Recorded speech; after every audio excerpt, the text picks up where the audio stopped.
on this impact. As executive officer of the board, I'll be presiding until the board elects a president in its second agenda item. But before we begin, I'd also like to welcome our 4 new board members here today for their first state board meeting. In alphabetical order, I will introduce you. Board member Jeff Henderson brings a wealth of experience, having served as a teacher and a coach in the public school system, and then several administrative roles in non-public schools in Cedar Rapids and Dubuque. He served as principal and chief administrator at both LaSalle and Regis High School in Cedar Rapids, and then later unified the 2 schools into what is now Xavier High School. Board member Henderson served as Xavier's first principal and most recently served as superintendent of schools, the Archdiocese of Dubuque, until his retirement in 2022. So welcome, board member Henderson. Board member Jeremy Lindquist is a strong advocate for work-based learning and currently serves as the training director for the Plumbers and Steamfitters Local 33. He leads apprenticeship and continuing education programs focused on developing a highly skilled workforce in the pipe trades industry. Board member Lindquist began his career as an apprentice and worked as a welder and pipe fitter before transitioning into his current education role. He also serves as the president of Plumbers and Steamfitters Local 33.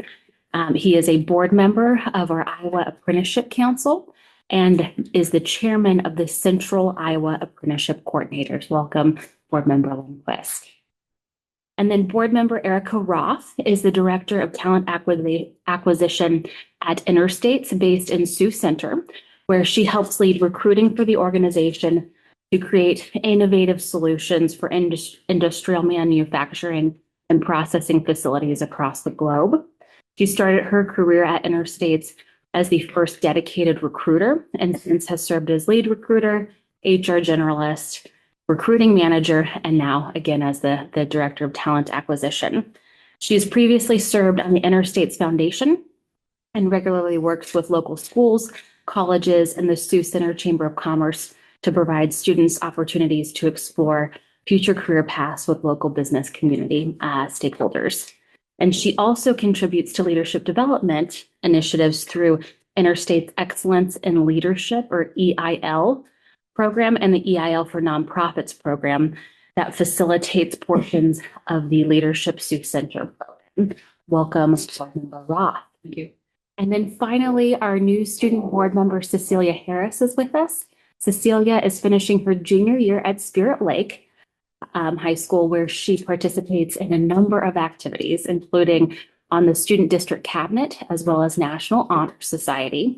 She is an active public speaker and a dedicated participant of the Youth in Philanthropy program that teaches high school students how to effectively partner with and support local nonprofits.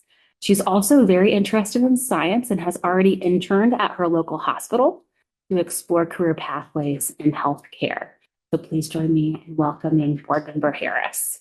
And again, thanks to each of you for your impactful service.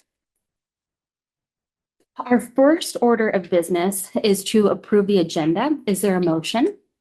So moved. Is there a second? Second. All in favor, say aye. Aye. Opposed, same sign. The motion is approved. Our next agenda item is per Iowa Code Section 256.6. The state board shall meet in May of each year for the purposes of organization. That our second order of business is the annual officer elections for president and vice president, serving a 2-year term starting at this meeting, May 2026 to April of 2028. Is there a nomination for president? I would so nominate John Robbins. Is there a second? Second. All in favor, say aye. Aye. All opposed, same sign. The motion is approved. President Robbins, I pass the gavel back to you to proceed with the nomination of the vice president. Thank you.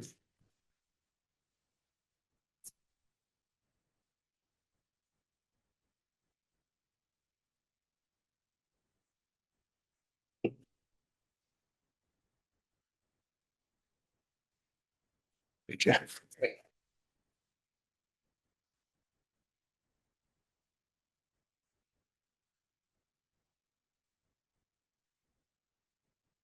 Okay.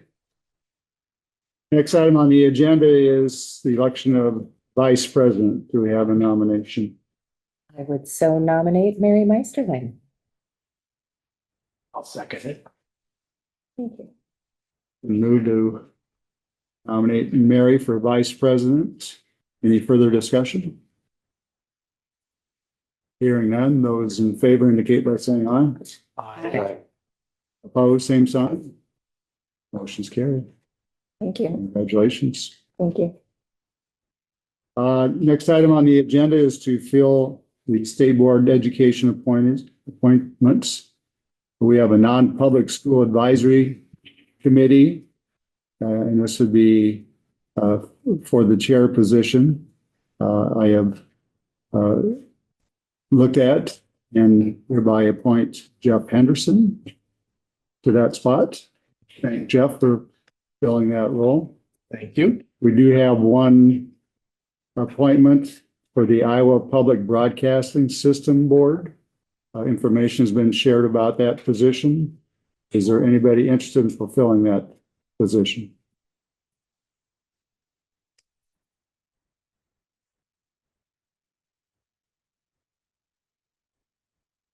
Hearing none, I will appoint myself. Thank you, John. You're welcome. All right. My computer screen just went black.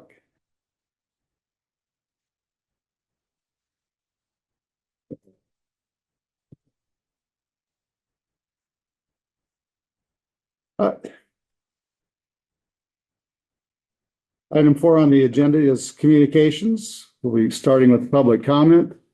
The board has a significant interest in maintaining the decorum of its meetings, and it's expected that members of the public and the board will address each other with civility. The orderly process of the board meeting will not be interfered with or disrupted by public comment. Only individuals recognized by the board president will be allowed to speak. Comments by others are out of order.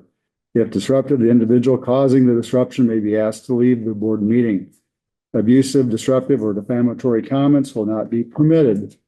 The state board's agenda is full, and I'll place a maximum of 30 minutes for public comment. I'll give each speaker 5 minutes or 3 minutes if there are a large number of speakers.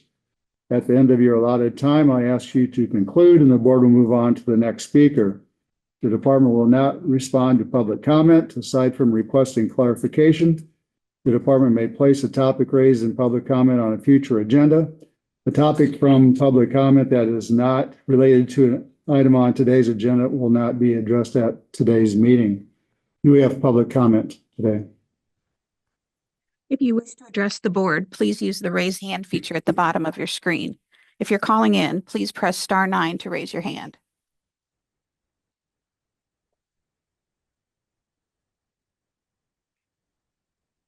There does not appear to be any public speakers. There are no public speakers today?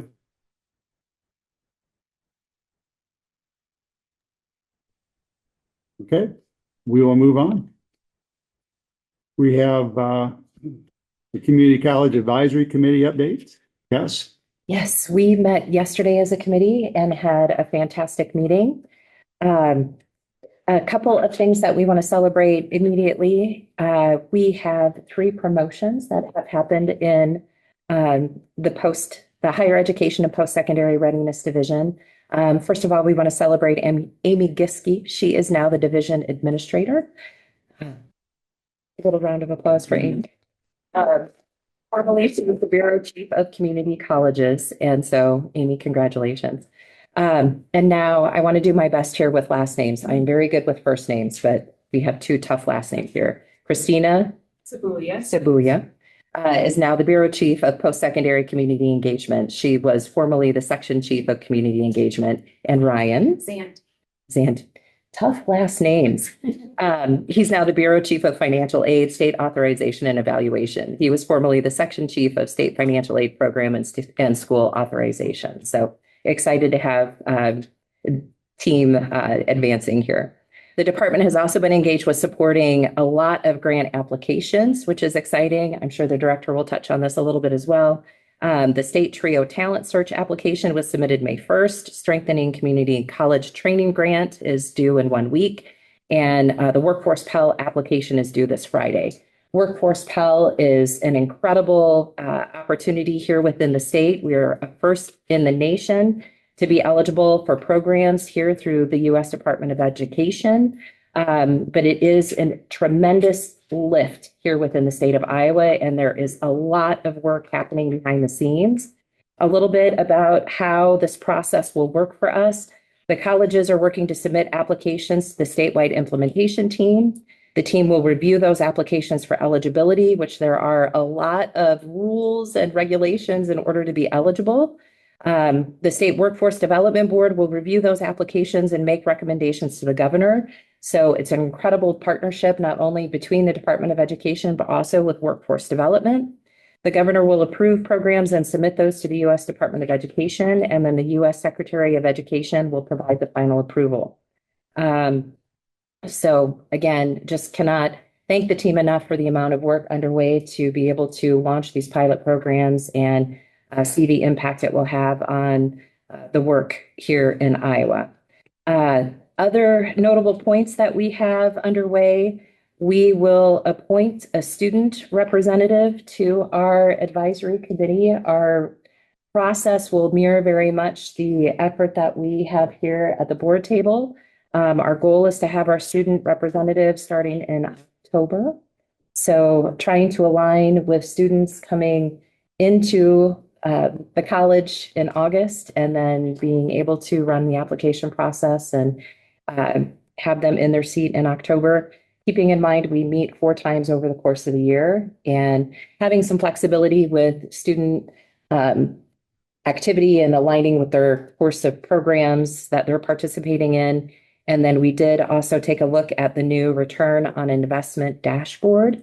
This methodology aligns with the ROI model used by the Iowa Board of Regents, universities, and the frameworks introduced by the University of Texas system. It is incredible. So being able to see the return on investment in community college programs is fantastic. So we can't wait for that public release. So great meeting. We meet again in August. All right. Thank you, Ken. Any questions for Cass and community college? All right. Director Snow. Before we move on, Oh.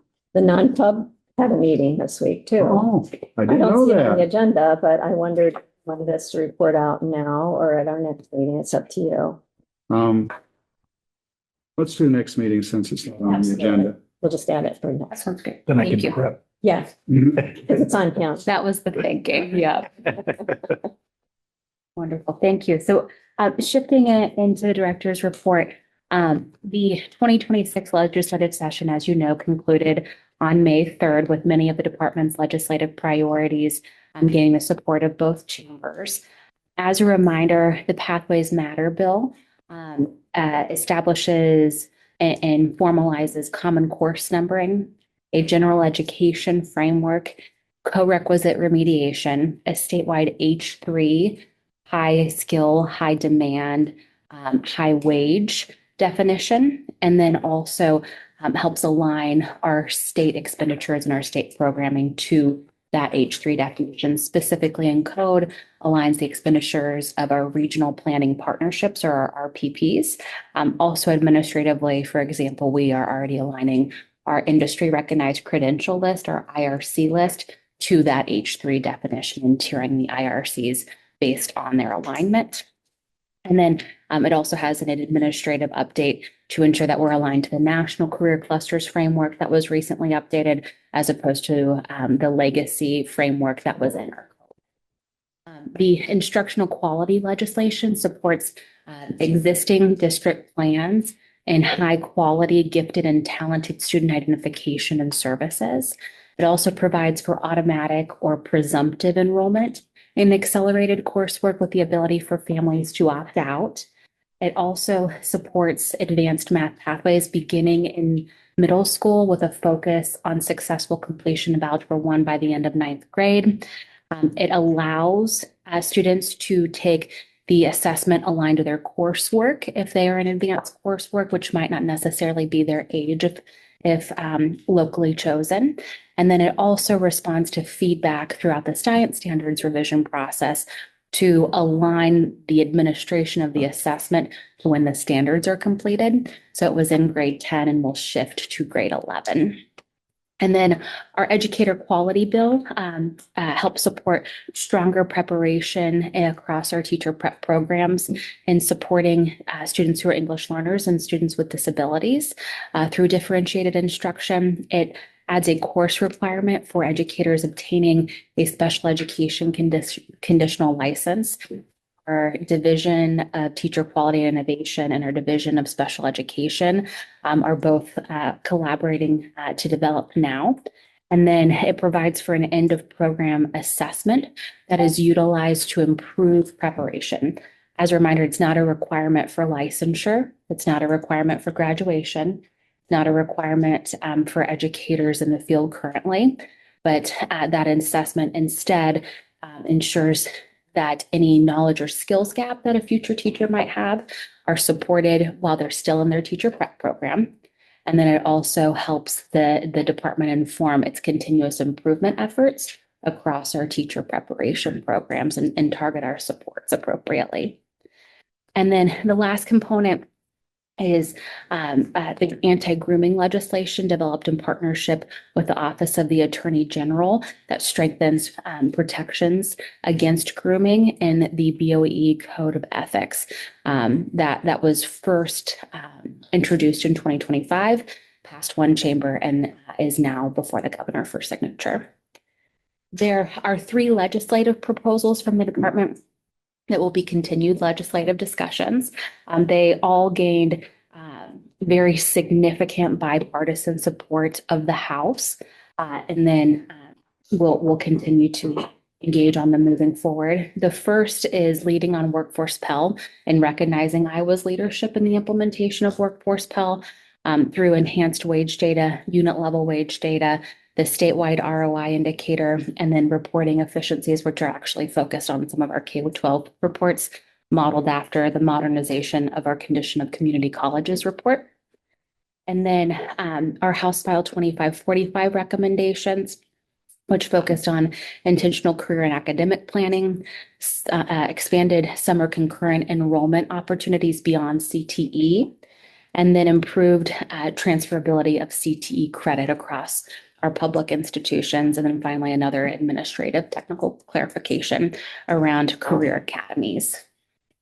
And then the last component is related to ICA or Iowa College Aid fees to establish a fee structure to support post-secondary authorization and consumer protection work within the Iowa College Aid bureaus, and specifically the scholarship and grants and post-secondary authorization and evaluation team that Chief Zanting leads. In June, we will have a deeper legislative report after the governor's signing period and once the department has processed all legislation. But we do want to flag one piece of legislation, House File 2591, because it requires the board to adopt emergency rules by August 1st. Again, that's House File 2591. And please note that the board is not scheduled for a July meeting. So these emergency rules will be on the June 18th board agenda and relate to 8th grade participation in high school athletics. With the emergency rules, are there timelines waived then? Or- They are effective upon the board's adoption and then undergo the public comment period. Afterwards? Correct. Okay. Correct. Are there any additional questions before we shift into some celebrations? Okay. Yesterday, the U.S. Department of Education announced the semifinalists for the prestigious U.S. Presidential Scholars Program. And once again, Iowa is incredibly well represented with 9 outstanding students recognized as semifinalists for their achievements in academics, CTE, and in the arts. They are each highlighted in today's headline story on our website.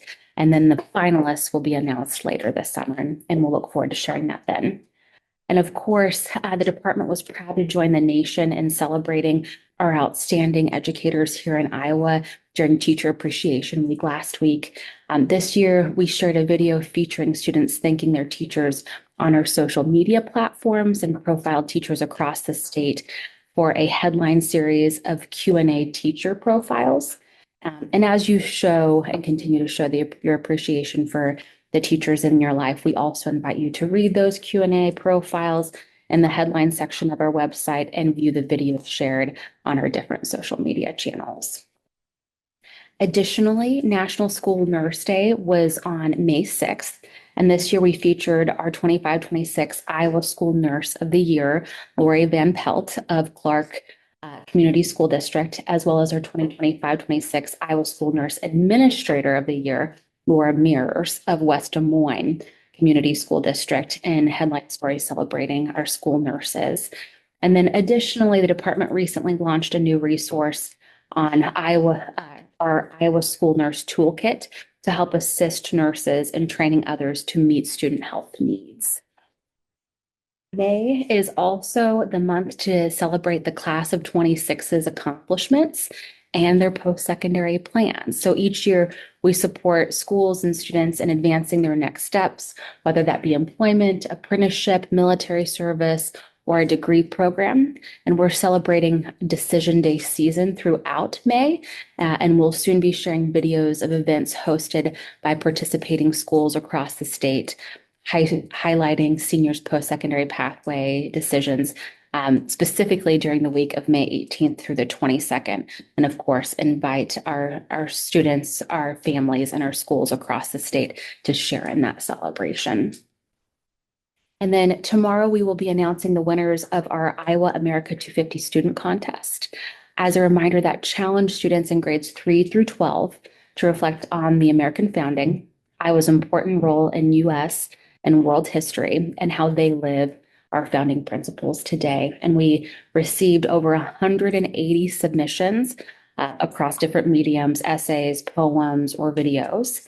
And all submissions were evaluated by our Iowa America 250 partners, including by our state partners like the State Historical Museum, the Secretary of State's Office, Iowa PBS, and the Iowa Economic Development Authority, as well as our community-based partners like Living History Farms. As a reminder, those prompts focused on creativity and innovation, people's, places, and events, and America's founding principles. And then those submissions will be posted on our webpage and will be displayed at this year's state fair. And then finally, in celebrations, last week, as you know, was Public Service Recognition Week. Governor Reynolds visited the department and recognized a number of our amazing teams for their important service.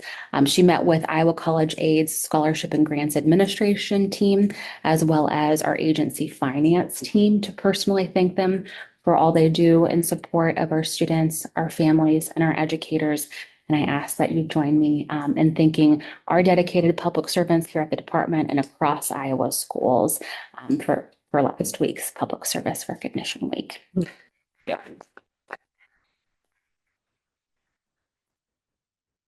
Are there any questions before we shift into division updates? So looking at our pre-K through 12 learning division, as you recall, in January of 2026, the U.S. Department of Education approved the department's request for targeted local flexibilities through its multifaceted unified allocation plan. And we have a number, they're called EdFlex waivers, and we have a number of requests under consideration for this school year, and we look forward to providing a more detailed update. We also want to share our second to last reminder to the board to register for the department's 3-day professional learning event, Every Learner Forward, which will be held at the Iowa Event Center July 7th through 9th. Again, those sessions are going to cover engaging learners, language support strategies, early intervention, behavior intervention, SDI or specially designed instruction, as well as sessions that are specific to the HQIM Leadership Academy. And our teachers, our instructional coaches, our administrators, our education partners, and our board members are all strongly encouraged to attend. Within our professional learning offerings, we've got a number of brief updates. We will again be hosting regional professional development focused on CHAMPS, supporting behavioral and academic expectations in the classroom that help create a learning environment where all students and teachers can be successful. Our early state intervention focused on helping teachers intervene early and with evidence-based strategies, and then engaging and supporting students with challenging behaviors. And those are all available for registration on the department's website. We are also hosting our State Science Leadership Summit on May 28th at the Blank Park Zoo. And this is designed for all educators, coaches, informal educators, other stakeholders who seek to better utilize assessment to inform instruction while engaging learners both inside and outside of our science classrooms. Our team nutrition had 2 significant trainings, one around farm to summer culinary trainings throughout the month of May. Specifically, the most recently forthcoming are on May 21st and 22nd. And these regional workshops provide information on proper knife skills, the use of standardized recipes, incorporating local produce, and techniques to improve the quality of both congregate and non-congregate meals. And then the team also offered several in-person trainings this month for participants in CACFP, which is the Child and Adult Care Food Program. Our Preschool Foundation's Summer Professional Development is forthcoming. It's a 2-day virtual PD opportunity focused on high-quality universal tier in preschool. It will be held June 9th to 10th, addressing the different essential elements of high-quality preschool programs. It will also help support the potential implementation of our program standards, the Iowa Quality Preschool Program Standards, IQPPS, which are under the board's consideration for adoption later today. Again, that's at no cost, like all of our PD, but it's also offered for license renewal credit. And then finally, our literacy team recently engaged all districts across Iowa participating in Iowa's $24 million Comprehensive Literacy State Development Grant and its new HQIM, High Quality Instructional Material Leadership Academy. It's a 4-part training and collaboration opportunity that helps build the capacity of literacy leadership across our state, including by internalizing unit and lesson planning while leveraging literacy leadership teams and the adoption of high-quality instructional materials. You've got 2 brief updates on our standards later on in the agenda, both our preschool program standards for second read and potential adoption, and our preschool academic standards for first read as a part of today's meeting that we'll discuss at that time.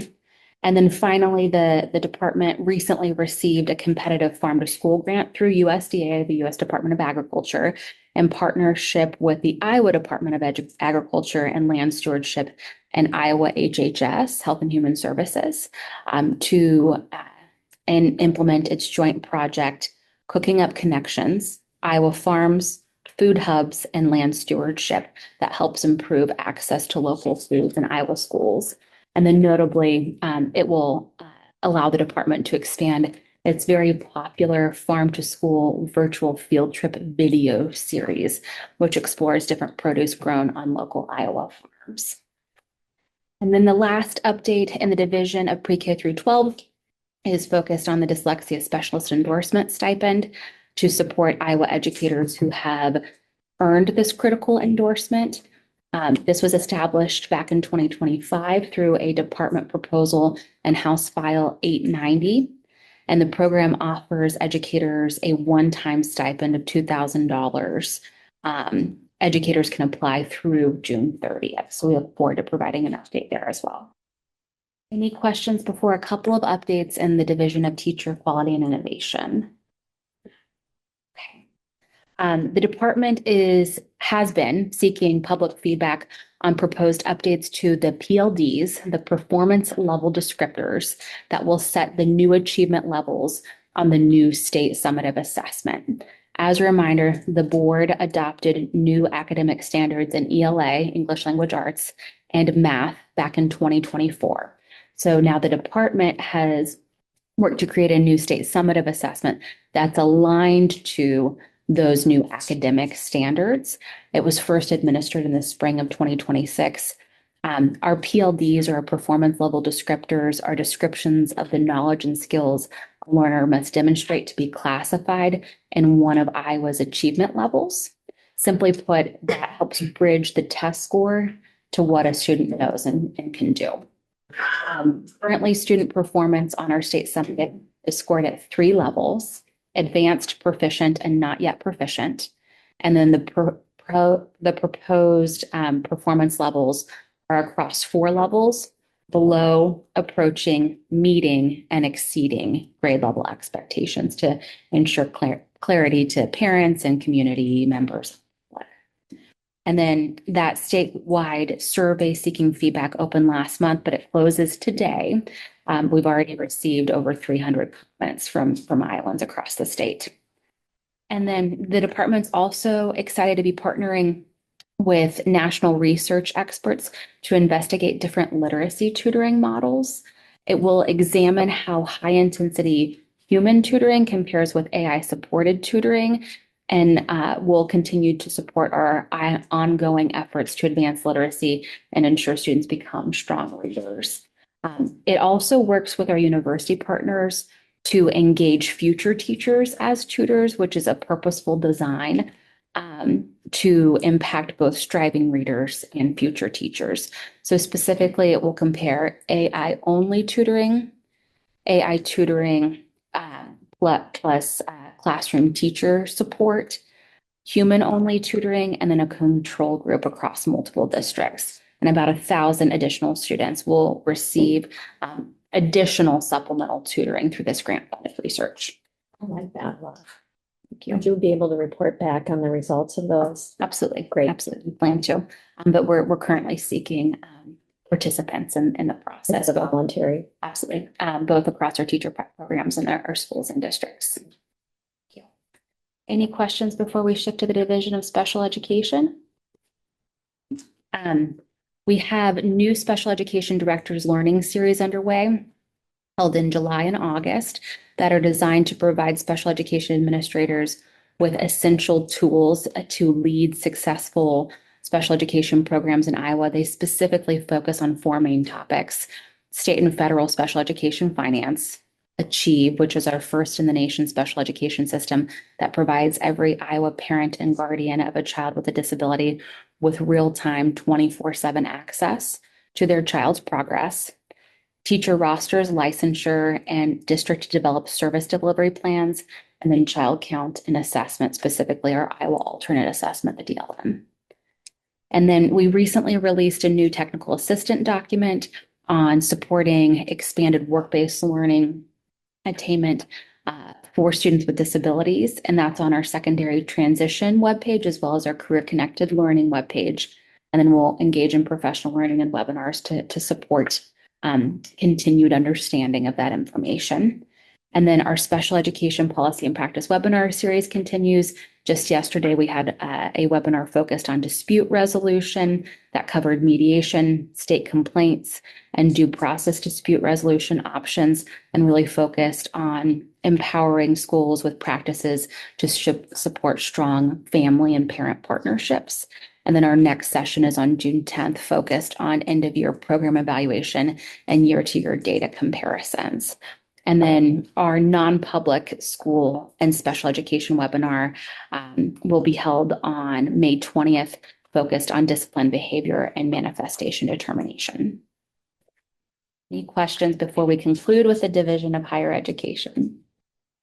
And Board Member Hall gave some great updates, again, congratulating our team members, Amy, Ryan, and Christina, as well as around our TRIO application, our Strengthening Community Colleges training grant application in partnership with Iowa Workforce Development and our community college system, and our workforce Pell update. So I will just briefly note that you will be briefed shortly on the department's modernized 2025 annual condition of community colleges reports.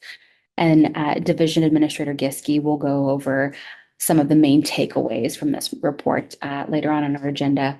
The Robert D. Blue Scholarship, which is named after former Iowa Governor Robert Blue, provides scholarships ranging from $500 to $1,000 to students who, quote, demonstrate literary and scholastic ability, exhibit qualities of truth, courage, and fellowship, and display moral force of character. Those applications close on May 31st. And then our Bureau of CTE and Post-Secondary Readiness is accepting CCTC, College and Career Transition Counselor grants from our community colleges and high schools through June 15th. Those award community colleges $50,000 in Perkins Reserve funds to support 3 years to launch a new CCTC position. Those positions support students in grades 11 and 12 in partner high schools throughout the summer after their high school graduation and in their first year in post-secondary education. We've got 60 CCTCs actively housed in 12 of our community colleges, supporting over 100 Iowa high schools currently. And then the last component in the Division of Higher Education is we are hosting our second Health Sciences Career Day today. That's in partnership with the Iowa Hospital Association. We've got a number of partners and topics, including pharmacy in partnership with Great River Health Nursing, in partnership with Mercy One Radiology, in partnership with Methodist Jeannie Edmondson Hospital, physical therapy, in partnership with Cass Health, emergency medical services in partnership with Mercy Medical Center, and then surgical services in partnership with Unity Point Health. And before we conclude, any questions about the Division of Higher Education? Very briefly, we've had a number of other board meetings since our last board meeting. BOEE, the Board of Educational Examiners, Iowa Dyslexia Board, Iowa Council for Early Access, the Child Development Coordinating Council, the Iowa Reading Research Center Advisory Council, the Iowa College Aid Board of Commissioners, the Non-Public School Advisory Committee, the Community College Advisory Committee have all met since our last meeting. Looking forward until our June meeting, BOEE will meet tomorrow. The Special Education Advisory Panel, or SEEP, will meet tomorrow. And then the SBRC, the School Budget Review Committee, will meet on June 9th. And that concludes our report. Happy to answer any questions that you may have. Any questions or comments for Director Snow? Thank you. Next item on the agenda is the consent agenda, and Thomas is going to give our new board members a little preview as far as how we handle consent agenda items. Thomas?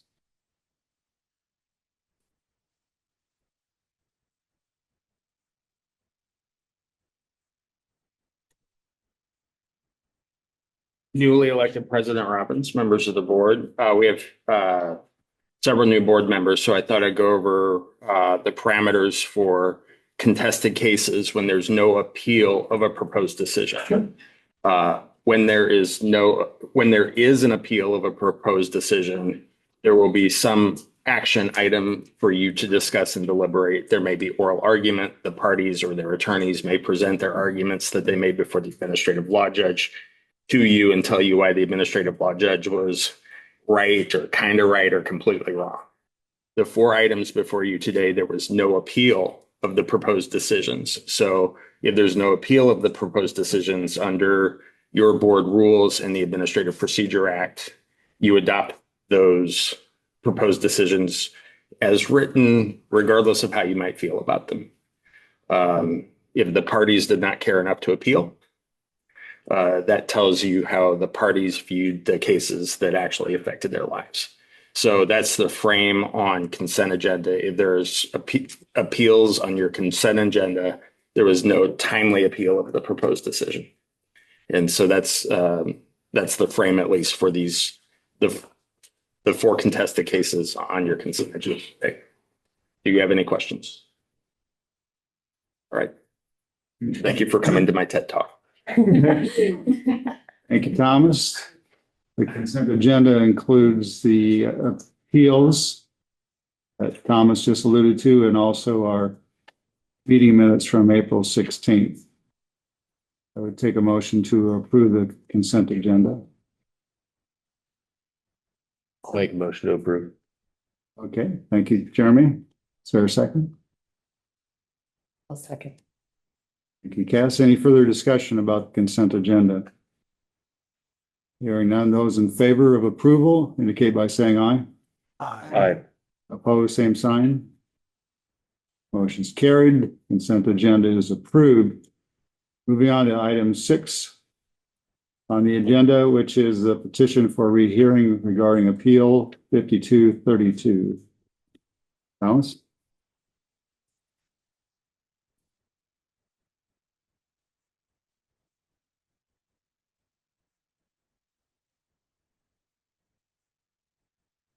President Robbins, Director Snow, members of the board. In at your March meeting, you affirmed an administrative law judge's decision by operation of law because the appellant did not appeal that proposed decision. The appellant appeared at public comment and raised some concerns that she had with the proposed decision. She then filed a petition for rehearing within the 20-day time period. That is the petition before you today. Typically, petitions for rehearing are not Control Z. They're not a second bite at the apple. They're to correct injustice. And so the particular grounds that the parent of this student raised were all either addressed by the administrative law judge and already costed into his proposed decision, or they're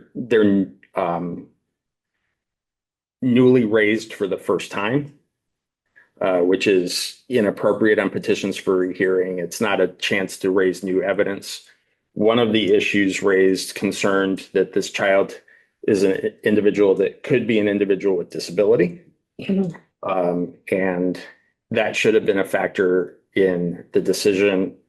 The state board has precedent that those contested case precedent, those are two different questions. Whether or not a child should be disciplined and whether or not that discipline is a manifestation of that individual's disability. Those are two different questions with two different processes. So the specific grounds that were raised in the petition for rehearing was the conduct didn't happen at school, which is addressed by the administrative law judge. The school had not been materially disrupted. That's a fact dispute that was resolved against the parent's position by the administrative law judge. This was an unprecedented punishment for a possible civil violation. Again, civil versus criminal, that's not a distinction that school law cares about. It is school code of conduct, yes or no. This was not an attack on teachers as emails were sent to the entire community. Well, I think that the administrative law judge found to the contrary because teachers' faces were included. The school handled the situation, which increased the visibility. Again, that's something that is local school board discretion. Laws are meant to protect from harm, not offense. Raising a First Amendment issue. Again, the administrative law judge already costed in the First Amendment, already considered the First Amendment free speech argument. An intention to punish to the fullest extent of the district's purview. Again, that's discretionary to the district, the district's board of directors. The administrative law judge found that discretion exercise to be reasonable. The child's presence in school has never been disruptive. That may be true, but this incident, the ALJ administrative law judge found was. And then the final ground concerned the child's potential for being covered by special education law or civil rights law. And again, you have prior board precedent that those are two different questions. The question about whether or not the disability caused or created the violation of the student code of conduct is handled under a completely different statute before a different set of administrative law judges.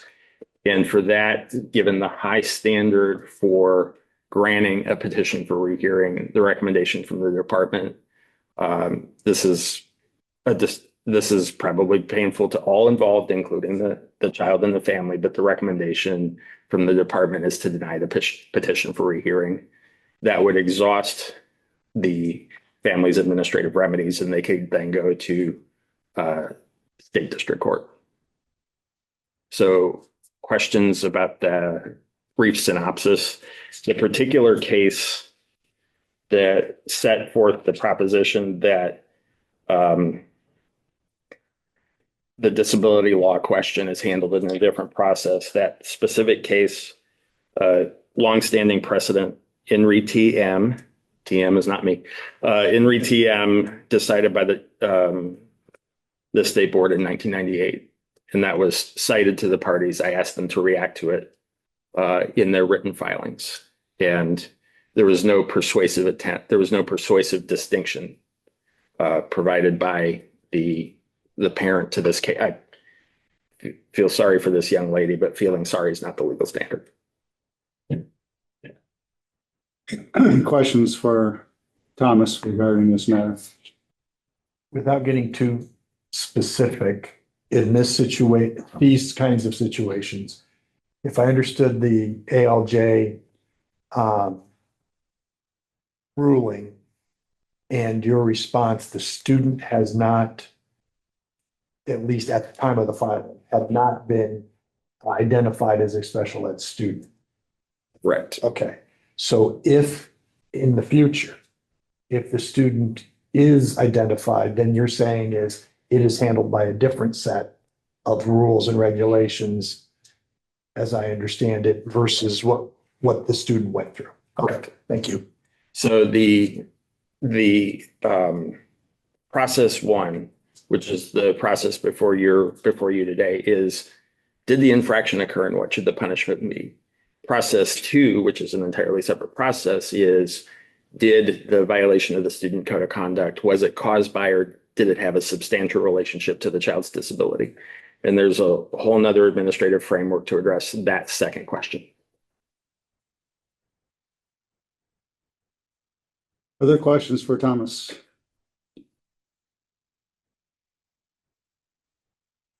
The recommendation is that the state board not grant the application for rehearing in this matter. So moved. Second. Moved by Jeff, second by Mary. Any further discussion? Hearing none, those in favor of the motion, please indicate by saying aye. Aye. Opposed, same sign. Motion's carried. Item 7 on the agenda, annual condition of community college. Amy, you're going to be with us for a while today, aren't you? Oh, I better just get comfortable.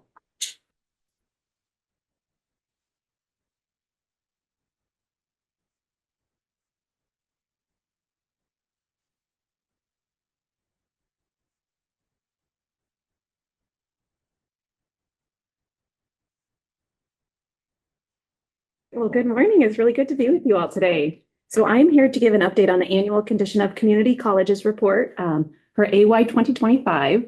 With me is Vlad Bassis. He is our admin consultant. He's on Zoom with for any technical questions that we might have. He is kind of the brains, him and the data team behind the data that we'll be going through today. So since 1998, actually, we have created the annual condition of community colleges report. And it shows comprehensive information about Iowa's largest system of higher education in the state. Very comprehensive in nature. It includes data on our credit and non-credit programs, tuition and fees, outcomes data. For most of the board agenda today, we're going to be diving deep into community college finance as we go through all of the FY27 certified budgets. But first, we're going to be providing this high-level summary to just sort of set the stage for you all. A reminder that this report, along with historical reports back to 2019, are found on the Iowa Student Outcomes website.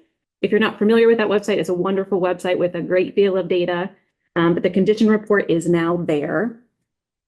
Just so you are able to access it kind of throughout the year, I did want to just show briefly how to access it. The report is printed in your packet, but because it's an interactive Tableau dashboard, you won't be able to see all of the information in a printed format. So what you want to do from this website is go to Iowa Community Colleges and then annual condition of community colleges report, which I've highlighted in yellow here. This is what the report actually looks like. You can search by year in the upper right-hand corner. New to the report this year, we've added a table of contents, so you go right to the section that you're looking for. When you get to the report, we organized it into executive summaries. We have 3 executive summary tabs. Each section can be accessed, of the report can be accessed through these. We also have executive summary bullets to sort of summarize the major themes from the data for that year. And then once you click on each section, you'll get a tableau, a deeper level tableau for each section of the report. Here is where you can sort by the college level data. So you can look at statewide data or any of the individual 15 community colleges. And then this is also where you'll see the trend line data. So that's what we used to just do, an annual report that had 1 year's worth of data, but now that it's in Tableau, we can get you trend line data, which is tells a much more compelling story. So here you can sort by state or the college, and then at the bottom of each Tableau in the bottom right-hand corner here is where you can see that trend line data. Okay, so now digging into AY25 data, we're going to start with the credit student enrollment and credit hours. This past year, our community colleges enrolled over 123,000 students, which is an uptick of 3.1% over the previous year. And if you'll recall in our fall enrollment report, fall enrollment had showed that we were up above pre-pandemic levels again. When looking at the entire academic year, we are still slightly below pre-pandemic levels. So peak COVID, we saw enrollment drop as low as 116,000 students and then start to recover. We are inching nearer to the 128,000, which was the annual pre-pandemic number. So we are getting there. Enrollments are starting to recover. Similar on the credit hour side, we're at 1.63 million credit hours.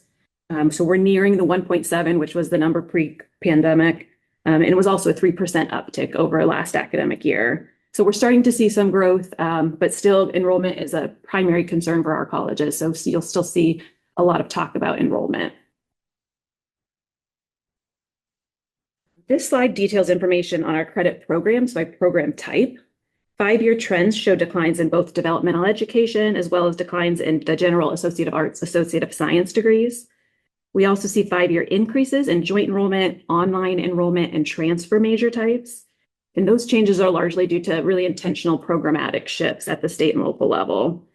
The last 2 rows of the table, you can see that 90% of our Iowa community college students are Iowa residents, and just under 20% are considered full-time. So vast majority considered part-time.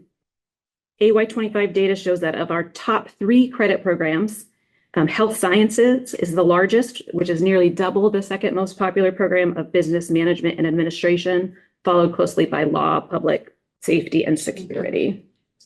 Amy, what's the definition of full-time as opposed to part-time? I'm assuming it's so many hours. Credit hours, yes. 12 is considered 12. full-time credit Okay. hours, yeah. Thank you. And joint enrollment is high school. Yes, joint enrollment are students earning both high school and college credit, and that is does greatly affect our full-time, part-time rates because we have so many concurrent students, and they're almost always part-time. Yeah, that's a great question. Okay, looking at awards. So awards are the degrees, diplomas, and certificates that are earned by our students.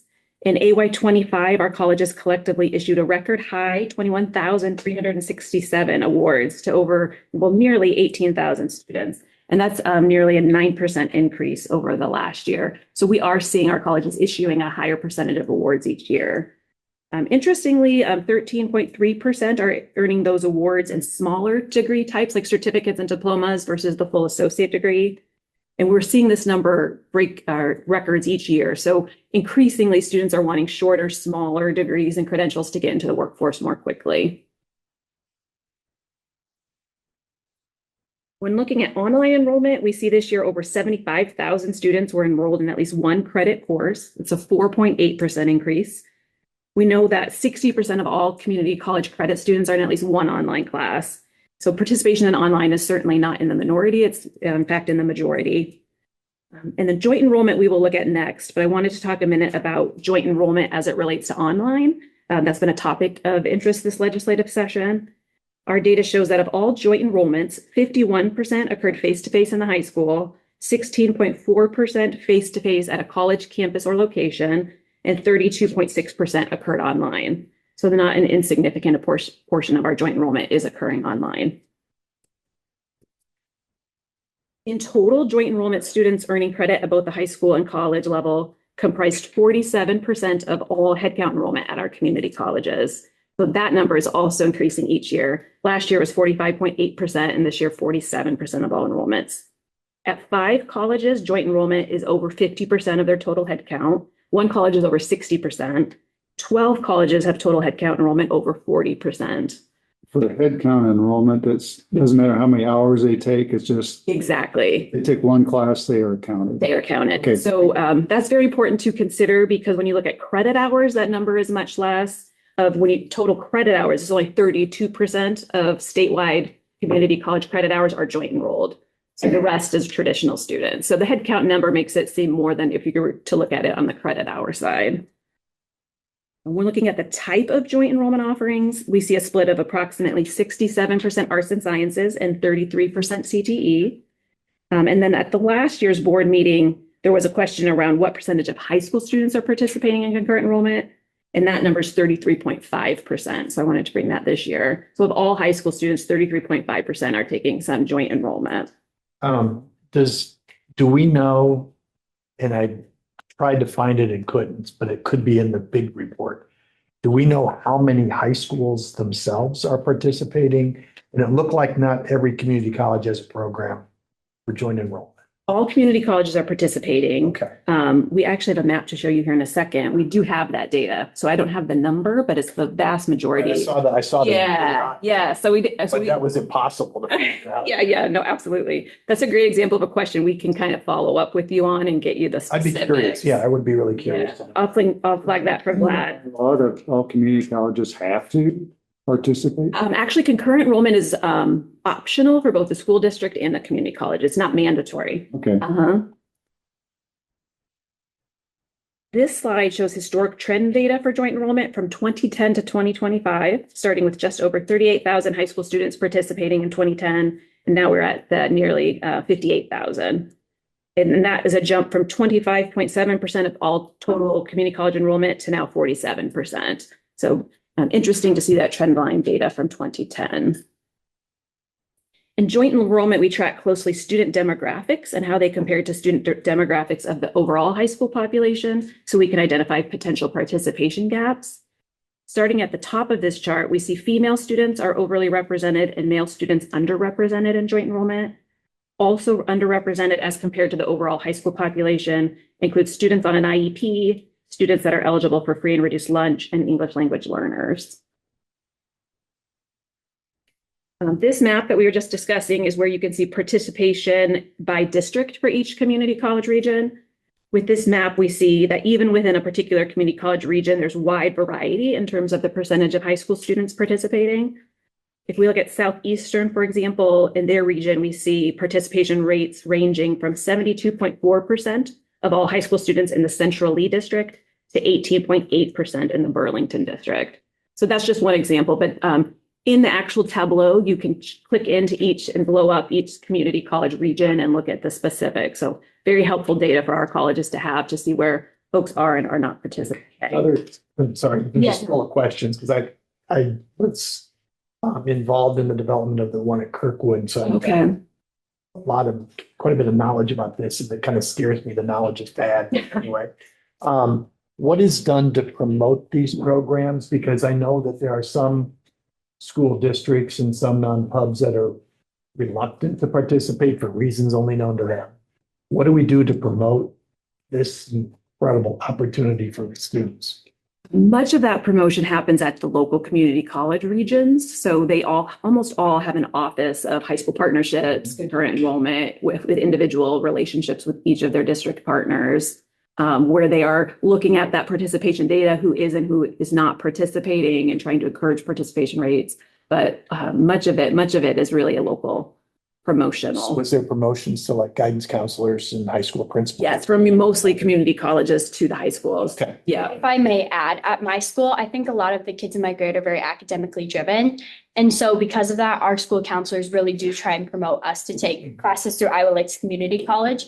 So from my experience, kids are really driven and want to participate in these programs often. Right, once they know about it. Yes, That- yep. That's my concern, but it- just question. It is passed down a lot from grades as we speak in the high school. Mhm. And so like the grades in the high school now, a lot of kids are involved in the programs.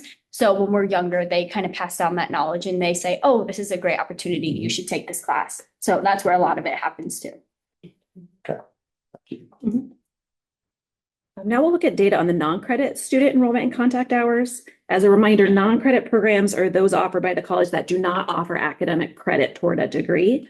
These programs are often designed to be short-term, focused on workforce needs, aligned with the labor market. Examples include CNA, Certified Nursing Assistant, Commercial Driver's License, CDL, Industrial Maintenance, EMT. Our colleges do a great deal of this non-credit work. Here we see for AY25, student enrollment was up 3.4%, so similar percentage to credit, and contact hours were actually up significantly, 22.3%. Trend line data, we see some recent upticks, but like the non-credit side, we're not yet, or not like the credit side, we're not yet to pre-pandemic levels, but we have hit them on the contact hours. So we've surpassed pre-pandemic levels of over 6 million contact hours in 2019. We're up to 6.6 million. So credit hours are looking good there. Similar themes to the credit programs in terms of top programs. Health sciences tops the list again with almost 5 times more enrollment than the second highest program of business management and administration.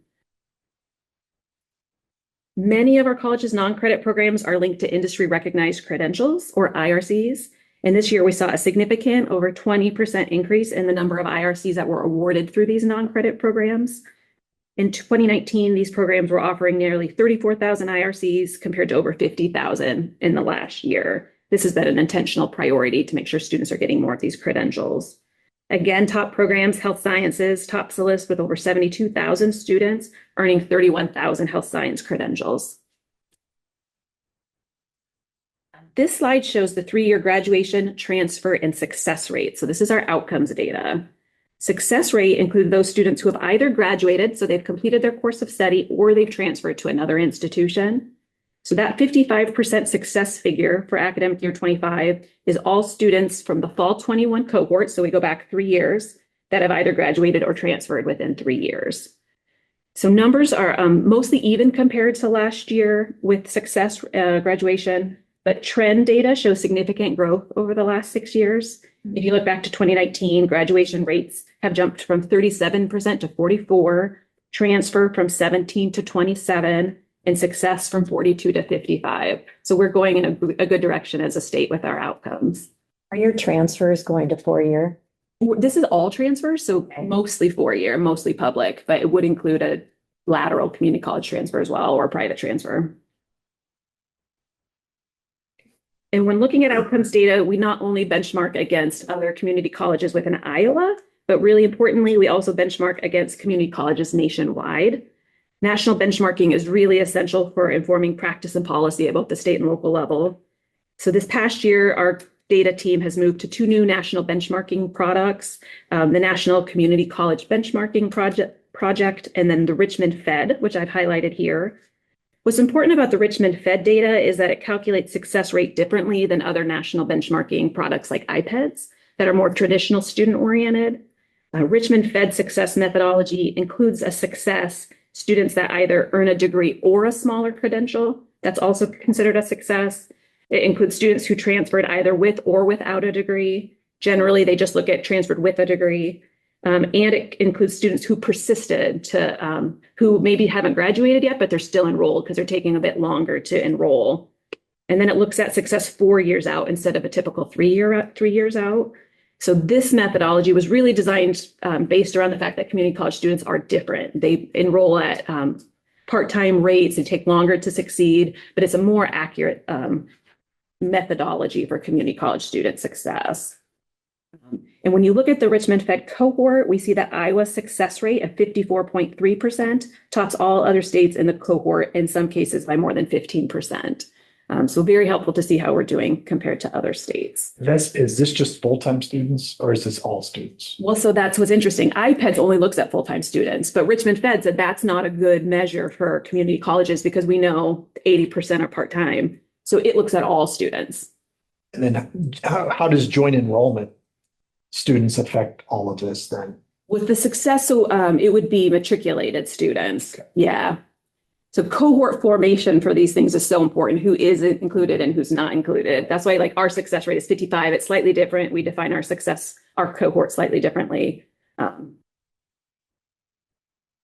Okay. Looking at cost of enrollment. So cost of enrollment is tuition and fees. We saw cost of enrollment increase 2.7% statewide, at average enrollment of 219 per credit hour. That is very much in line with recent years. We typically see 2 to 3% increase in cost of enrollment. Iowa is in the 87th percentile for cost of enrollment nationwide. So we are toward the higher end. We have the second highest average cost of enrollment in the region, following South Dakota. Good to be aware of and to track. Looking at financial aid, so how we help students pay those costs. Over the past year, we see students received a total of $269 million in aid, the vast majority from federal sources, and the primary federal source being the federal Pell Grant program. In AY25, over 25,000 students received a federal Pell Grant. So this was up 12.5%, and they received over 118 million, which is an increase of 21.7%. So some changes to Pell that have more students receiving more money. When looking at state aid, we see that over 28 million was awarded. Top programs include the Last Dollar Scholarship Program, serving over 10,000 students, and the Kivy Grant Program, serving over 6,000 students. The last dashboard I'll cover is the college finance dashboard, since that's going to be the topic for the rest of the day. The slide shows overall revenue and expenditures for fiscal year 25. Revenues are up 5.9%, but met almost equally by an increase in expenditures of 5.7%. 5-year averages show that expenses are up slightly more than revenues. And then when looking at revenue by source, we see that tuition and fees comprise 49.4%. So almost half of the revenue colleges receive is from tuition. That's up from 48.6% last year. So over time, we have seen that revenue is comprised more and more of tuition. Federal Pell funds would appear in that tuition bucket. And then on the expenditure side, salaries are around 41%. So those continue to be the bulk of expenditures. Okay, so that walks through the major dashboards. I know it's a lot and was only a high. We were only able to give a brief overview today. But as I said, the outcome site is available year round. Myself and Vlad are available year round to dig into questions, and we will follow up on your question posed earlier. But anything else we can answer for today? First of all, congratulations to you and Val for putting this together. And the question I always ask is that, okay, who uses this? So that is a focus, is increasing usage of it. One thing we've started doing when we changed our accreditation, the accreditation rules to require that colleges use outcomes data in their institutional strategic planning, we've started sending data packages out proactively to each of the colleges annually to say, this is the data, even though it's available, unless you flag it for people as important to look at. So we've started doing that. Even just getting more data in front of all of you is getting more eyes on the data. So we're working on increasing the usage, both through policy and through administrative work with the colleges. We're requiring outcomes data through CTE program review as well, and those data dashboards are all on the outcome site. Colleges are required to link to the Iowa Student Outcome site from their own sites to increase the public's activity on the page. So more we can do. We link to it through our monthly Community College Leadership Bulletin. More we can do to create awareness and drive usage of it, but we are trying. Does anything pop up as far as during accreditation visits at all with this information? Yeah, the outcomes, like the trends. So it's very helpful to have the trend line data because colleges can really see what's happened over the last 6 years, what might be causing bumps, where they might be underperforming compared to other folks in the state. And then they can see, well, Northwest has these amazing outcomes in this particular area, because they all have very good relationships with one another, can reach out, kind of dive into what's happening and what they might be able to replicate at their college. Thank you very much for the questions around use. Obviously, we've instituted this into decision-making processes for policymakers, the department, for the board, for community colleges, but have really sought to increase student and family use, the connection to the community college websites as a part of that, but also engaging our CCTCs, our high school counselors, And then we welcome any additional feedback to enhance public use. But the modernization of this information you see from prior years looks very different, is much more accessible and usable. So we're looking for continued opportunities to expand public use and knowledge of this incredibly rich data. I wonder if there's any, excuse me, value in sending it to individual school boards across the state. I don't think they're aware of the impact of these opportunities for their students. I really like that idea. And maybe it would be the responsibility of each of the regional community colleges to do that. Doesn't really matter, or even a report of some sort. I wonder too, Amy, presenting at their annual conferences on the student outcomes data. Especially with the ROI piece now. Yeah, Going to be available. that's what I did too.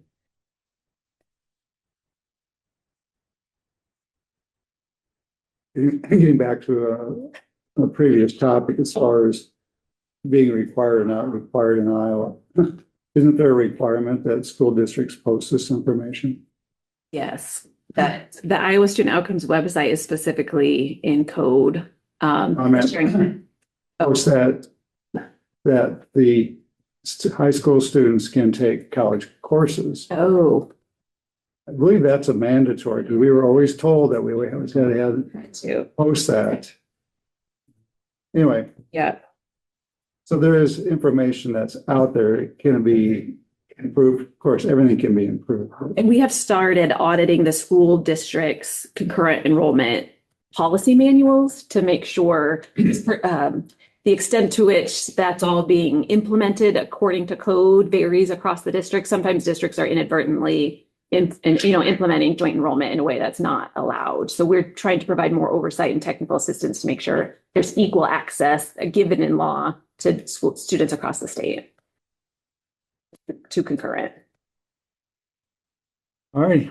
Good report, good work. What else do you have for us? Have more. Okay. So I'm just going to go right into just a bit of prep for the certified budget presentations. As a reminder, our Bureau annually prepares certified budget reports for you for the review of the board. Reports provide information to assist state board members in their role as outlined in Iowa Code 260C17, which I have here for you.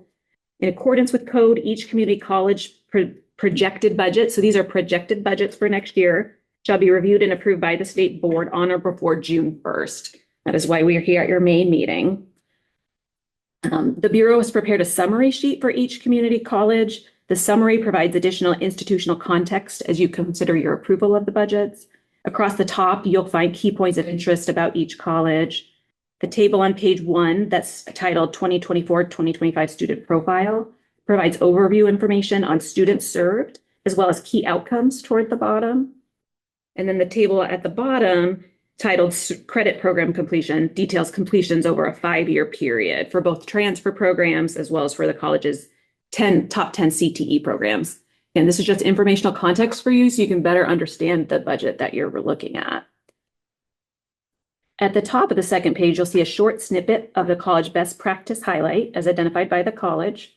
And then there's a high-level summary of the college's FY27 published or certified budget. So important to note here is the timing. So the timing of when this information is required to be provided.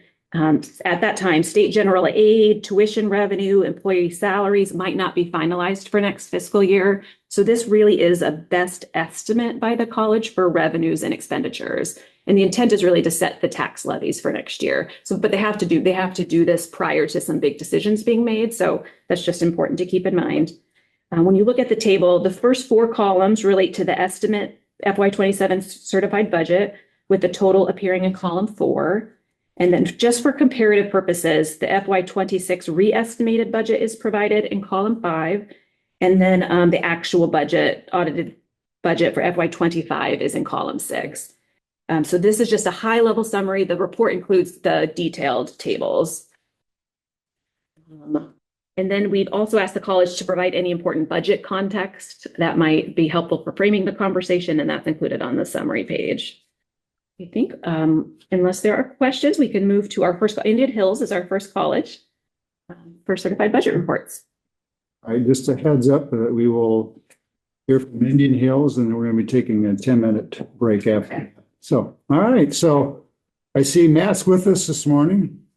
Morning, Matt. Good morning, everyone. Matt Thompson, president of Indian Hills. I'm joined today via Zoom with Taryn Ferguson, our chief financial officer and vice president.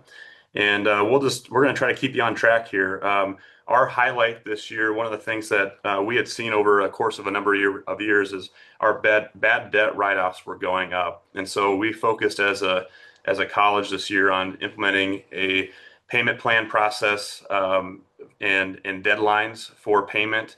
I know a number of other colleges have done that across the state. We had not joined that movement. We now have posted deadlines for students. August 1st being the deadline for payment for the fall term.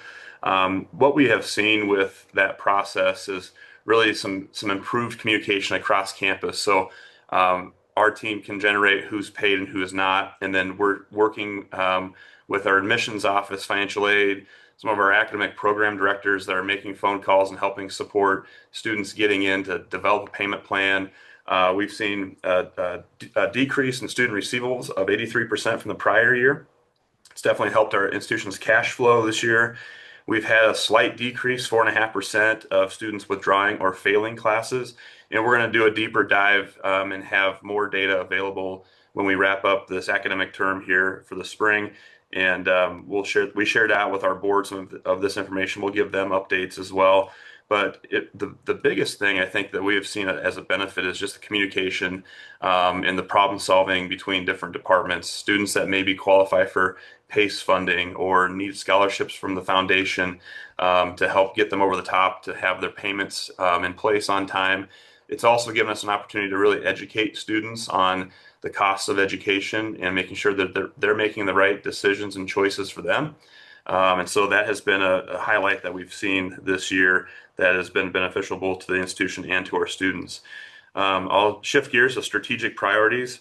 About 5 years ago, we passed a $28 million bond referendum, have had 5 different physical plant projects that have come out of that. We are in the process of finishing our last project, which is a 25,500 square foot student recreation and wellness facility. And our prior strategic plan really looked at the need for improved facilities on our campuses. And this is one that we talk a lot about. What are students looking for when they're choosing a college? They want to have a nice living environment. They want to have great food. We made a significant improvement, about a $5 million project in our food service back in 2020.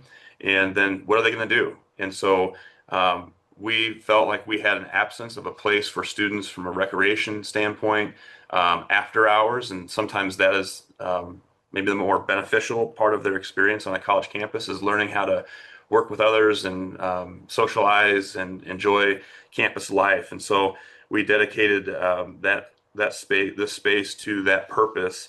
It'll have 2 basketball courts, 4 pickleball courts. We now have over 50 students participating in pickleball. Very serious activity on campus now. It'll also have 2 volleyball courts, and then space for students for cardiovascular workouts and lifting weights. And then importantly, that component of togetherness. There will be a lounge that we'll have for students with TVs and a place for them to go after hours to spend time together. So that was very strategic on our part. We did draft a new strategic plan in the last year and a half, and our planning committees have been very active. Right now, we are working on trying to incentivize student engagement. As you all know, we have students that come to us that may have a family at home. They come for classes, they leave. We definitely have a residential population that likes to be active and engaged, but we're trying to find new ways to engage students. I think we're still working through the post-pandemic phase of students that maybe had some very developmental years where their lives changed and their social skills changed. And so going to an activity is maybe not their first choice. They may rather be on their cell phones or doing something on social media. And so we're trying to figure out ways to incentivize that engagement, because we know when students are more engaged, they're more likely to be retained to graduate. So we've got a program that we're rolling out this coming fall that has been really developed by our folks that have been a part of our strategic planning process. We have just recently rolled out a new podcast called What's Up Warriors. And the cool thing about this podcast is it's completely done by our interactive media students. So they conducted interviews, they clipped and edited the What's Up Warriors podcast. And we're going to use that in multiple ways, not only from an internal communication perspective, but also externally. So if you're on our website, we do now have a website that has our first episode that came out in April. And so we're really trying to engage our students in a new way that helps us from a communication standpoint as well. That will focus on academic programs and highlighting successes, activities on campus, could be athletics, could be performing in visual arts, and then providing access to knowledge. We talked in our first episode about a couple projects and where they were in that time period. So very beneficial from a student learning perspective, and also very helpful from a communication standpoint. And then finally, what we've seen here at Indian Hills over the last several years is we had a lot of retirements around the pandemic. The Great Resignation, I think, is what they call it nationwide. What that has done is it's elevated a number of individuals into roles that, we've done some promotion of staff, we've hired new people in, but we feel like we have a need for mentoring and a quality mentoring program. So our Ignite IHCC Strategic Planning Committee is working right now to establish that. We had a local grant we received, and we have just released an RFP for development of that project, and to be able to have a quality mentoring program for faculty and staff coming out at the beginning of the fall term. With that, I'll turn it over to Taryn Ferguson, Vice President and Chief Financial Officer, to make comments on our certified budget. So I'll be brief. A few things to note on the certified budget summary that Amy sent out. Plant fund, you'll notice that we have a large fund balance decrease. That is due to spending plant fund monies at the end of all the other project funding that has already been exhausted. So we utilize private monies, federal grants, donations, everything that we did, and our plant fund was the last resource that we were using. And this was a planned expense and a planned decrease in our plant fund due to not only the GEO bond projects, but some pretty major projects, roofing projects, window projects, concrete projects, nothing that's too exciting, but absolutely has to be done to maintain the facilities at Indian Hills. So that's one thing to note. The other thing to note is looking at the re-estimate compared to the total resources for this fiscal year, you see a decrease in there. That's because this current fiscal year, we've had a lot of one-offs with federal funding that came in, an ERC credit, a CDL pad project that was funded federally. Those were one-offs, large projects, large sums of money that came in, and we will not expect that this upcoming fiscal year. So this is our best estimate for spending and for resources coming in, and it helps to set our spending authority here at the college. We'd be happy to take any questions that you have.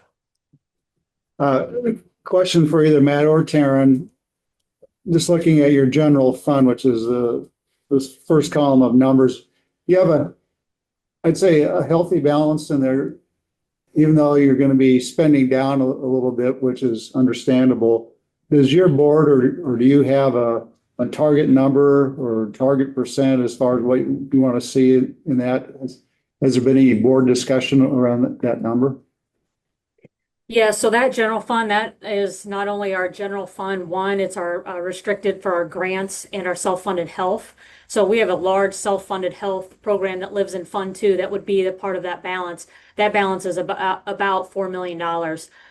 The general fund, our unrestricted fund, we try to have 2.5 months worth of expenses in there, and we have that currently, and that's where we want to stay. So even though it's large, a lot of it's our self-funded health, and then our 2.5 months of our expenditures for a general fund. Thank you. Other questions from board members?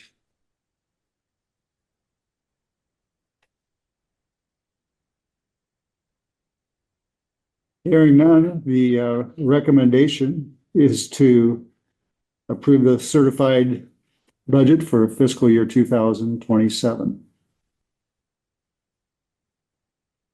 Do I have a motion, please? So move. Okay. Indian Hills Community College fiscal year 2027 certified budget report as provided.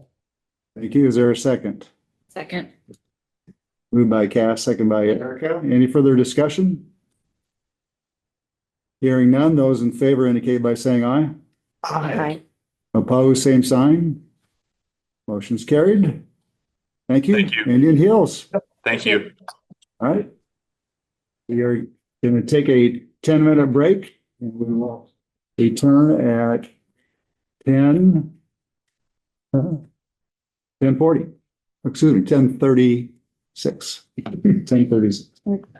Okay, at my function. Now we have Northwest Community College. John's with us. Welcome, John.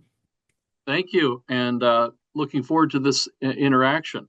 I'm John Hartog, president of Northwest Iowa Community College here in Sheldon, Iowa, and we're happy to be able to discuss with you our certified budget and answer any questions. I think they're working on getting our CFO into the meeting here now too, so shortly you'll see that Jessica Williams will be joining us. I'll just speak very briefly about some of the major factors impacting our certified budget this year, and then again briefly some of our major strategic initiatives. So first of all, we were pleasantly surprised that we were awarded a Title III grant. That's a federal grant, and so those dollars are coming through. You'll see that impacting our certified budget. The Title III grant funds will be expended in as we add a couple of additional programs so that we're able to hire those who will help us with curricula generation, and then also instruction and some equipment and so forth. So that's a very positive future for us over the next couple of years. We've also recently been awarded some Career Academy Incentive Fund grant dollars, and you'll see those impacting our certified budget also. So just this morning, we had a meeting with an architect regarding the future regional center and the 4 career pathways in Marcus, Iowa, very rural setting. It's a delightful opportunity for our college to partner with Western Iowa Tech because they're opening this opportunity up to some of their high schools that are right along the region line there, the service areas. And then we were most recently awarded for a regional center in Rock Rapids, which is in extreme northwest Iowa up in Lyon County. So you'll see these kinds of future projects and their expenditures impacting our certified budget. So those are some of the major impacts. I do want to mention that, like many of the other community colleges, we were awarded workforce development dollars for CDL training, and this would be in the non-credit space, but we're putting the finishing touches on our new transportation and training center facility. It's a building, and I asked, and the report was that from July 1, 2025 through April 21, 2026, even though we don't have our building yet, we are definitely testing, training CDL, and we've had 266 CDL students complete their tests, and so now they're able to drive with that certified license. So that's a highlight as well. We're known as a heavy tech college, so although we're maybe the second smallest college in the state, we are known nationally for some of the trades that we offer, power line, and then a whole array of others, a full-blown heavy equipment program. And once I get started, I have to be careful because I don't want to leave anybody off the list, but you can read through your handouts and you'll see that indeed NCC is a tech-heavy college.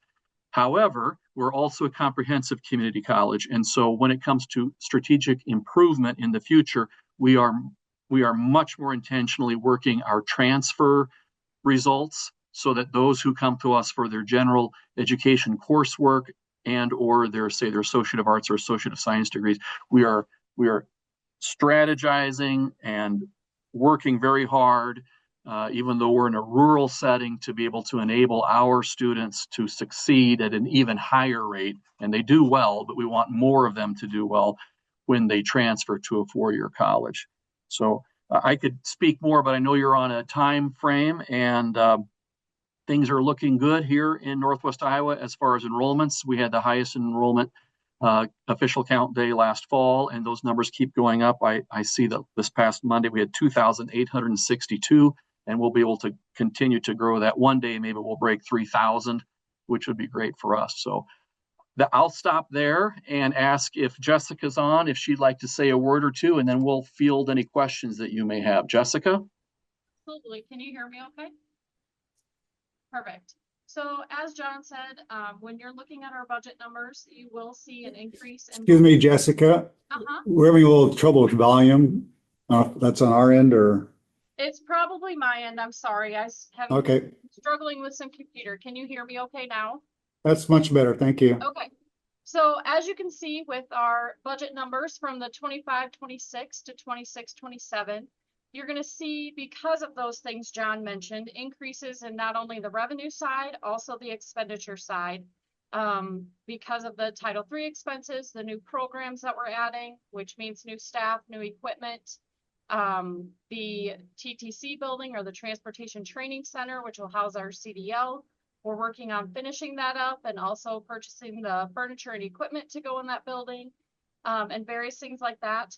One of our best practices that we're really trying to highlight and work on this year is the linking of everything to our institutional strategic plan and really giving that our roadmap. So any of our new budget lines, any of our new positions, construction projects, equipment purchases, anything of that nature really is linked to our institutional strategic plan.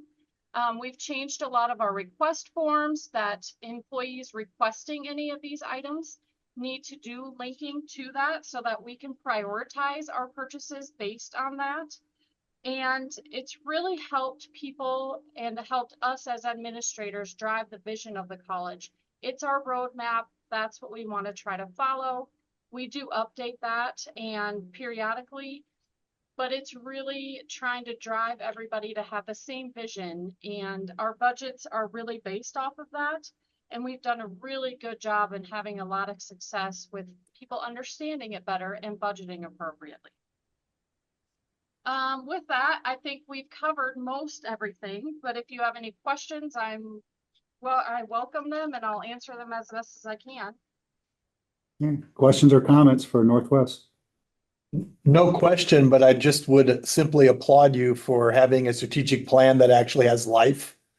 All too often I've been involved with plans that don't have a life, and you guys have breathed life into it. Congratulations on that. Thank you. Thank you. A question as far as your grant, how much was that grant for? The Title III? Yes. Yes. So it's for several million. And then we were also surprised by what's called a supplemental grant. We were actually added additional dollars on that. So is it like 2.35 or something million? Jessica knows. I believe that is correct. And so one of the questions always asked is that after the grant money runs out, are your new programs sustainable? Yes. So, and that is a good question. And normally they are, and we have been rather successful at NCC in acquiring these Title III grants. Not every program is as successful as others, but so let me just say this in answer to your question. One of our programs would be ultrasound / sonography. And so we have the federal dollars to hire the instructor, and we have students ready to go, and we would nest it in an existing rad tech program, but we cannot hire somebody because of the wages and so forth. And we faced similar challenges 2 years ago when it came to Powerline.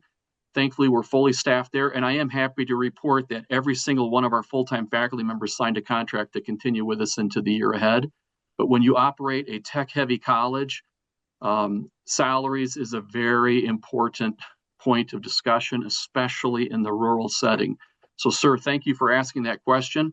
We try to pick programs that are needed in the region that result in higher wages for our graduates, because we've adopted the Aspen Doctrine, as others have, that it's not just about growing your enrollment. It's not even just about having higher retention completion rates. It really ultimately is about having better transfer success rates for those who come for the transfer piece, or better workforce results with higher ability and commanding higher family sustaining wages. So we do the work behind the scenes to select the programs. It doesn't mean it's easy, and it doesn't mean we don't face challenges, but we have a very good rate. I think maybe 1 or 2 programs over the years we have discontinued after trying them out. But every time we're awarded Title III, when we ramp up 3 to 4 new programs, that's a very good result on those Title III dollars. Thank you. Other questions or comments? And I just want to say congratulations on your focus on expanding your healthcare training capacity.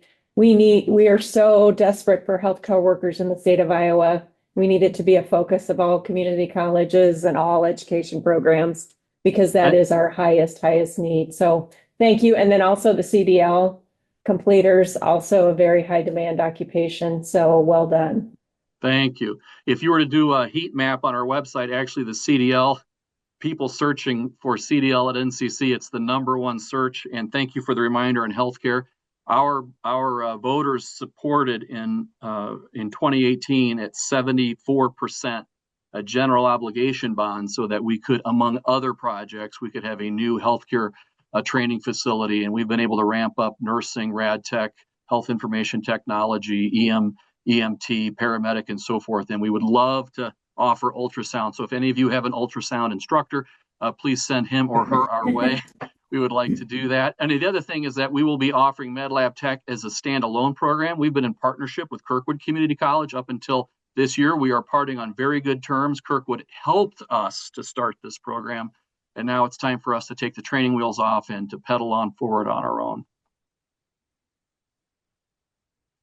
Okay, the recommendation is to approve the fiscal year 2027 certified budget for Northwest. Would somebody like to make that motion, please? So moved. It's moved by Jeff. Is there a second? Second by Cass. Any further discussion? Hearing none. Those who approve of the motion, please indicate by saying aye. Aye. Opposed, same sign. Motion's carried. Budget's approved. Thank you. Thank for your you. time. And we're on to Kirkwood Community College.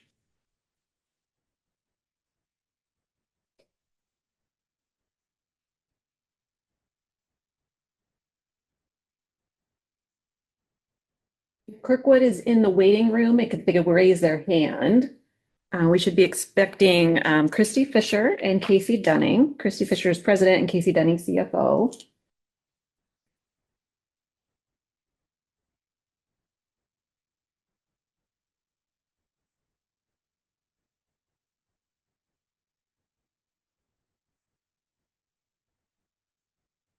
Looks like I have a boardroom joining.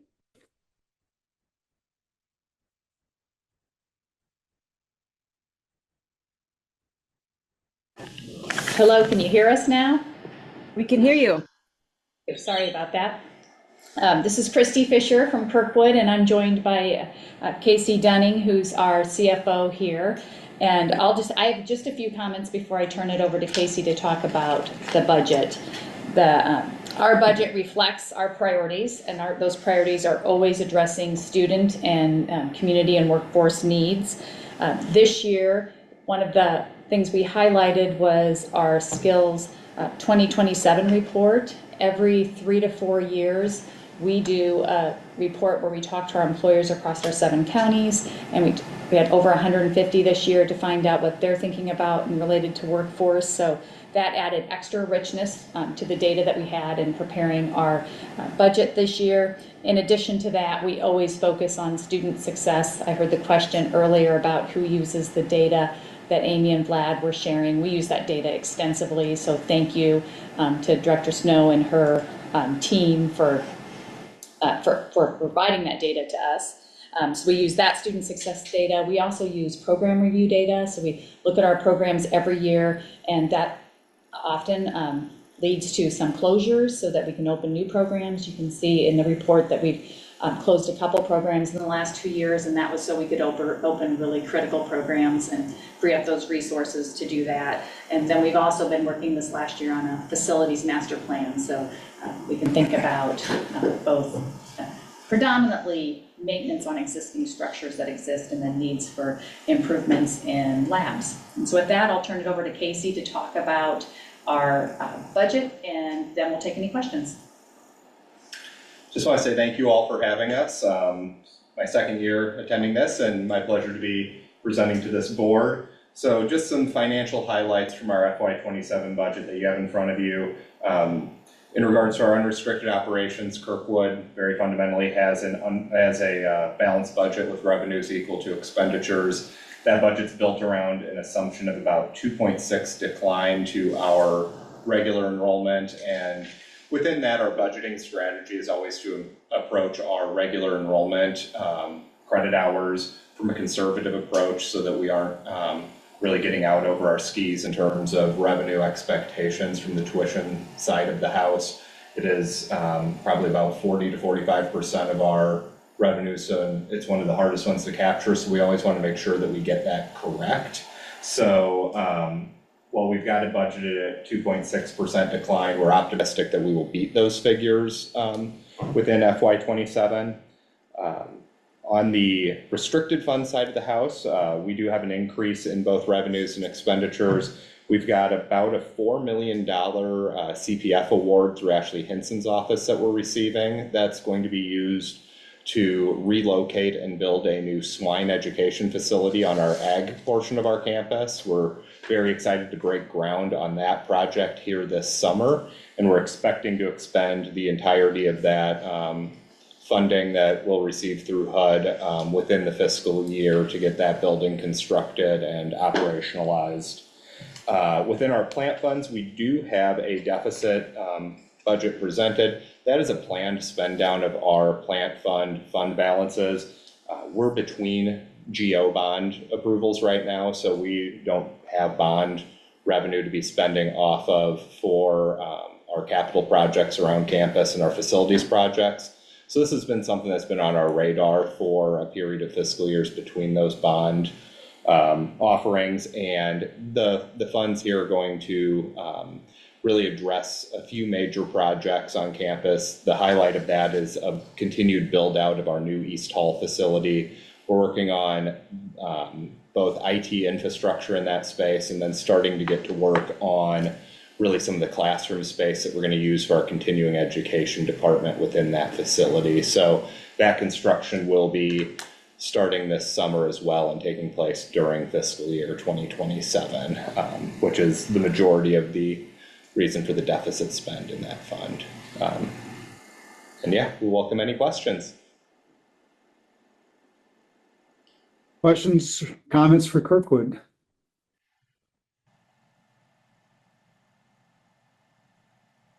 Even though you're spending down your plant fund a little bit, that still seems to be pretty healthy. Am I missing something? No, it is definitely a healthy fund balance, and that's sort of that product of when we're in those GO bond times, we're just sort of coming out of those. We're able to hold on to some of those fund balances to then augment those construction needs in between bond offerings. So I would expect to see that continue to be a balance that we draw from over the next 1 to 2 fiscal years until we're able to get out to voters and receive approval on another round of bond offerings. I would just add, I was going to add, Christy.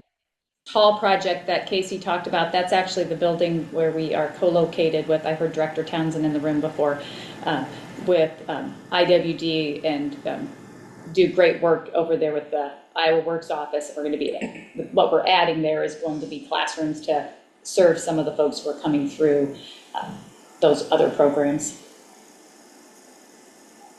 Your general fund balance is very good. You're going to be adding to that, or projecting to add to that again. Do you have a target number in mind as far as where you like to keep that range as far as your general fund?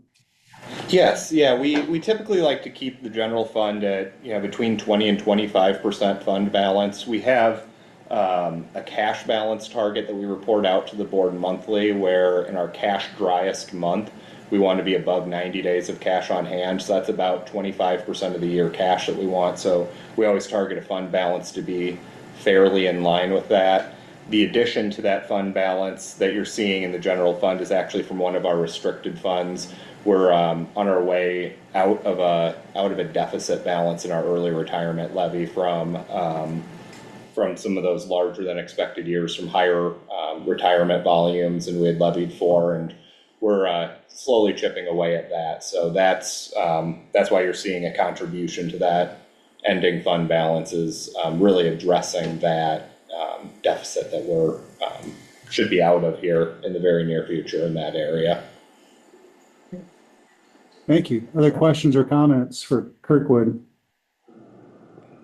Well, Chrissy, I'll also applaud you for your one of your strategic priorities being expanding healthcare training capacity. As you know, we beat that drum every day that we just need more and more healthcare training facilities, train students, workers. So thank you for focusing on that. I'm glad to see that's one of your strategic priorities. And like you said, I appreciate the partnership with Kirkwood. We've got an excellent American Job Center right there on campus. Thank you, Director Townsend. The recommendation is to approve the fiscal year 2027 certified budget that's provided for Kirkwood. Would somebody like to make that motion, please? Moved by Cass. Second by Erica. Any further discussion? Hearing none. Those in favor indicate by saying aye. Aye. Opposed, same sign. Motion's carried. Budget's approved. Thank you, Kirkwood. Thank you. Thank you. All right, we have Des Moines area. Yes, DMEC is with us in person. You gentlemen. We happen to be in the neighborhood, so.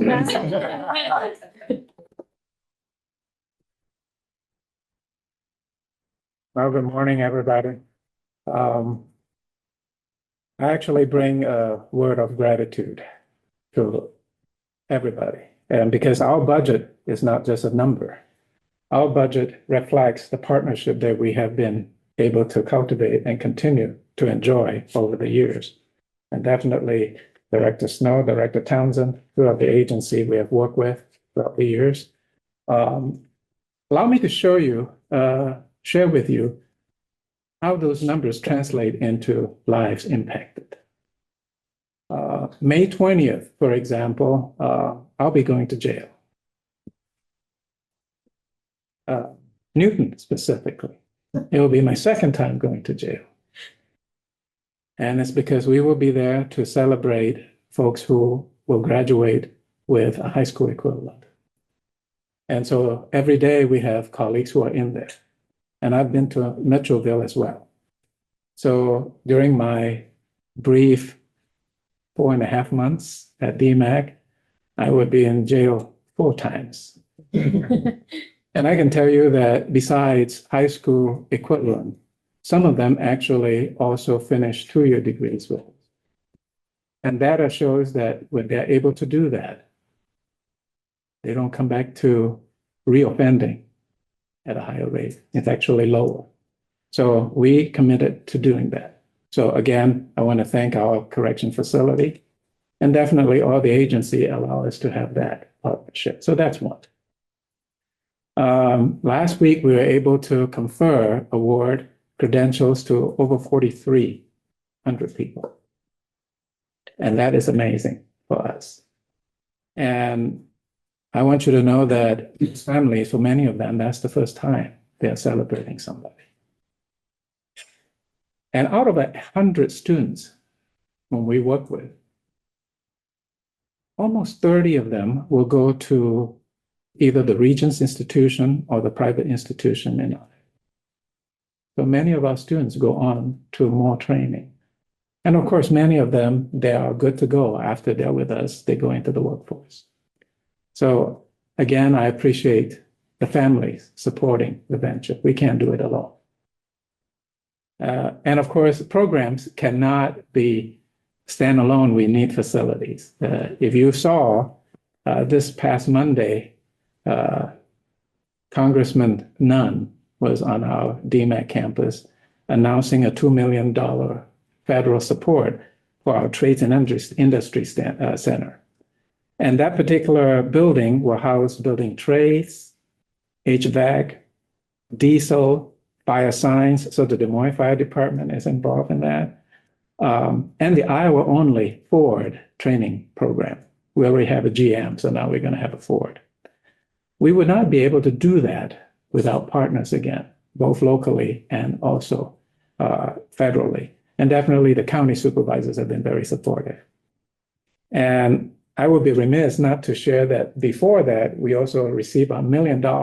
And that's where Director Townsend, when you talk about CDL, that $1 million went to our, Transportation Institute. That's where we do the CDL training. So we need a facility to be able to do that. So you look at our budget, part of it will be on facilities. And the other thing is definitely our gratitude to our K-12. We have 73 schools we work with, and every year we have concurrent enrollment. And I didn't know this until I joined DMAC. That's the 5th largest in the country. 5th largest. And we have great partnership with the K-12 because we are looking at what's needed. So for example, recently we just had conversation with the Nevada School District. And it's not just with the school district, but the business came along too, talk about welding. So that is so important. Talk about faculty, it's very hard to find faculty. So how do we work with the business to also help us do that? Because this is our problem, not just the DMAC problem. And in healthcare, same thing. In fact, if some of the hospitals in our area have already begun the conversation about how they may actually look at their staffing and see if somebody or some of them would also be good at transferring their skills as faculty member with our students. So I think that type of collaboration is important. I don't know how many of you have heard of Goldman Sachs, the 10,000. Well, recently I just saw the 15 cohort graduated. DMAC has been very supportive of this, and Goldman Sachs have been doing it. And right now we have over 430 businesses who have gone through it statewide. And we are doing such a great job with such great support that Goldman Sachs asked us to actually cross state into, in Rock Island and also into Moline and also going into Omaha. So we are actually expanding that. And those are very important because in a rural area, those businesses are so critical. And in total, we're talking about $450 million in revenue and over 4,800, employees. So we'll continue to do that. New jobs training program, which you know very well. The past 20 years, 24,000 new jobs. And many of them are small. Usually when people talk about DMAC, they think about Ankeny, the metro area. But we serve as far as Templeton, Iowa. We have urban and rural. So I want you to know that within our 6,500 square miles, 23 counties, we are meeting people where they are, especially the smaller ones. And because some of the schools are in small area, we are where we are because then they don't have to travel as much and still provide the opportunity. Last but not least, I want you to know that we are also doing more competency-based education.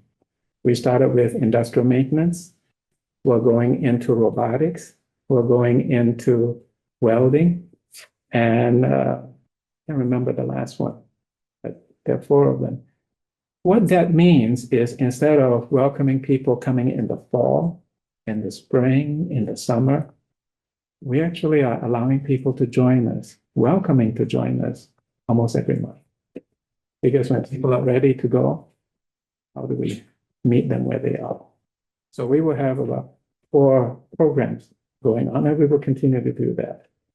And how do we know all those needs? It's because of our data. So at DMAC, our institution effectiveness, they are looking at the numbers. And one of the things that our colleagues are doing, and these are young people, they are throwing in AI into the mix to actually be able to crunch the data and allow us to have a first look at things. So we are extremely happy to it. So again, just a snapshot of what those dollars, those investments go towards changing lives. And we have a new president coming in. I'll be phasing out very quickly. And the report that you have, you see the new organizational chart. Dr. Lori Sundit will be officially on board June 15th. I will overlap with her for 2 weeks and then I disappear. But we already have started the conversation.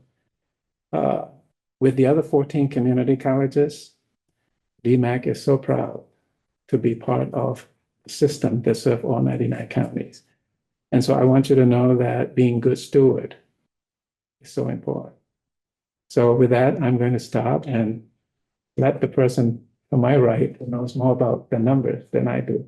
But again, thank you to all partners. Thank you to you for allowing us to serve Iowans. 95% of our people we serve stay in Iowa. Thank you. Good morning. My name is Ben Voigtlander. I'm the CFO at Des Moines Area Community College. Just to kind of present a little bit on our budget, we've built both of our current unrestricted and our current restricted budget are very balanced this year. We tried to align them better to our strategic initiatives. We started a new strategic plan this year. We're following a pillar concept at the college now. And we're trying to align all the employees to that pillar concept so everyone knows how their job aligns with our strategic visions. So as I said, we built very balanced. And as Amy mentioned earlier, a lot of this was done a couple months ago. So there's a lot of projections, but we are starting to see that our projections are aligning with our actualities. So I think we're in good shape with our unrestricted and restricted budgets. The one budget I do want to point out is our plant fund budget. We do show a significant decrease in our plant fund budget for next year. That is because of the two buildings that Dr. Wee mentioned. We mentioned the industrial trades building. We're also building a new dental learning clinic on the Ankeny campus. We sold bonds this year for both of those construction projects. We will be spending down that $40 million of bonds that we sold this year. Next year, that's what the $30 million decrease, or basically we have $30 million more in expense than we do in revenue for this current year because we're spending down the fund balance that we have. That's kind of our budget in a quick little fashion, but I'd be happy to answer any questions. With your plant funds for FY 28, will those replenish then?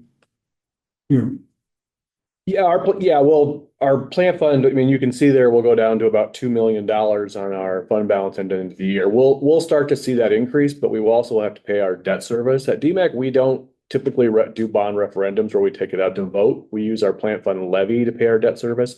So we will have debt service that we'll be paying. So we will not see significant increases in our plant fund balance. They'll be more minimal going forward. Eventually it'll replenish back up, but we constantly have deferred maintenance. We constantly have new projects. So it's, we don't really ever see our fund balance get large in the plant fund. This 2 million spread across your campuses is not a lot. Other questions or comments for DMAC?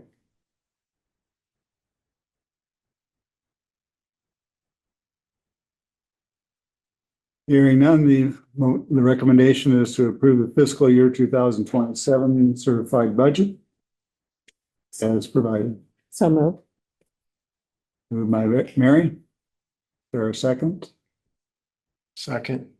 Second by Jeff. Any further comments or discussion? Hearing none, those approve of the motion, please indicate by saying aye. Aye. Opposed, same sign. Motion's carried, budget's approved. Congratulations. Thank you for your support. Thank you. Thank you. All right, Eastern Iowa.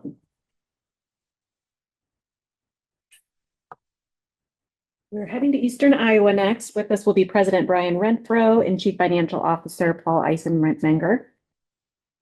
Being elevated now. So Eastern Iowa serves 18 school districts and 7 counties near Davenport. Good afternoon. Can you hear us okay? Yes, we can. Awesome. Well, thank you so much for allowing us to be here. My name is Brian Renfro. I'm the new chancellor at Eastern Iowa Community College, and I'm here with our CFO, Paul Eisenmeyer. And I'm in my first year, and Paul's in his second. So we're honored to be able to present to you today for my first time. So I'm going to let Paul talk a little bit about our financials, then I'll talk about some of our projects that we have lined up. Yes, good morning. Thank you for your time and consideration of our proposal. While we were in the waiting area, it was a pleasure to hear Dr. Wee again. Dr. Wee hired me, and just appreciate being here and being part of this community. Coming into Eastern Iowa out of a private 4-year background, I was pleased to see that we have what I consider to be healthy fund balances. Being in an interim state with the senior leadership, that doesn't exactly surprise me because we're looking to obviously make strategic investments in our fund balance. Our operating fund, the general fund, the fund balance is modest. We anticipate really across all of our funds being balanced in this current year. That will not be the case going forward, particularly in the plant fund and even some of the restricted funds, primarily on the equipment line. Again, now that we have our running legs under us, we've identified the different campus needs. Again, we serve a district, 3 campuses, and additionally 10 centers. So in terms of our overall budget, I'm confident we're going to be finishing this year within our estimated targets. And I think we're teed up quite well for the investment we feel we need to make in classroom technology and facilities and deferred maintenance that for probably the last 2.5 years have been somewhat in flux because of the interim situation. Now that we're coming out of that, I think we're set the table well for making the investments we feel we need to serve our students in these communities. I will take any questions now or at the end of the presentation. Otherwise, I'll flip it over to Dr. Renfro regarding one of our major initiatives, our FAME program. Thanks, Paul. I think we'll have some time for questions at the end. Certainly anytime, feel free to jump in with any questions. I wanted to talk to you a little bit about a project that we're excited about. We've launched a chapter of FAME, which is referred to as the Federation for Advanced Manufacturing Education. This is the first program of its type in the state of Iowa. It's currently active in 17 states across this great nation and supports several hundred manufacturing companies nationwide. It is housed in the Manufacturing Institute, which is the education and training arm of the National Association of Manufacturers, and works across the country to build a talent pipeline supporting training programs and strengthening U.S. manufacturers in the workplace. FAME originated with the company Toyota. Toyota was working with the Kentucky Community and Technical College system to develop a pipeline for skilled trade workers in the advanced manufacturing environment and a way that they could accelerate them through the process of moving from frontline workers to advanced supervision workers. And through the years of experience, Toyota and KCTCS then started partnering with the National Association of Manufacturers to drop it from being automotive specific to all things manufacturing. And that's when it took off and was developed across the states nationwide. And essentially, it's a unique model in that the companies partner together in a region, manufacturing companies, to form a local chapter. That FAME chapter is given a local name. Ours is the Riverbend FAME chapter, aptly named for the areas that we serve in the Quad Cities and surrounding areas of Muscatine and Clinton. And we have 8 manufacturing companies that have come together to form this chapter. They will hire students who will work on the manufacturing floor 3 days a week, and they will attend Eastern Iowa Community College FAME program 2 days a week until they obtain their Associate of Applied Science degree as an advanced manufacturing technician. During their entry-level employees, they will explore various opportunities across the manufacturing landscape for the company in which they are employed. And the unique thing about this is they are actually earning salaries and wages in the profession, gaining experience that will allow them to rapidly be promoted into the environment for the company in which supports them. So we're really excited for this to be the first chapter in Iowa. And we're really excited for the 8 companies that we have as corporate partners. We've had a tremendous success. We've had more applicants than we'll be able to support the first year. We'll be looking at expanding this program to a second cohort the second year. And again, I think this is a tremendous opportunity. We've seen that it's produced over 3,000 graduates nationwide, all of which have gone on to advance careers in manufacturing and helping fill that talent pipeline that's so desperately needed. At that point, I'll kind of turn it over. If you have any questions, we'd be more than happy to answer them. Questions or comments for Eastern Iowa? I'm pardon you cut out. Yeah, questions and comments. Okay. Yeah. With the FAME program, when the students are working and then also taking classes, do the students pay the tuition or do the employers paying the tuition? Yeah, that's a great question. And I have to be honest with you, it's a little bit of a mix. Some of our employers do pay the tuition. Some of them pay it up front. Others do it through a deferred tuition reimbursement programs, and others do not. It really depends on the corporate partner and what they have in place for tuition assistance programs already. And then usually what we're left with are some that we can find scholarship funds for as well. So then as a follow-up to that, are these students, when they are they more like an intern, if you will, or are they hands-on, they're in the middle of all of it?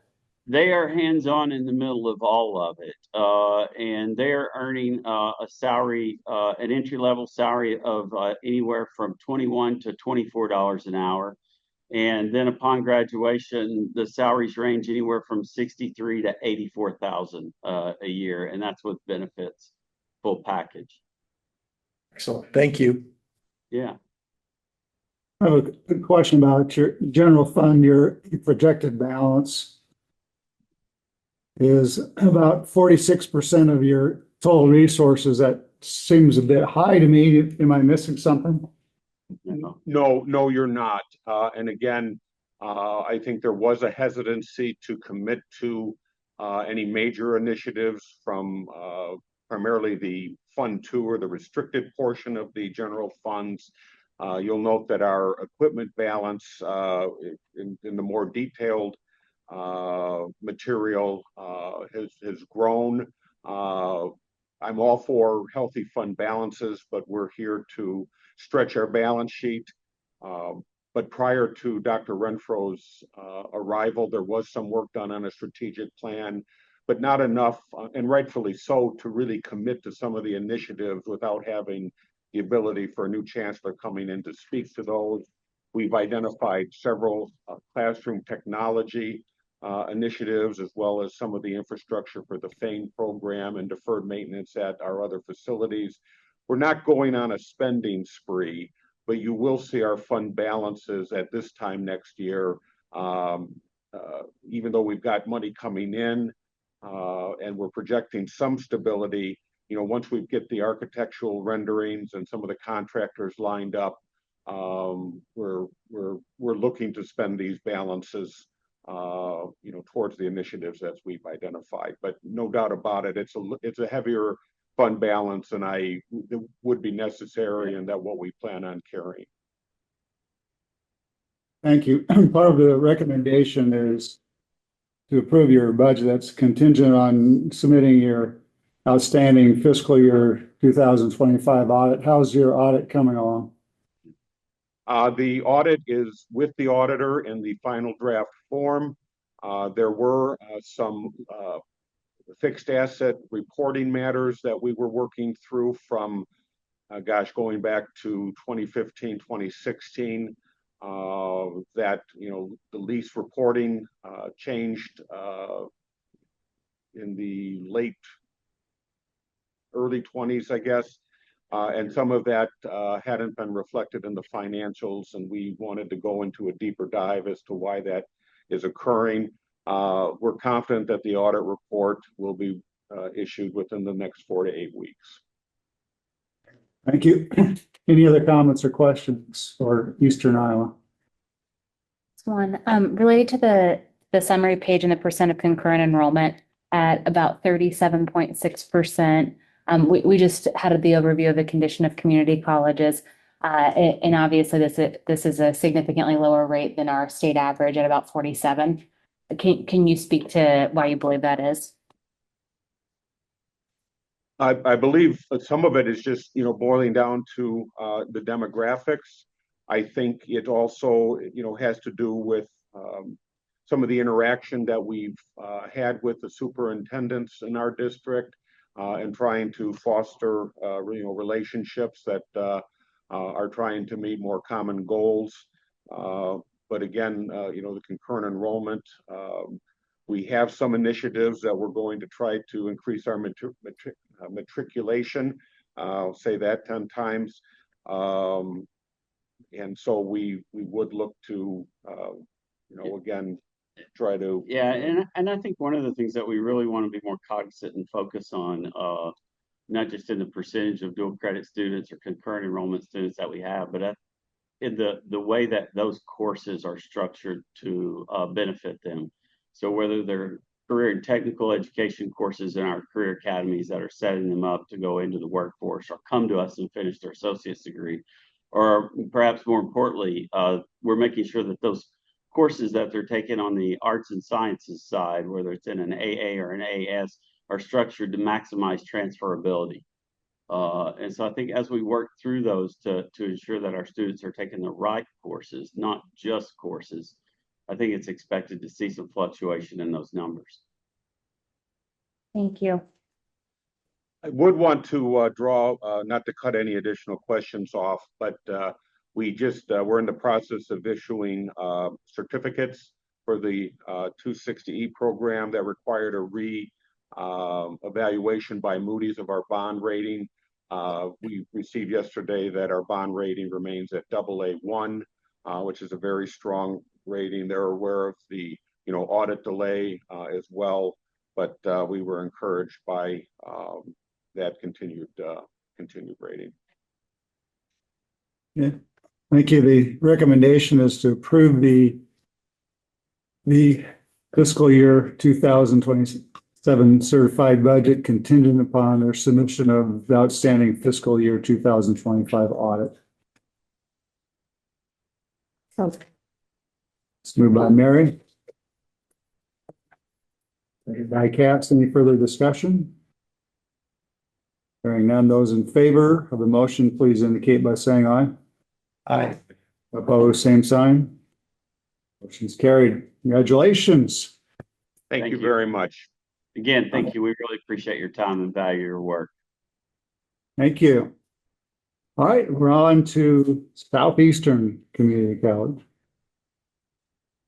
With us today from Southeastern is President Michael Ash and Chief Financial Officer Corey Gall.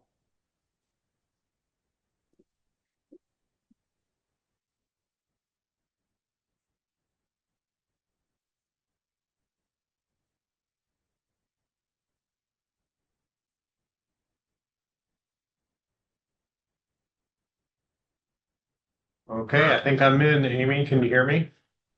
Yes, we can hear you, Corey. Okay. I'd assume Dr. Ash is joining also from his office. Is he in the waiting room? Yes, we are just about to promote him. His name was slightly off, so we were just verifying that was who was in the waiting room.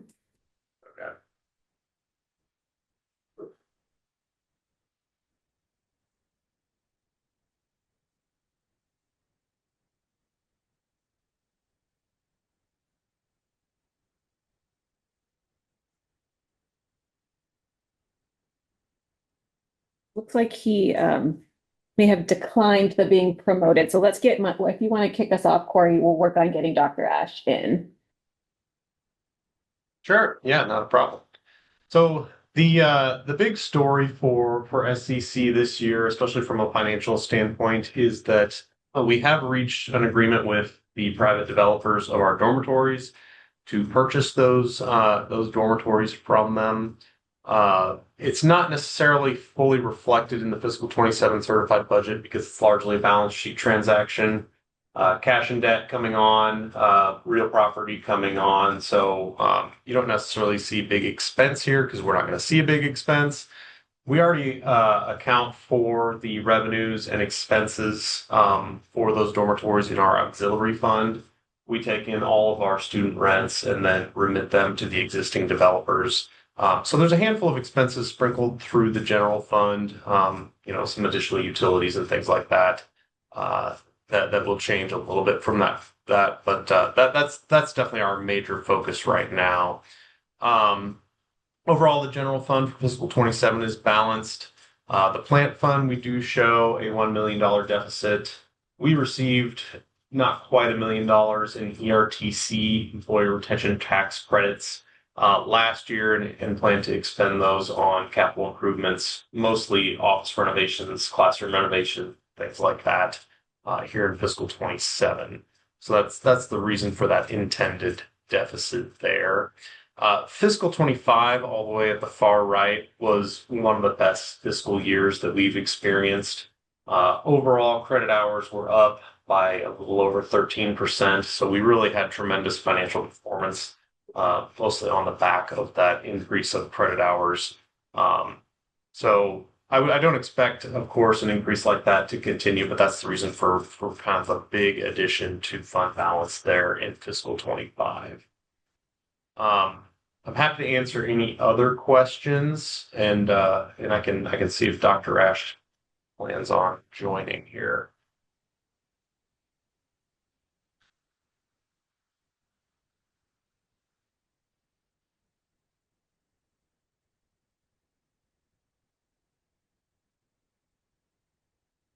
Any update on Dr. Ash? He seems to be having Zoom issues. I'm trying to contact him, but he's not able to get in. We're getting reports that he's declining the invitation. Yeah. I think he might just not be accepting it correctly.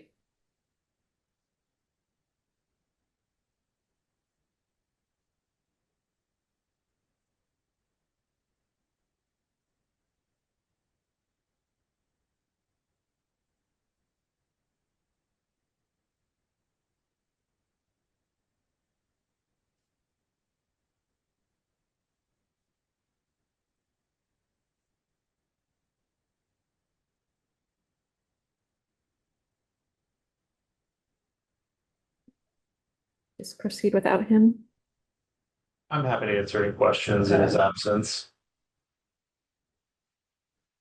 One of the questions that was asked was to put your budget in context, and nothing was provided as far as the context. Can you provide some context as far as your budget? You talked about, obviously the new housing, but more concerned with the general fund budget here. You got a healthy balance around 30% of operating expenses. Any new programs coming on or going off, or what's happening? We enjoy the direct supplement to our nursing program from our local hospital. They provide us about $1 million a year for that. So that's really that's very helpful. And that agreement ends in fiscal 27. So in fiscal 28, we'll be looking to try to extend that partnership, but if not, we may have to make some programmatic changes if those funds don't continue. The fund balance we like to keep closer to 25%. We're over 30% right now.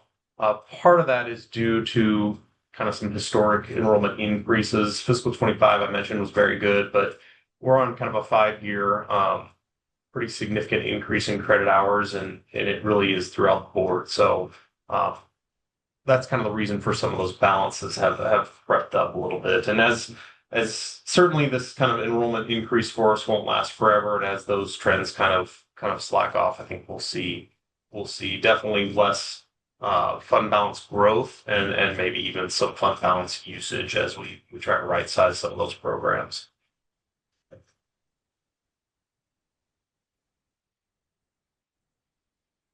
Other questions or comments for Southeastern?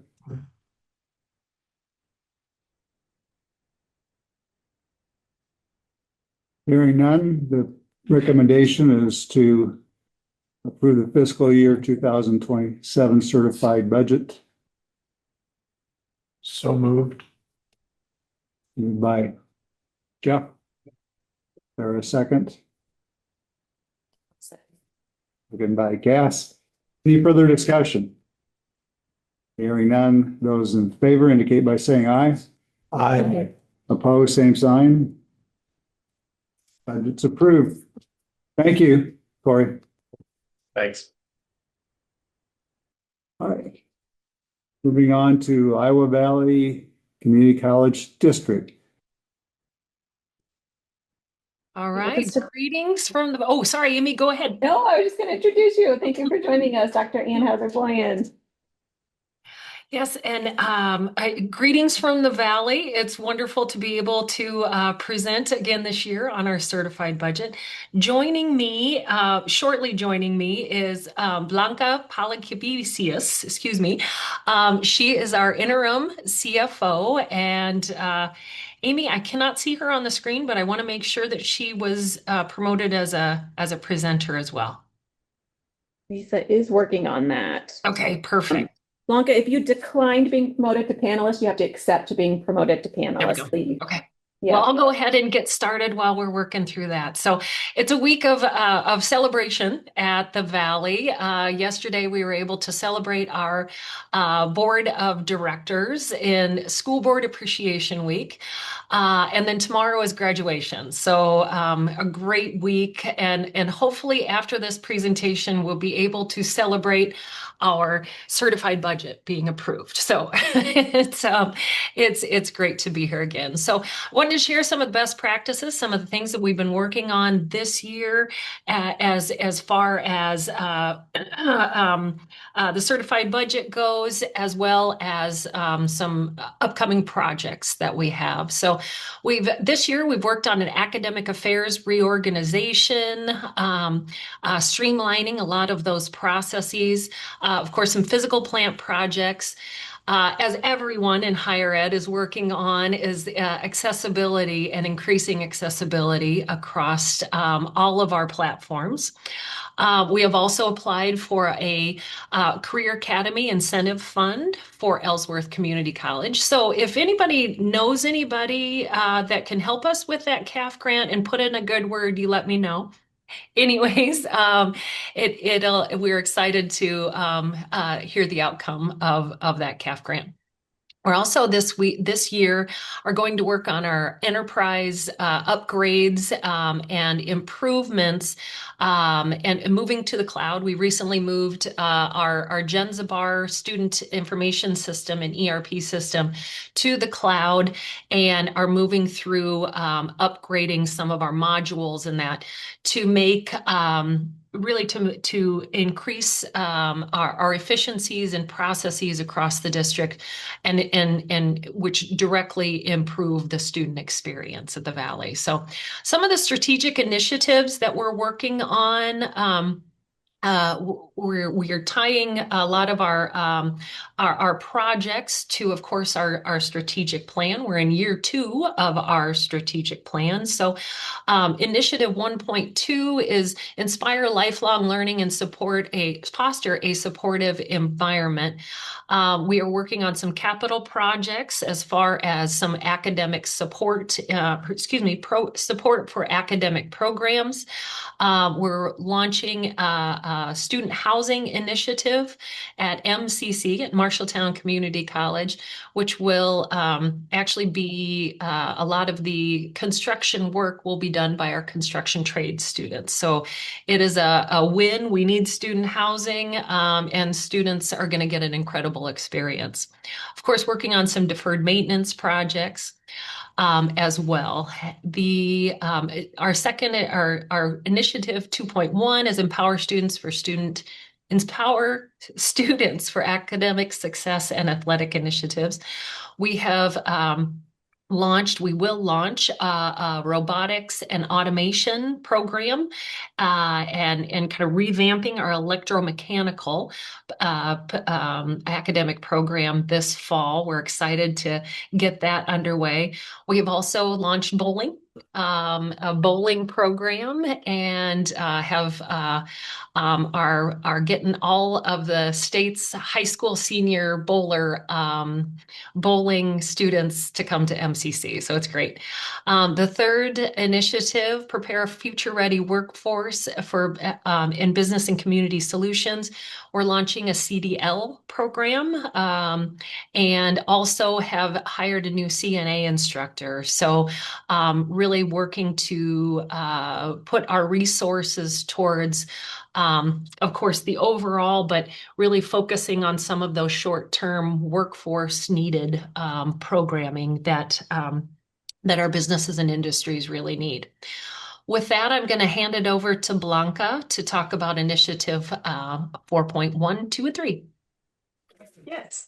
Thank you so much for having us.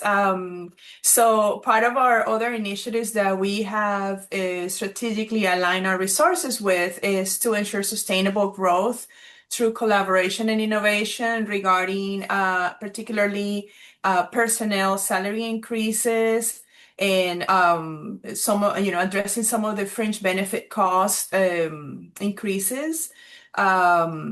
As well as increasing our adjunct rates. We have to make sure that our most valuable asset, which is our staff, is fairly compensated.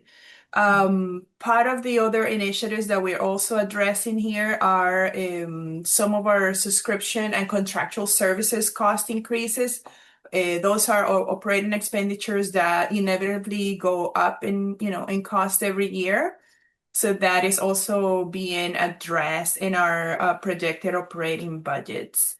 For our certified budget and strategic priorities, it really reflects our best estimate, based on the information available at this point in the budget cycle. And as always, there are several assumptions that remain subject to change. So we are doing our best to plan for those.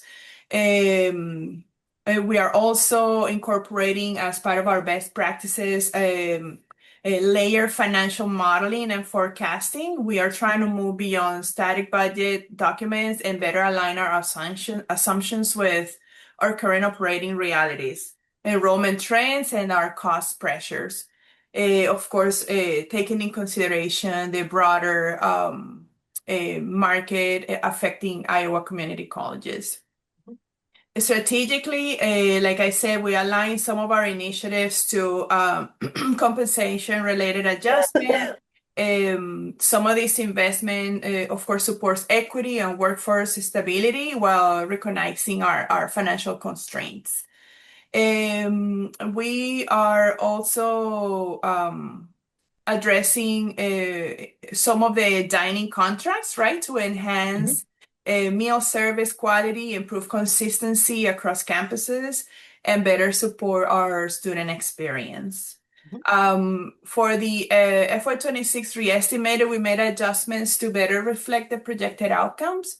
This includes removing the budgeted deficit in unrestricted and insurance areas and adjusting budgets closer to an expected reality and activity at the moment. We are also adding planned use of restricted fund balance from ACE funding that is aligning with other expenditures closer to anticipated spending. Looking at the FY27 certified budget summary, total resources are estimated at $52.6 million, with total expenditures of approximately $59 million, resulting in a estimated planned use of fund balance of $7.2 million. However, this is authority to spend. We might not spend it all. Obviously, we want to keep our reserves, at a healthy balance. Let's see what else here. For the general fund, the projected use is approximately 657,000. That includes both restricted and unrestricted activity. We're continuing to monitor closely our operating cost. And overall, we are on track in making progress and refining our cost and improving our cost control measures. So overall, this reflects a balance between investing in our people, our service, our technology, our housing capacity, and strengthening our financial planning and modeling to sustain the district fiscal health. And now we're open to any questions that you may have in this context. Questions or comments for Iowa Valley? Quick one. So in the staffing report, it indicates that there is no non-credit faculty, but then non-credit student enrollment is significantly more than credit. Are all of the credit faculty teaching non-credit courses? Can you repeat that one more time? I apologize. It kind of cut out on my end. Oh, sorry. No. Yeah. So on pages 10 and 11 of the report, can you hear me now, President? Yes, absolutely. Yes, thank you. It indicates that there's no non-credit faculty, but obviously non-credit enrollment is significantly higher than credit enrollment. Is it just that all credit faculty teach non-credit courses as well? That you have no Actually, non-credit quite a specific? few. Yes, we have quite a few of our full-time faculty who also teach those non-credit courses. And a lot of those are also, I would say, adjunct. And so they are counted probably in our, if you go up to, they might be, counted in under our adjunct faculty. So I can dive into that a little bit more for you. Apologies on this one. Thank you. I'll dive into that a little bit more and get you an answer here very soon. I have a couple questions with the general fund looking to overspend by $650,000. Is that kind of sprinkled throughout the general fund budget, or is it concentrated in a given area? It is kind of sprinkled, and potentially that might not be the case at this point. That was our best estimate, but we are anticipating a change in that balance. Okay. Yeah. Your plant fund balance, ending balance is projected as 0. Do you have funds that'll be replenished that for the following fiscal year? No, we are we submitted that as a plan. However, we are not going to completely spend the entire fund balance there on the planned funds. We are leaving reserves for the next, a couple of years until we have additional GO bonds issued. However, because it is an authority to spend that we request, we wanted to make sure that we covered in case we have to spend it for any unforeseeable things. So, basically, okay, I got you. I understand. Other questions or comments? Thank you. Just going back to the percent of concurrent enrollment at about 65%, which is significantly above our state average. Can you speak to the partnerships that you have with school districts to achieve such a high rate of concurrent? Concurrent, absolutely. We are, I talked a little bit about the academic restructure at the beginning of my presentation. And one of the things that we have really worked on in the last 2 years, the 2.5 years that I have been at the Valley, is increasing the access for concurrent students. And so what we have done is built for every single one of our academic programs at the colleges, we have built a kind of a template for students to get started in high school and then continue on, whether it be at a four-year institution or hopefully with ECC or MCC or another one of our community college partners. And we have had great growth in that area and able to serve all 14 of our school districts that are in the Iowa Valley District with those concurrently enrolled students.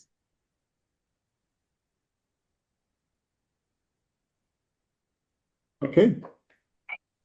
Recommendation is to approve the fiscal year 2027 certified budget as provided. So moved. Moved by Erica, Second. second by Cass. Any further discussion? Hearing none. Those in favor of the motion, please indicate by saying aye. Aye.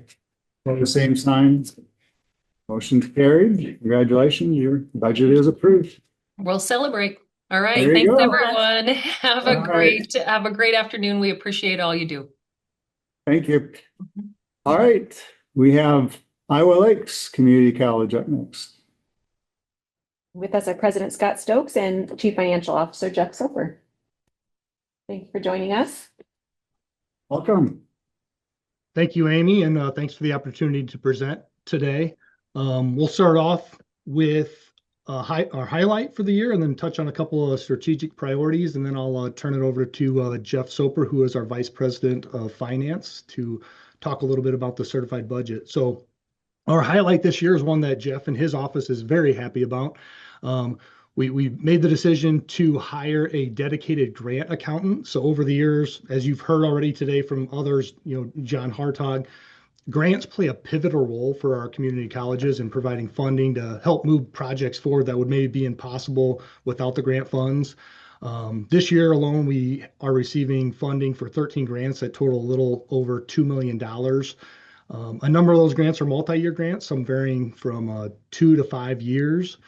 A couple of the grants the last couple of years that have had a big impact on our campuses, we had a grant to fund the creation of veteran centers on our 3 main campuses. So that's been a huge benefit to our veteran students. It provides them a space, and that's really where they go and where the individual is that can provide assistance to them to make sure that they get all the services that they deserve.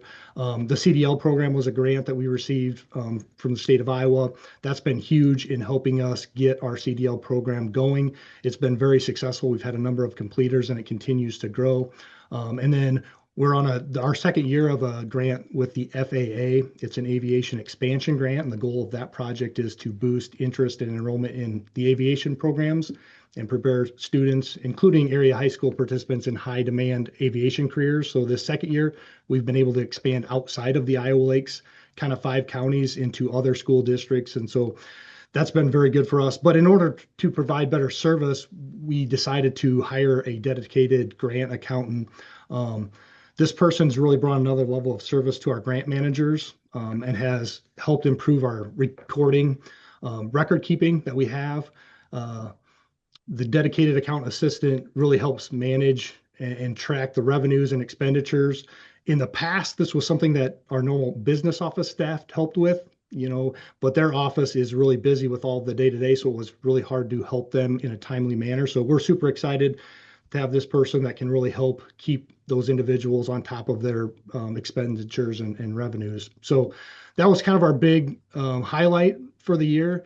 I'll move on to our strategic priorities. So we got approval from our board to move forward with purchasing an educational data management platform through EAB. It's called Edify.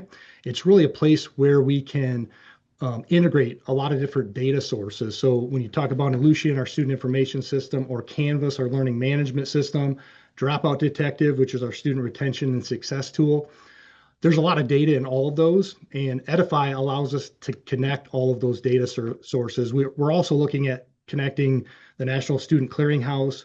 We're looking at statewide data, workforce data.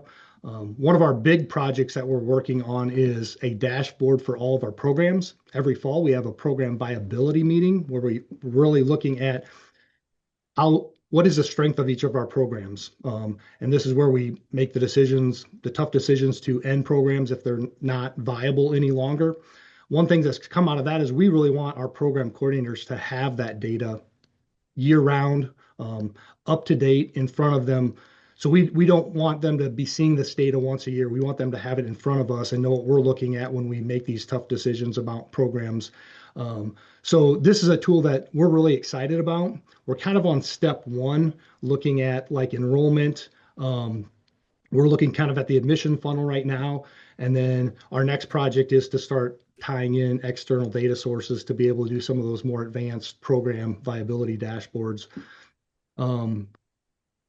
Our board approved at the April board meeting this year, they approved moving forward with a local architectural firm to update the Iowa Lakes Facilities Master Plan. And part of that plan is going to be planning for a general obligation bond. Our voters in the February of 2016 approved a $16 million general obligation bond. That bond really helped us be able to complete a lot of the projects that we had on our strategic plan.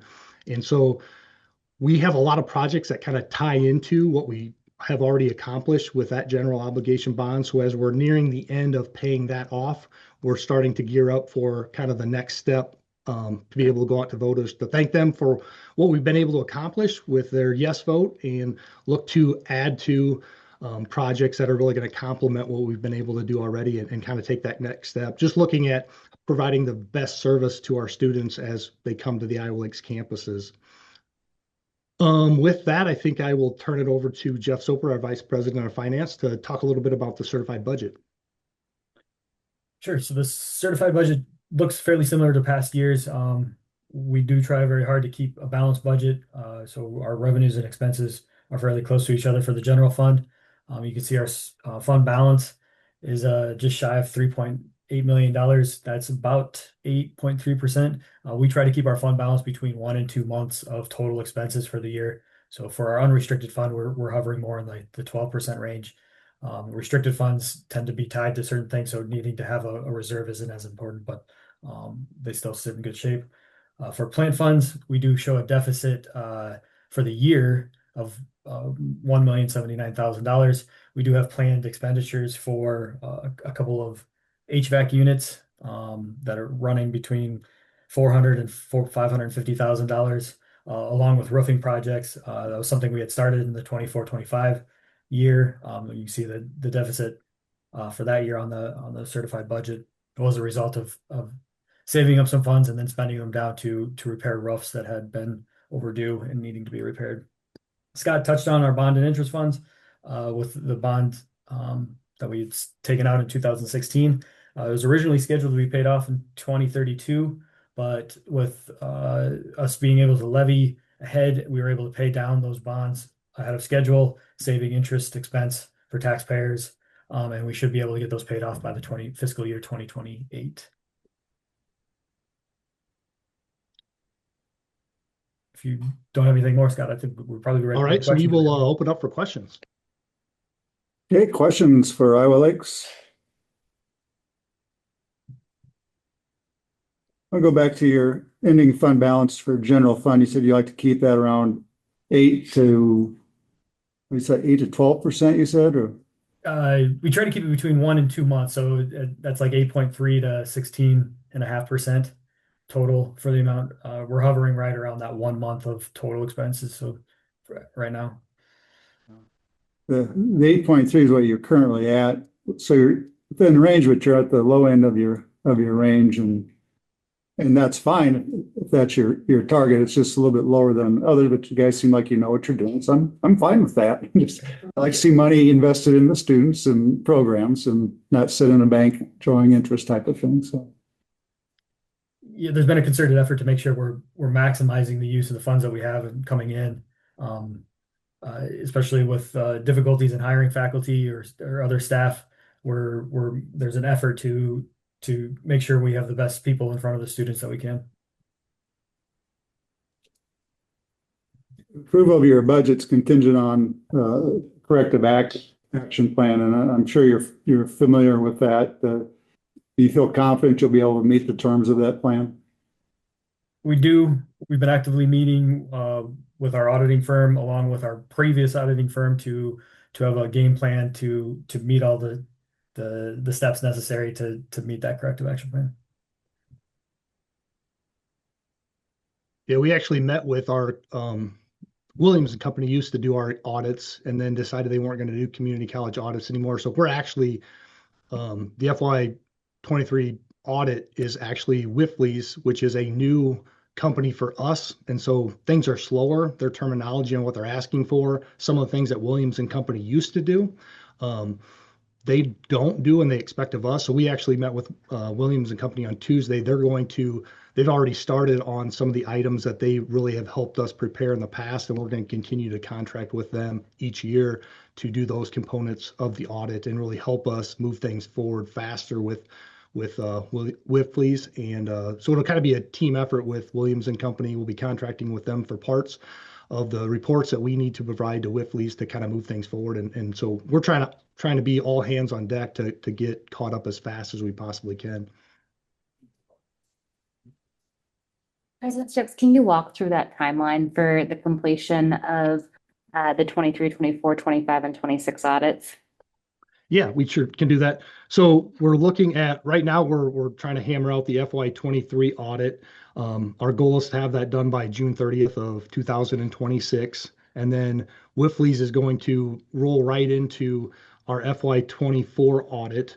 They're going to work, they kind of have people committed to work on that June, July. So most of the work will be done. They have a number of Illinois schools that they really focus on for the fall. So our goal is to have the FY24 audit wrapped up January 1st of 27. When we contracted with Wifley's, the one thing they were excited about, they've kind of committed to start our audit in January. So they have a December deadline for the Illinois schools. So kind of September to August, September to December is really focused on all their Illinois colleges and schools. So their goal for us is to commit resources starting in January. So that's kind of the I guess the lag in time on the timeline here. So just wanted to explain that. So FY24, January of 27, then they'll begin work on FY25 in early 27. So kind of right in January. The goal is to have that done March 31st of 27, and then go right into our FY26 audit with the goal of having that completed September 30th of 2027. Can you speak to why it's not possible to get the 26 audit back on the statutory timeline? Yeah, so we actually met with, we had a Zoom meeting with Amy from the Department of Ed, Wifley's, and then our team here at Iowa Lakes to try to talk through, and we've tried to do everything we can to make it happen. Our issue is our auditing company, they can't commit to working on our audits nonstop without that kind of fall break where they're really working on all of their other colleges that they've committed to for kind of the August, September, October, November, and then they have a due date in December for those audits. So there's kind of a gap there. So they just don't feel like there's any way that they can commit the resources to our audits to get us done within that time frame. Thank you. And then, and will you again touch base on why the college chose to change auditors? Yeah, so after our FY22 audit, Williams and Company informed us that they were no longer going to do audits of community colleges. It's just too time intensive. So they had done audits for 3 community colleges, and we were one of those. So Jeff, our vice president of finance, went out for RFPs. We had 0 audit or companies willing or interested in doing our audit. So he started contacting other community colleges to get names of auditors that they use. He called them to try to see if we could contract with any of them to do our audit. They weren't interested. We went to the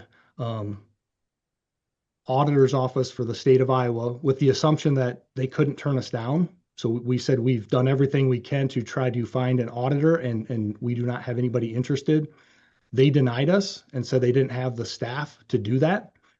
So then we were scrambling yet again. Jeff continued to get on the horn and call, and eventually we got contacted with Lifley's. They had an interest in getting into Iowa to do audits with higher ed. So that was our connection there. And the timeline really worked for them as far as kind of committing to start in January for ours. We had our contract with them approved in January of that year for the FY23 audit. And then we got notified that we had an audit based on concerns of financial aid that hit in March. And so that put our FY23 audit on hold. And we've been working with the state auditor's office to complete that audit, which got completed this last spring. And so that's kind of the I guess, somewhat I consider the perfect storm in the wrong direction that really has got us behind. So, and President Stokes, the context is that it took about 3 years for the audit to be completed, and that is why it covers fiscal year 23, 24, and 25. Is that correct? That is correct. Yes. Yep. And there was a lot of back and forth with the state auditor's office as far as like us trying to push to get this done, because it really has been it's been very frustrating for us, and it's been very painful because our whole goal is to keep everybody updated. So we've constantly kind of kept the Department of Ed updated, HLC, any of the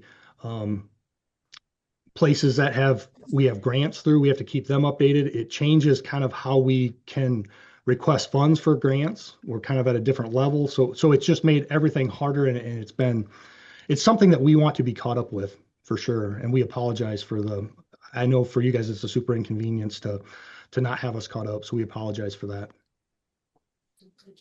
And then just my last question, obviously the audit report is affixed, but can you just briefly speak to the findings and the corrective action you've taken thus far?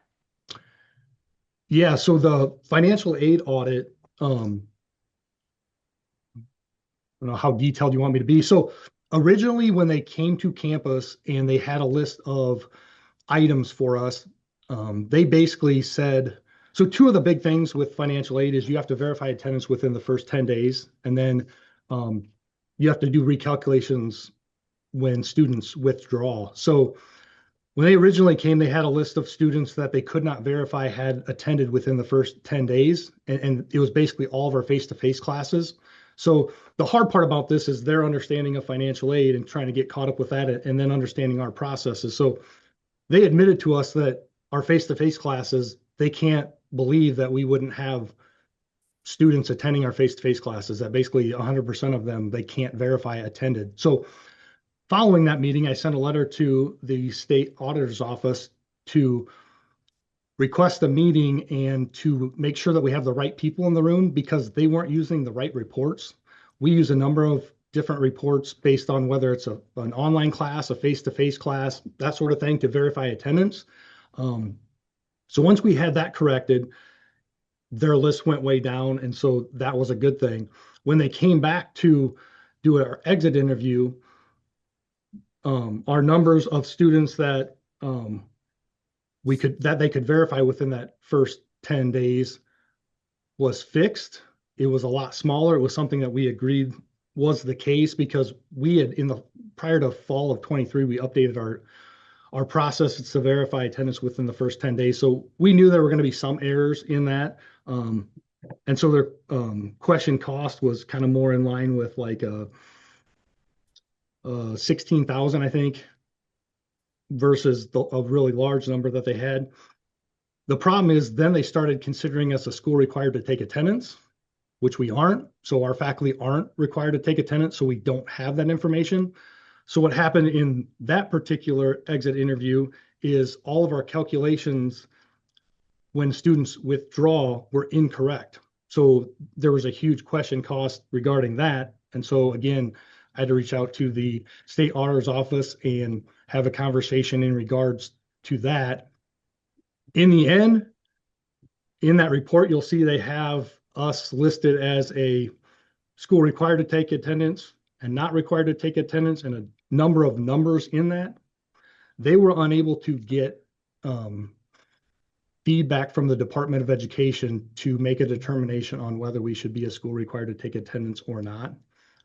We have been in communication with the National Financial Aid Administrators Association the entire time, and we feel like we are doing the correct processes for financial aid, and we feel like we match what everybody else is doing. So we're going to continue to work with that organization, and when we're able to work with the Department of Ed at the national level, we're going to work to make sure that we are in line with our processes. So there are a lot of numbers in that report, and they're very confusing just because they have two scenarios of us. And like I say, the big ones are verification within the first 10 days, and then the calculations once students withdraw from classes. Thank you.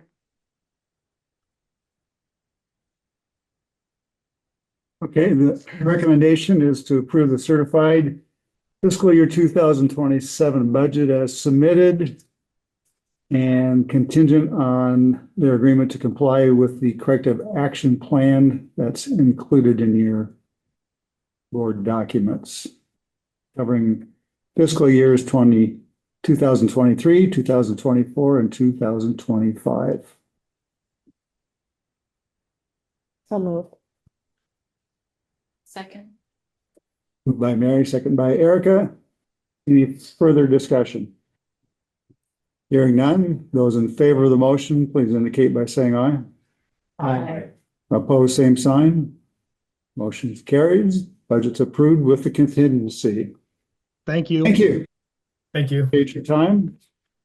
It's 12:10. It's time for lunch. We're supposed to reconvene at 12:40. We'll make it 12:45. Item on the agenda is item number 16, which is Iowa Western Community College. Yes, and I see that Eddie is on with us from Iowa Western. We have President Kinney and CFO Eddie Foltz. I see at least Eddie with us. I'm on here. You guys see me or hear me? Oh, I see you on this. Over there.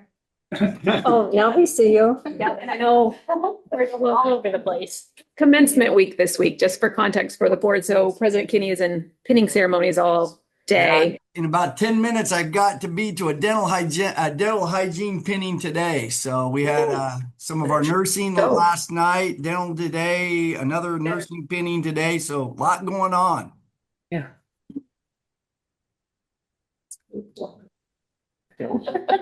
Great, then perhaps we should start with you, President Kinney. Okay, great. Well, first of all, thank you guys for having us today. And, in regards to looking at this, I want to just kind of highlight some of the things we've been doing. I'll definitely let Eddie kind of jump in. He's our vice president over our operations and chief financial officer. So a lot of some of the highlights we've had this past year. Number one was being named an Aspen 200 institution. I think that was very important and really looks at the hard work our team's been doing in regard to our retention, our graduation, the completion rates and things like that. But being named into that for the very first time as Iowa Western, I think that's really important. Some things we really have been focused on has really been looking at our budget. We've had a lot of new budget leaders come in this year, or leaders come into positions. And so we really stepped forward and did some zero budgeting, really zeroed it out to look at the spending. I think it's got our directors and our deans more familiar with their budgets as we kind of move forward, but really looking for efficiencies and things like that. The other big thing, and the department will hear about this when they come for our accreditation coming up here next year, but we really implemented a program vitality, really looking at how efficient are our programs and stuff out there. It includes job demand with the growth that's out there, livable wages, the annual openings, our growth, enrollment, how our graduation rates are going, looking at the past sizes of ours, our completers into there, our efficiencies, how efficient is the program, and really looking at financials. What is the cost per student? So we've seen a lot of things there, and we can continue to really help us really look at our programs to improve them, or unfortunately, sometimes we have to sunset some programs as we see there's not the growth out there. So that's been kind of exciting. That continues on. We're in about our third variation of that one. It's been kind of fine-tuned throughout the process. In fact, my board doesn't hear about this until next Monday night. It'll be the first time they're gonna hear that. Another highlight of our year was with the growth that we've had. I mean, this past fall, we're looking at about 9% growth. This spring, we're up about 11%. Those numbers will still be finalized coming up into next year's reporting. But we've seen some significant growth here at Iowa Western, not only on the high school students taking classes, but matriculating those high school students. We're seeing more and more of them are staying at home, finishing a degree with us to transfer, or finishing their degree and going into the workforce, which has really put a strain on our facilities. And most of that's been in our career technical. So last fall or in November, we passed a $55 million bond issue that really is going to help us build a new transportation logistics center to move our diesel tech and our auto tech out of that facility, moving our CDL from, unfortunately, a residential hall parking lot and CDL don't always mix real well, but we're moving them up to their own professional course and then starting some new programs. One is supply chain management and logistics. We really heard from our local businesses, hey, we need more of that in this area. So we'll be starting a new program driven by them. We are in the process right now of running about an additional $15 million on that to do renovations to a lot of the spaces that they're abandoning, which is doubling those program spaces, but now moving our welding, our construction, our HVAC, our plumbing into larger spaces so we don't have to cap those programs like we've had to do in the last few years because of that growth. But more importantly, it's allowing us to put some industrial flexible training space in our Clarinda, Atlantic, and Shenandoah. Once that is completed, every high school within our district will be within 30 miles of getting some high demand CTE training. Unfortunately, when we built those facilities years ago, it was more transfer. We didn't put in that flexible space that we could put welding, HVAC, plumbing, ag, whatever it would be that's needed in that region. So we're excited about that opportunity moving forward and having that space that's out there, and my notes aren't moving. And then the other one big kind we've been doing is really working on deferred maintenance. I know Eddie will talk a little bit about that, but really focusing. When I got here, gosh, I think I've been here 6 years now. It's going fast. Really needed to work on our deferred maintenance, and we've done a great job. Eddie and his team has been able to get in and do that. So as we kind of move forward, start with this new space is, growth of what we can continue to do. Number one, we've done a lot in non-credit training, apprenticeships. In fact, we just started up our apprenticeship model for our HVAC. That first class just started in January, February timeframe. So we're starting to really get into that for adult learners. And we're seeing some even 18-year-old type students coming out of high school going into those apprenticeship programs. So we've really been growing on that. A program that we started this year or is getting ready to start our first classes is in flooring technician. Amazing carpet layers and flooring technicians, the needs out there, and we have businesses coming to us. So continue to grow on that. The other thing I think that's big that we've really kind of started focusing a lot on is IRCs. The state stepped forward. We're putting that in there. We, over this past year, have certified 500 individuals in certifications of IRCs. So we are one of the NC3 leader schools in the nation. So we've joined that about 2 years ago, started implementing those. We're going to continue to add those IRCs, those industrial recognized certifications, embedded into our current curriculum. So we're excited about that. We've really started with our auto diesel. We've expanded into HVAC now, a lot more areas to come. So that's just kind of some of the highlights. Eddie, do you want to cover a little bit on the budget and deferred maintenance and kind of some of those plans you got moving forward? Yeah, so we are, like Dr. Kinney said, zero-based budgeting. We're applying that across the board. Doesn't matter if it's an academic program, an athletic program, or just a service department. We're applying that concept across the board. Not only has it allowed us to look at our budgets for efficiencies, it's allowed our budget managers to get even more familiar with their budgets and kind of understand the concept and the strategic planning that the college is looking at when it comes to budgets. As far as our projects, Dr. Kinney mentioned the TNL building, as well as the other renovations we have going on. But some of the renovations we have going on are in our housing facilities. We're putting high-speed fiber internet into those facilities this summer. We are redoing a roof. It's hard to believe, but one of our suites is 20 years old, and we're just getting bids back for that. Our tower, renovating some bathrooms, redoing a few things, replacing carpet in a lot of these facilities.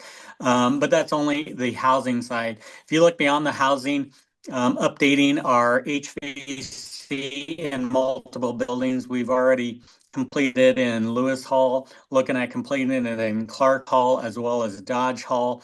And then also our main electrical, when we started, all of our electrical came into Fremont Hall and then kind of branched out from there. We've grown a lot, and that's not the most efficient or safest way for it to be done. So looking at updates in that area. So, as you look, it was brought up last year. I'm sure it'll be brought up this year. Fund balances. A lot of what I just addressed is what some of those fund balances are being used for. And keep in mind, planned used for. It was intended that some of these projects are fairly large, and therefore it'd take a few years of building up that fund balance a little bit to be able to do these projects. Plus, it feels like right now is finally got the team in place to get some of those projects done after some turnover as well. So as Eddie talked about some of the renovations we're doing, one of the things is when I got here, we only really worked with Council Bluffs school districts. Lewis Central and some of our rural ones really weren't sending students. They've had a lot of turnover in regards to their superintendent. So we really are trying to focus on not only growing our programs and expanding the space to expand students in there, but really looking to set up true tracks for the high schools that are really locally that we didn't have here in Council Bluffs. So those are just some of the things that are going on. Pending questions, I guess, what questions you'll have? Questions or comments for Thomas Skellen? Thomas Mays, General Counsel. Just want to say that your college has one of the best college radio stations in existence. I love the metal format. And whenever I'm over in that side of the state, it's one of the things that makes that side of the state unique.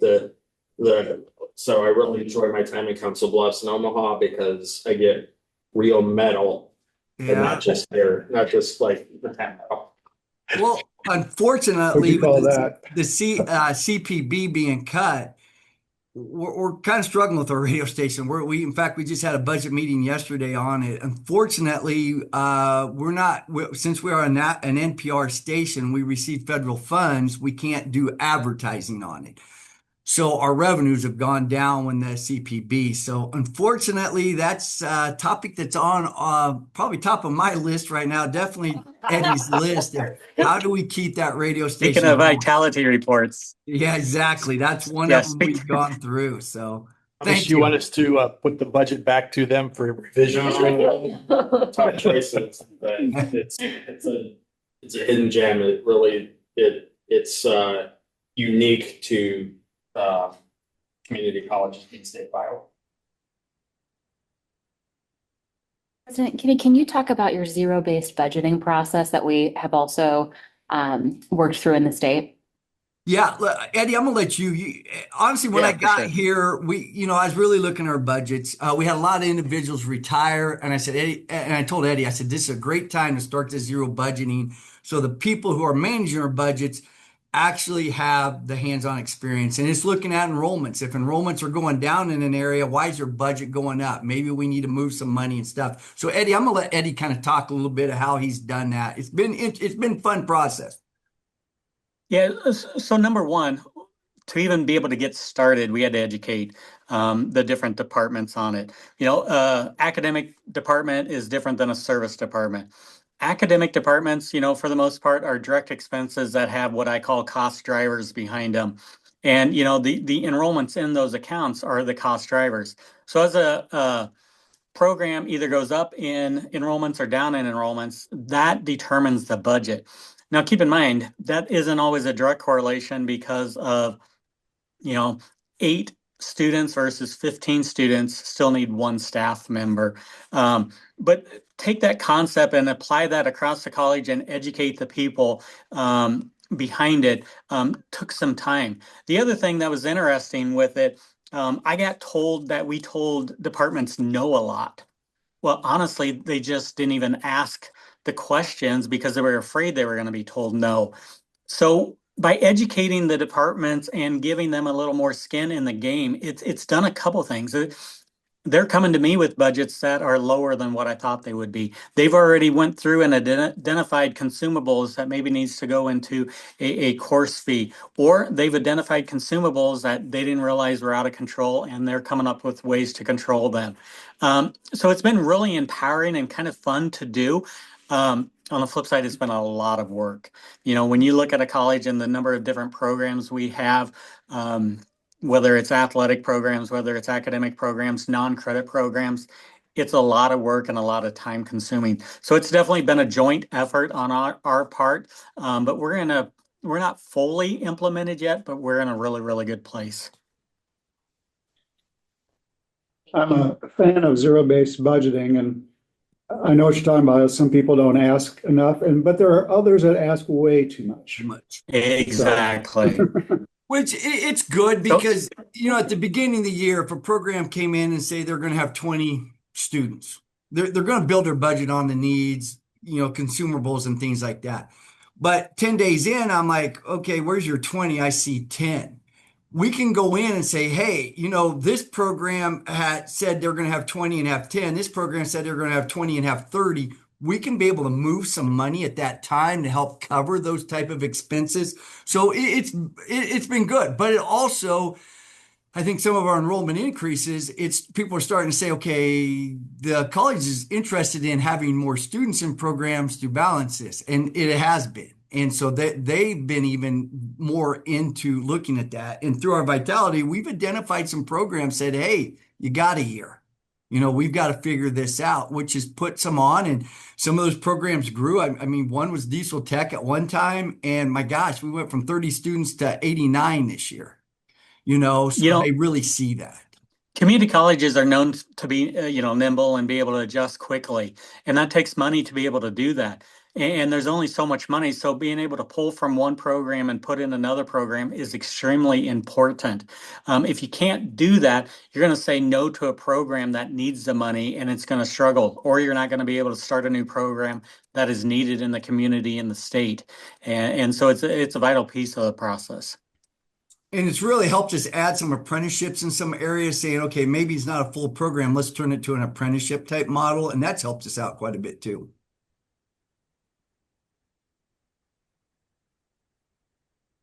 Thank you.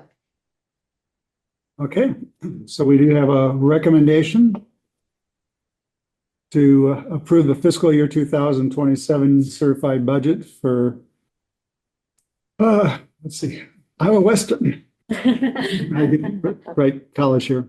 Yeah. So moved. It's approved. All right, Jeff, Seconded. Okay. second by Erica. Any further discussion? Hearing none, those in favor of the motion, please indicate by saying aye. Aye. Opposed, same sign.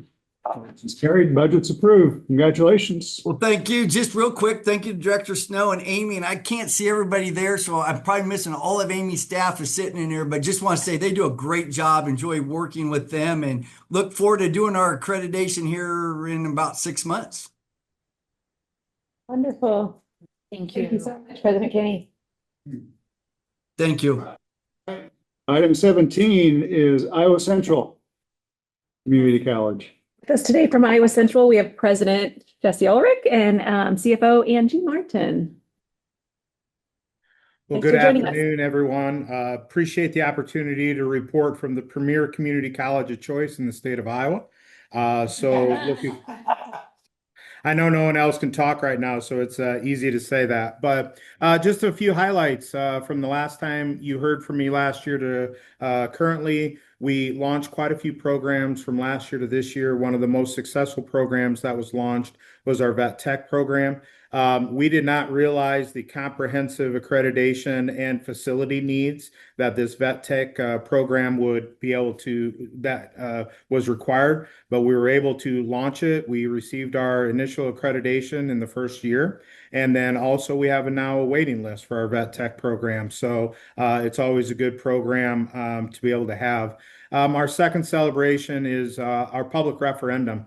On the first time on the ballot, our general public approved a $35 million public referendum for Iowa Central Community College. It is our largest public referendum that we have ran. We're going to be utilizing that to enhance our academic space, but primarily focusing on our career and technical ed. So our vet tech program, which is now in a beautiful, wonderful trailer, will now be in a permanent building with our agricultural education programs. Another celebration that we had is we moved our MLT program, a portion of our MLT program, to online to try to serve more homebound students or traditional students who maybe the normal class sequencing was not going to be able to work for them. And to our amazement, that filled up in the first year. So we have now 60 students in our MLT program online as well as on campus.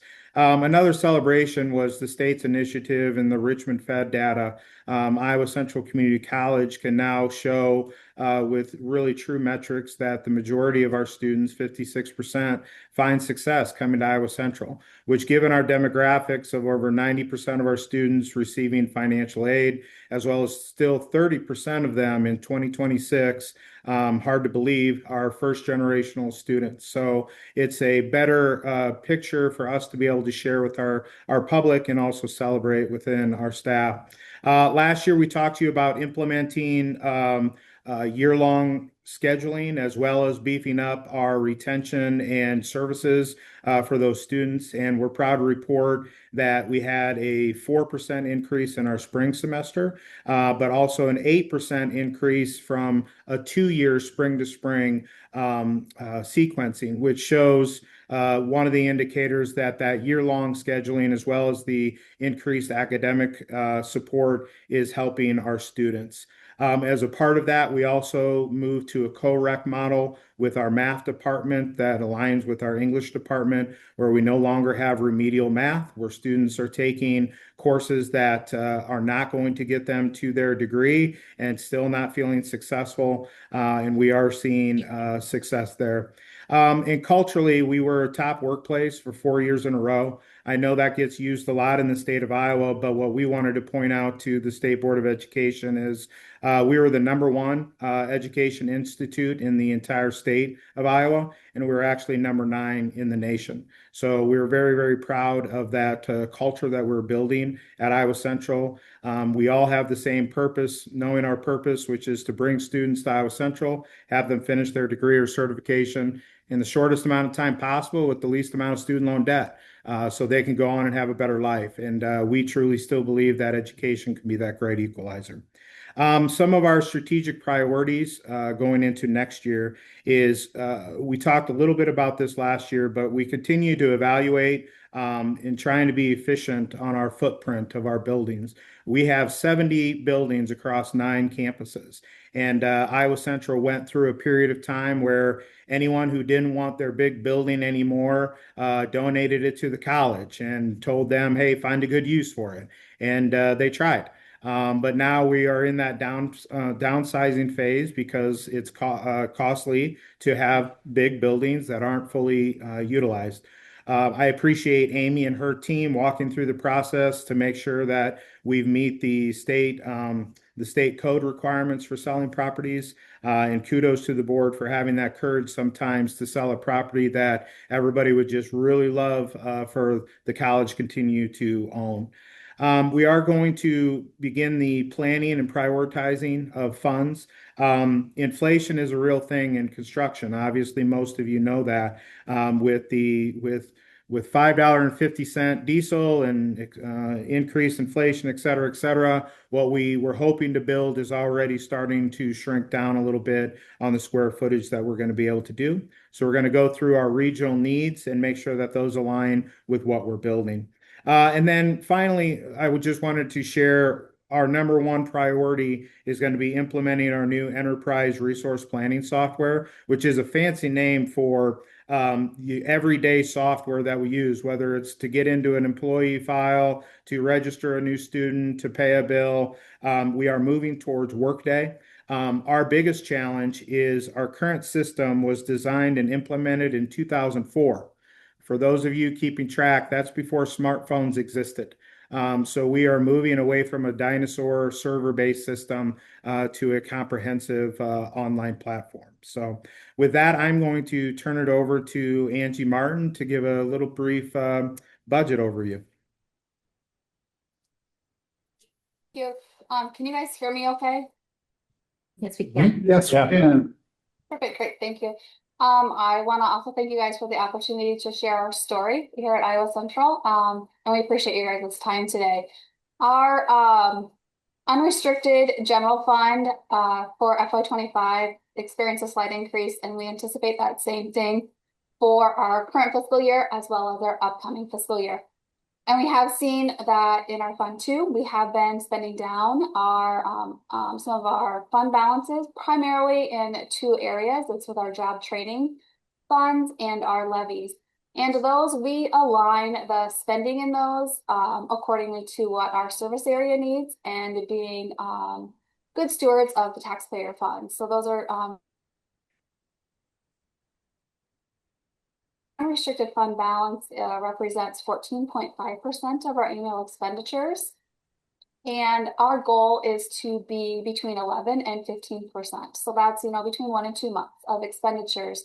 So we also understand the importance of that balance, having enough to cover ourselves for a while also not having a lot on hand. So that is very important to us. And, we do our best to manage that appropriately. In our fund, our budget for next year, we did budget a 3% increase in our tuition and 2.7% in our salaries for next year. And then it's an ongoing effort for us to review our expenditures and our programs and our staffing, and as the position opens, we review it. Is the current structure that we have set up in that area where we want it? This is the time for us to review that.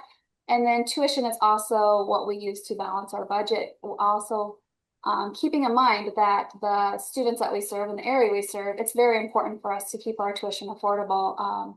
And so we make sure that we take everything into consideration while we're setting those around tuition rates. And then Dr. Wolf mentioned the initiative that we're doing is the Workday transition. And so that is super exciting for us. It will help us, we will have more robust and dynamic reports for our budget officers to review and use. And we are super excited about, really moving into the technology era that we should be in. And so we feel that will serve us well, help us provide efficiencies in our processes, which we are investing in our people and which in turn invests in our students and our service area. So if they're able to do their job efficiently and not have so much work like paperwork and different things they have to do, they can focus on what we're really here for, is educating our students and serving our service area. And so we that is a summary of our budget, and open it up for any questions that you may have. Okay. Questions or comments for Iowa Central?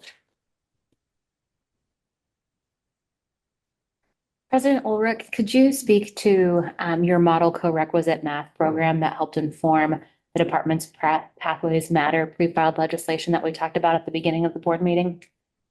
Yeah, absolutely. So the former model was, hey, if you didn't meet a certain standardized test score in math, then you're going to take a remedial math course. You're going to take a 3-credit class that doesn't transfer in as an elective and doesn't transfer into eventually getting your degree. And if you're not successful in that class, the solution was then to take the class again. So we, year in and year out, we were finding these students who were stopping out simply because they couldn't pass math. The model that we've moved to, which I'm excited for the work that the state of Iowa is doing, is moving towards a model where we add one additional credit hour to a math class. So Math 101 now, instead of 3 credits, is 4, and the students take the normal class, and then there's a 1-hour lab every week that students were required to come to, where then they can receive direct instruction, remedial instruction from the teacher, and have that time to really dig in with the instructor right there in front of them into some of the concepts that they haven't done before. We are seeing success in that model. Are we still having some students who can't get through? Yes. The other thing that we've done along with that, though, is in a lot of our transfer majors, moving math to minimum the second semester, if not the second year of the program, which allows for students to come in, get acquainted with what college is really like, get acquainted to what type of study skills are required at a higher education level, to then feel success before we put them into a math course where maybe they haven't felt success before. Thank you. Other questions or comments for Iowa Central? Hearing none, the recommendation is to approve the fiscal year 2027 certified budget as provided. Moved. I guess. Okay. I can see your lips. So moved. Is there a second? I'll second. Thank you, Jeff. Moved by Cass, second by Jeff. Any further discussion? Hearing none. Those in favor of the motion, please indicate by saying aye. Aye. Opposed, same sign. Motion carried. Budget's approved. Thank you all for your Jesse. service. Appreciate you all. Take care. Thank you. Thank you. Item 18, Iowa Western Tech. That's from Western Iowa Tech is CFO Troy Jasmine. Good afternoon. Can you hear me? We can. Awesome. I would like to let you know that Dr. Murrow, our past president now, has officially retired. So we spent a lot of time this past year getting ready for his transition. So unfortunately, he is done. So you are stuck with just me today. A couple things I would like to talk about that we've done this year. We opened up our Denison Career Academy, a major project for the college that we worked with the Denison Community School District with as well. And we're quite proud of that Career Academy. And it has an auto program down there, ag, as well as our most advanced nursing simulation lab. So very, very good project for that community. Also working on many strategic initiatives here at the college, and we got every employee here at the college involved in that. We worked on that with our fall staff development as well as into our spring, and many of those different projects are underway right now, very focused on what we can do to help our learner, what we can do to help our communities, as well as what we can do with our businesses and our employees. One area that we've stalled at is our aviation maintenance technician program. Unfortunately, with the government shutdown, our review of that program was scheduled, and then with the shutdown at the government, that has been delayed. So at this point, we are told we should have someone come the second week of June to look at that program. The area is all ready to go. We have the instructor hired. We have the programming ready. Everything is ready. We just need to get the certification from the FAA. So that is another need that our community told us we need to have the aviation mechanics. So happy once we get that started. Our corporate college continues to do a lot of customized training for the different businesses and industries that are in our area. And we track that every week in our stand-up board and executive council. We look at how many new companies have we worked with, how many new employees have we been able to serve. And our goal has been always 750, and we have met that goal year in and year out. some of the different things we're doing to improve our facility for our students, we're doing a major renovation of what we call our Comet Learning Center. And with that, that is a space that we provide free tutoring to our students. We also have our TRIO programs in there, our library area, quiet study. It's really a hub for our students. And we started that project on Monday, and it's well underway to be ready for the start of the fall semester.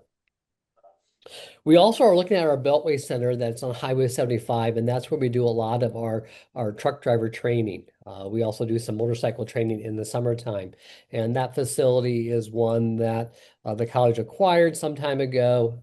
It is in just need of updating. The city has put in a water park that's going down the way. So as far as visibility, it will be a great location for Western Iowa Tech to basically advertise what Iowa's community colleges can do for our different communities. Some other fun things, I guess, for people in one of our buildings is putting in a new chiller. Unfortunately, our chiller died, so we need to do that and get that ready before the heat of the summer comes, and we'll have that ready in a couple of weeks here. Just like Iowa Western, we also have a public radio station.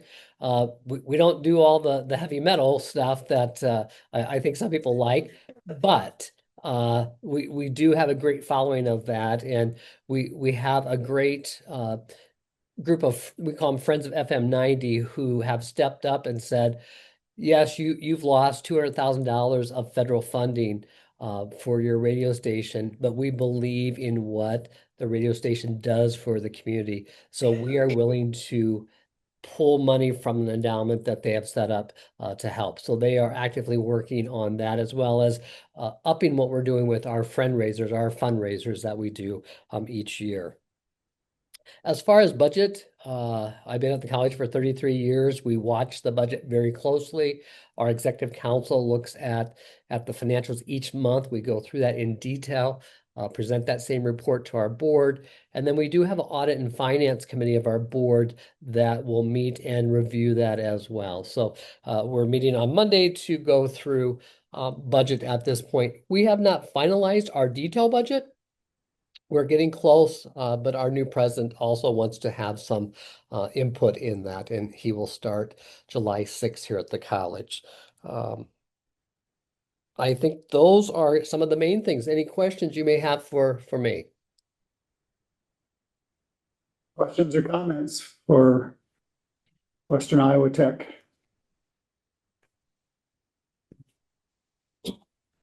Talk to us a little bit about your general fund balance. It's fairly low. You're projecting an increase this year, but I was running the calculations with your projected increase is only like 3.2%, which is that about a month or two at the most as far as covering ongoing expenses? When I look at our general fund is about 16%. So that would be 2 months as we look at that. So depending on when you're looking at that, our auditors look at it each year as they go through that with our board. So that is important for us to watch that. We also this past year did not have great growth with our tuition. So very conservative as we put that together. Yes, I'm projecting we'll have about 6.4 million when we get through the end of fiscal year 27. Your ending fund balance on the chart is 2.3.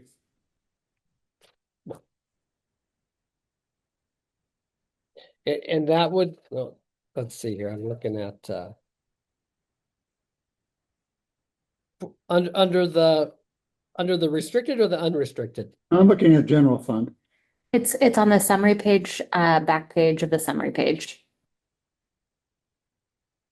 Under 27 certified budget summary, it is the far left column. Okay.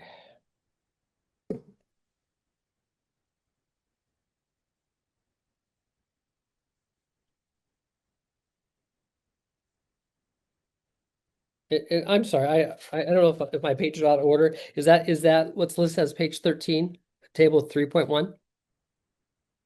No, it is the summary page. There's a 2-page summary page.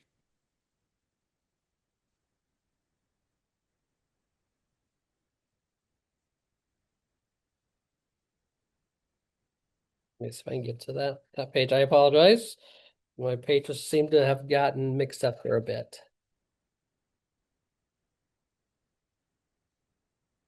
So it's the one that's in the department form, but it's not in that 22-page report. Oh, okay, the department one? Yeah.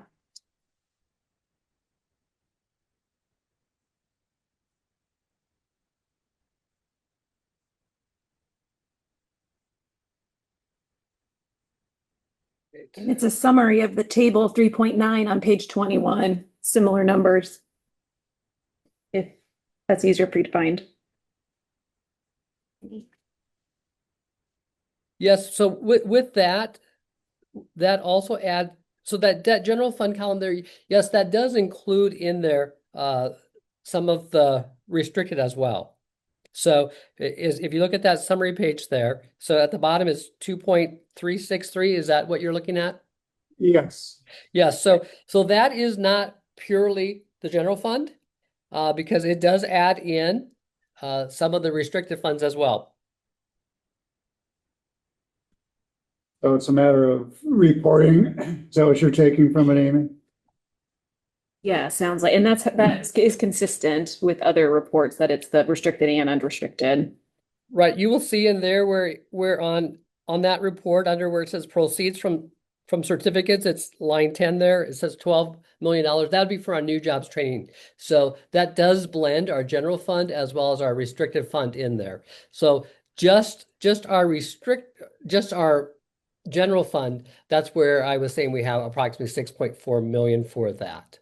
We do have when you blend that together with some of the management levies, we do have a deficit in a couple of those accounts, so that's where that would bring that down, yes.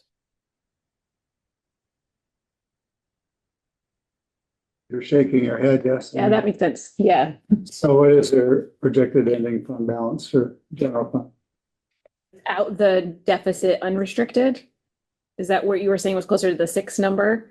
Yes, that'd be the 6.384. So yes, it's on the supplemental detail of the current year budget. So you will see it's 6.384, and then we do have we have a deficit in our tort liability and our insurance as we are trying to get that caught up, as well as early retirement, because we are capturing that over a certain number of years to repay that. Table 3.8 has that 6.34 number. But it sounds like it's those deficits that are being paid down, bringing the total column down. But this is represented accurately. Yes. I think that the question remains about the ending fund, the general fund ending fund balance that President Robin showed or indicated. Is the college comfortable with that size? Yes, our auditors are very comfortable with that. Well, I'm glad. It's by far the lowest in the state, but if it's working for you, it's working for you. But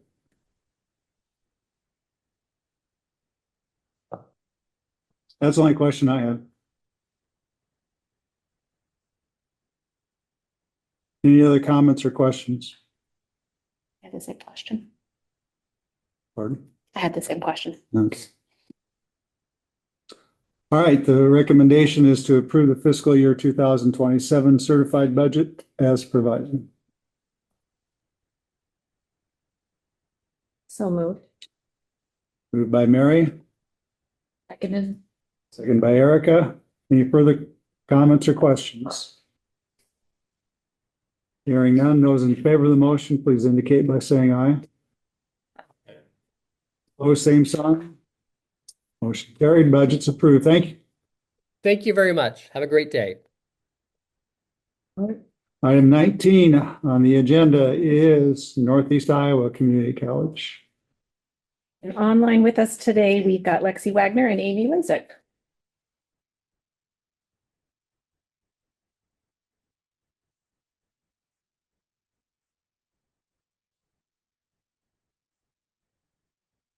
Welcome. Okay, good afternoon. Can you hear me okay? Yep. Okay, so thanks for having us. Today's our commencement day, so unfortunately President Doms isn't able to join, but Amy Lasik was willing to fill in. So I'm going to start with an overview of our budget, and then Amy is going to expand more on some of our initiatives for the next year. So as for the budget, last fall when we started working on our budget for FY27, we were facing a lot of uncertainty, just like the other colleges, and that really continued through the spring. So some of those challenges, I mean, we're all facing inflation across our services and supplies.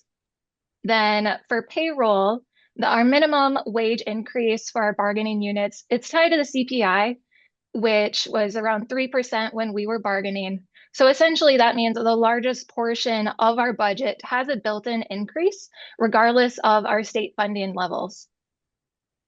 Our state funding level, that was an unknown as we went through the spring developing the budget. And this year we had to consider how the potential caps on our property tax levies would affect us going forward. So we really tried to balance our strong programs and support for our students and communities with responsible use of state and property tax funds, then while also maintaining affordability for our students and long-term financial sustainability for the college. So we built the budget based on assumptions, and our board requires that we maintain a general fund balance of at least 22% of expenditures.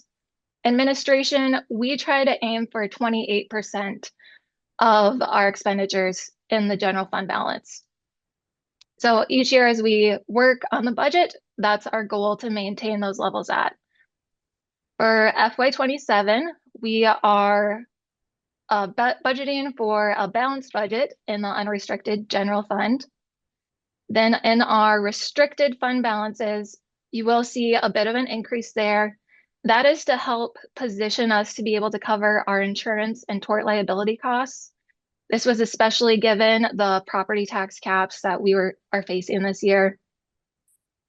Then looking at our plant fund balance, we're projecting that's going to decrease a bit. Our utilities, depreciation, repairs, and maintenance are expected to be a bit more than what we'll be bringing in from the property tax levy for the plant fund. Over the past few years, we have completed a number of capital projects using a $39 million bond referendum. Now that that money has been fully spent, we'll be relying on our reserves for capital projects going forward. So I would expect our plant fund balance to decrease over time as we complete projects. Then as we look at our revenue and some of the assumptions, like most of the colleges, our largest revenue source is coming from tuition. It makes up about 46% of our budget. This past year, our credits grew by 6%. So that was a combination of both our traditional credits and our concurrent credits. We added 4 athletic programs this past year that helped contribute to that traditional credit growth. And then going forward, we're expecting our credits to remain pretty stable. This past spring, our board approved a 5% increase for tuition rates next year. And we're also adjusting our concurrent rate. So previously, our rate has been a flat fee per course, and now we're tying it to a percentage of tuition. So that way, as our tuition increases, so is our high school tuition rate. Then our second largest revenue source is coming from state general aid. It makes up about 35% of our revenue. When we had budgeted, we had assumed a 1.5% increase, which that ended up being slightly higher than what we'll actually be receiving. Then if we switch over to expenditures, at the beginning of this fiscal year, we rolled out our new strategic plan.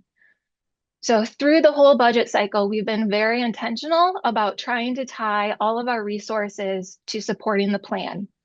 And that goes from any position requests They have to be tied to the strategic plan. They need data to support it, and our cabinet reviews all of that information. Then any department budget increase requests, capital requests, technology requests, they all have to be tied to our strategic plan with the supporting data. And we have a cross-functional committee that reviews it all and prioritizes based on the alignment with our plan. And then in June, I'll take a report to our Board of Trustees that lays out exactly how our budget will be supporting the plan and moving it forward. The other expenditure items, like I noted, payroll is our largest expense. It's 84% of our budget right now. And since that base wage, it's tied to the CPI, essentially our largest portion of our expenses are a fixed cost. Then we do have a number of cost containment strategies that we're working through right now. One of those is an early retirement plan that our board had approved. So that's given us the opportunity to reset that payroll and that percentage to a lower percentage and providing us opportunities to realign things to better fit our operations right now.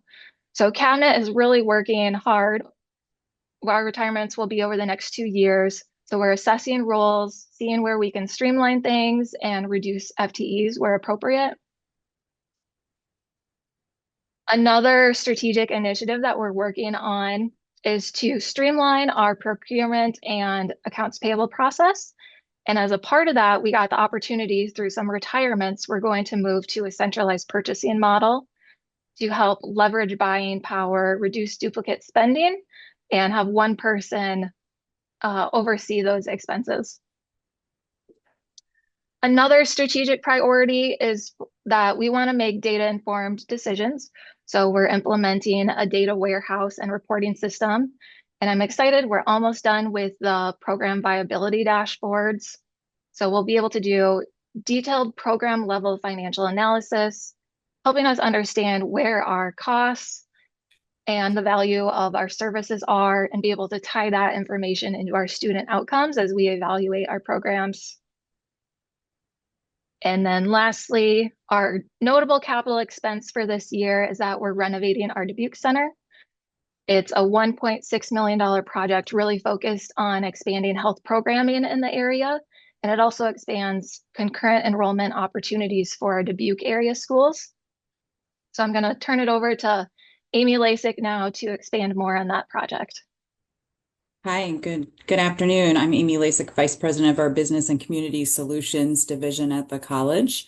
And as Lexi alluded to, we are in the process right now of renovating our Dubuque Center, which previously housed our adult basic education staff and programming, as well as our English second language programming as well. And it is a very great location within our Dubuque Center. It's right across the street downtown of the Town Clock Center, if you've been to Dubuque and you've seen the Town Clock. So it's a nice central location.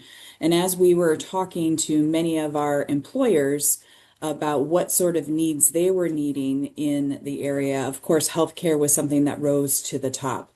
So as we continued those conversations, we do have a healthcare industry sector board that we met with and talked to them about what sort of needs they were seeing. The needs were great, as you can imagine. And we took the feedback they gave us, as well as looked at labor market information to determine what do we want to do with this Dubuque Center. And so what we determined is that in the fall of this year, we will be opening up part of that Dubuque Center to be concurrent enrollment for our Dubuque Community School District. We did survey the school district, both their students and their counselors, about what sort of offerings we could offer there. Anatomy and physiology was a high need and interest from the students and the counselors. So that is one of the pieces that will be opening up this fall as a state-of-the-art A&P lab, as well as we have Computer Programming Academy that will be starting this fall as well at the new renovated Dubuque Center. The other programs that we will be offering will be opened up in spring of 2027, and those are more aligned with workforce needs that we heard directly from our employers. So our EMT and paramedic labs will be moving to the Dubuque Center from our Piasta campus.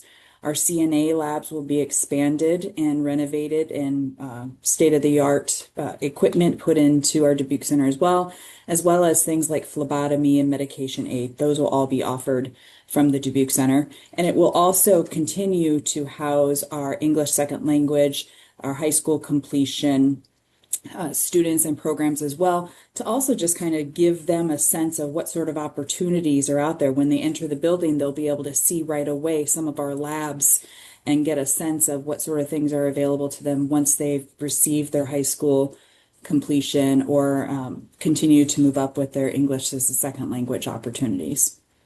So we're excited about that. We have many employers that have signed on to support our career pathway certificates in the Dubuque area, and we anticipate that this will be a great thing for the community and for the college. I want to just touch on a couple other exciting things that we have happening. One other thing that we have happening is that we just launched a core manufacturing skills career pathway certificate on the non-credit side. This was a result of feedback from our manufacturing industry sector board and needing some sort of base skill level certificate that they could hire from. So we just launched that first time. We have 9 students in that, and we're very excited to continue to move that forward. We have about 10 employers that are supporting that particular initiative and participating in the class, interviewing the students to hopefully hire. And the goal is to continue to build on that certificate so that we can create opportunities for workforce Pell, mostly in the area of welding and CNC. That's what we're hearing the most from our employers. And so we will continue to move into those arenas in the coming months. And then the last thing I want to share is that we've had a center location in Manchester and Delaware County for many, many years, and we've appreciated the partnership that we've had with Dupaco. They've allowed us to utilize 2 rooms in the back of their bank in Manchester, but we've outgrown that space. And so this last year, we've started a conversation with West Delaware School District, and they have a building that's adjacent to their high school that we just signed an agreement with, and we will be moving into that facility come August. And this is fantastic news for us. It gives us a lot more space, a great location right next to the high school. We're going to have a CNA lab in that particular space that is much larger than the CNA lab we have right now.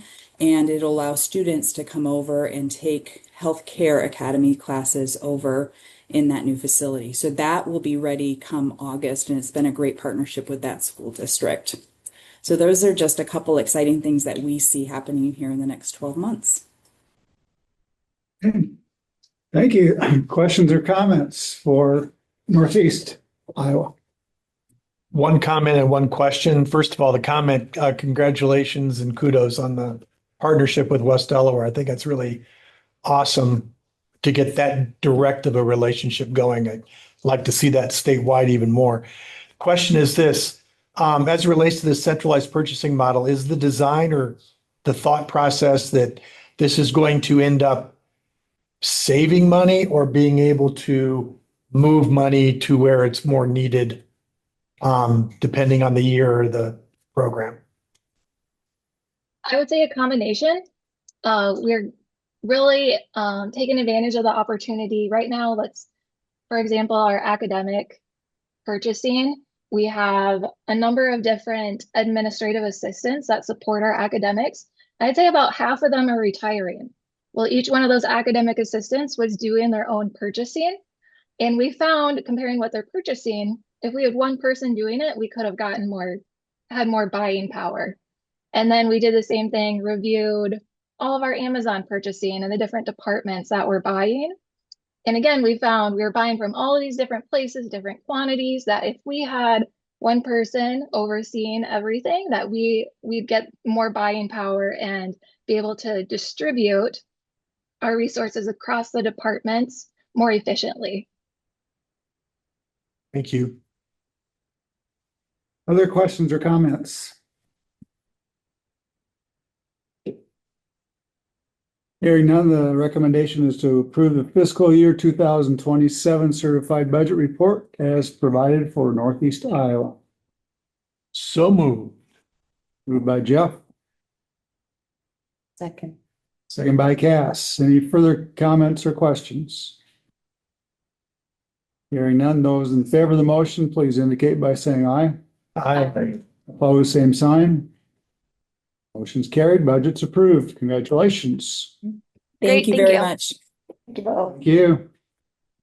Item 20 on the agenda is North Iowa Area Community College. We are staying in the north. With us is President Joel Pedersen and VP for Student Services, Rachel McGuire. Hi there. Hello. Go ahead and get started, Amy. Yes, go ahead. Okay. Well, first of all, thanks everyone for your service to the state of Iowa. I have a few friends in there, and just it's good to see all of you. As you might remember, I'm finishing up my second year in the community college system, and it's just been a wonderful opportunity to learn, and quite honestly feel blessed every day that I'm a part of North Iowa Area Community College. What we're going to do today is I'm going to talk a little bit about some highlights of the college. Dr. Rachel McGuire is going to go over our best practice, and then I'll have a few comments about the budget. You can see that my CFO, Mindy Eastman, is not here today. She had an opportunity to be at the PGA Championship. And most times Mindy doesn't leave the office till about 8 at night. And so I was excited for her to be able to go there. So I'll try to do anything I can to answer questions on the budget. And then if I have to, I will certainly get those answers and get those back to you. I want to start off by saying, you may have heard this, but we're super excited that NIAC is a Aspen semifinalist. Many of you know that the Aspen Award is kind of the most prestigious award for the community college system in America. And we are a top 25 finalist. And so if we can get to that top 10, all the top 10 get visits from a panel onto campus. And we've worked really hard on that. And quite honestly, we believe a lot of our success on our application has to do with what Dr. McGuire will talk about with guided pathways and the data that we've been able to see from that standpoint. Also, a big thank you to our friends with the help of submitting a CAF grant. We received $1 million towards building a career academy center on campus in Mason City. And our hope is to add electrical and also a dental hygiene over the next 3 to 4 years. We're learning that dental hygiene is needed, but it's a big lift, but we're excited about that. We also will be opening our 3rd career center in Hampton. It'll be the Franklin County Career Center, and that was in partnership with a $3 million federal EDA grant.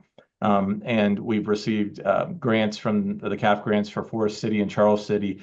So if you think about Region 2, where we're located in North Iowa, we will now have every citizen, every student will be within 30 minutes of either our main campus in Mason City or Forest City, Charles City, or Hampton. And we're super excited about that, especially some of our southern area of our region, Belmont Clemmy, for example. There were some challenges with coverage there. And it looks to be that we're about 90% full in our first year in our Franklin County Center. And we'll be using a 2-year model there. It'll be our first time into a 2-year model where basically a student could graduate Hampton Dumont at the same time graduating high school, also could graduate with a welding diploma and go right to the workforce. So we're super excited about that, or come to main campus and maybe we give them more skill sets in HVAC or something like that. We're also unveiling a very ambitious facility plan probably this fall, and that will be in a coordination with college funds, foundation funds. We're looking to extend our 2020 bond that was passed to really take a look at really our main campus. We have many great buildings, solid buildings, but we have a number of areas where we just need to improve some of our look of our campus, and we're super excited about that. We also celebrated a successful Department of Education visit this past year. Appreciate Amy and her team and all the work that they've done with that standpoint. So I could share a number of other things, but I know I have limited time, and I'd like Rachel to talk a little bit about our best practice that we're proud of. So back starting in about 2018, the state initiative with guided pathways and meta majors started. Of course, we all know then COVID hit, so things slowed down a bit, but we decided when this came about is that we were going to jump all in and really do this right. And so we did a major curriculum redesign And that took from about 2021 to 2023. And we did a full implementation of guided pathways and meta majors starting in fall of 2023. The meta majors are designed so that their similar courses are within the first area or the first year of that meta major. And that allows students to kind of explore larger meta majors before they really have to decide or specialize and get into like a specific major. So with that, we came up with 7 meta majors here at NIAC. There's agriculture, business, health sciences, humanities, human and public service, and STEM. And so now we no longer have undecided majors. You've probably heard for many, many years that when students say they're going to community college, they're getting their generals. We now have them talk about what their meta major is going to be because we don't have undecided or just getting the gen eds. We ask the students which meta majors they want to explore, and it kind of gives the students really a comfort to explore what they think they like, but it also provides that roadmap to careers that things they might not have considered. So in 2024, and this is kind of the thing that we're talking about, we began requiring our high school concurrent enrollment students to choose a meta major. In the past, it would just be what classes do you want to take, and they'd sign up for classes.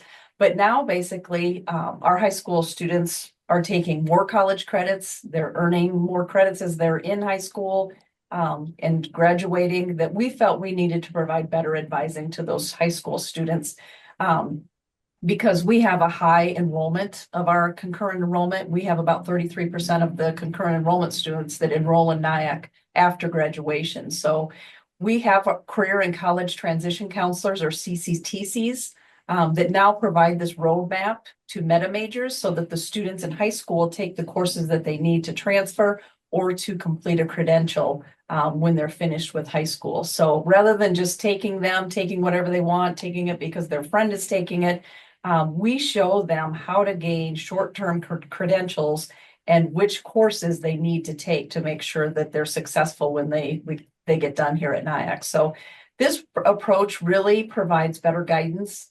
It reduces some of the wasted credits and the frustration down the road when the student gets to finding out at a 4-year college that those credits don't transfer that they took because it's not in their college major. So it's a major shift in how we work with our high school students.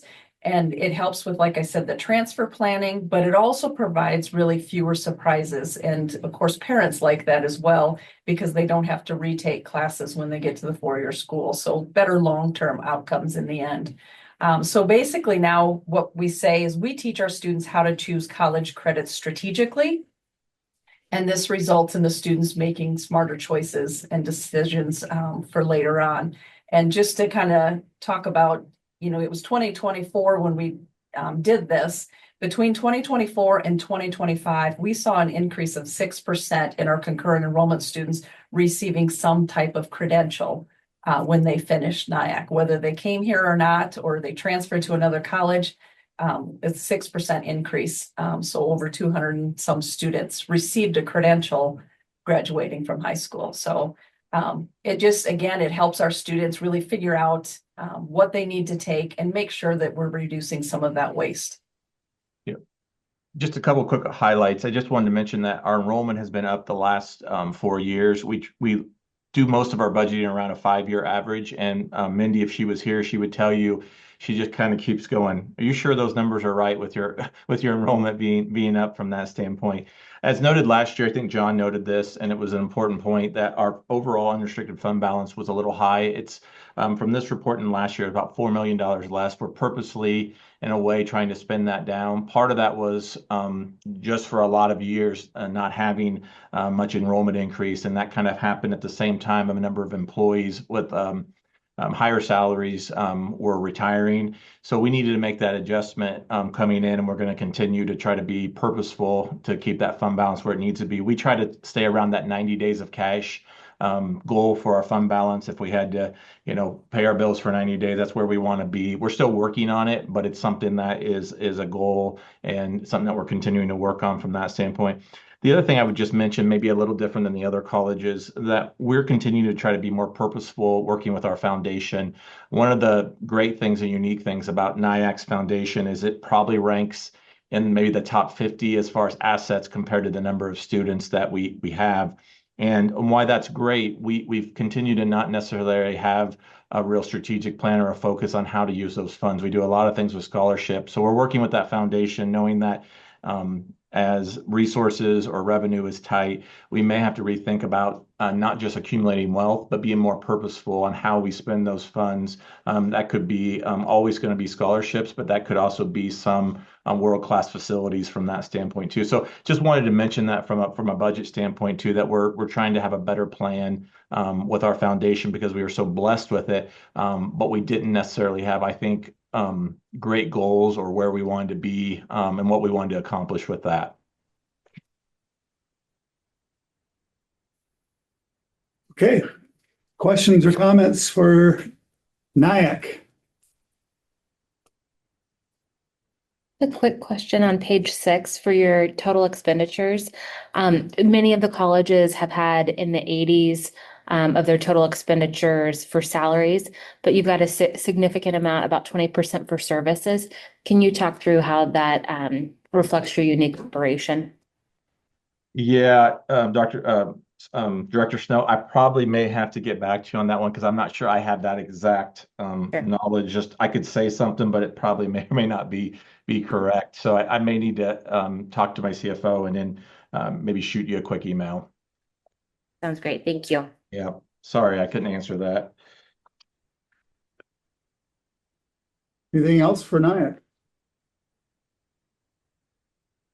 It's like things are rolling along well there, Joe.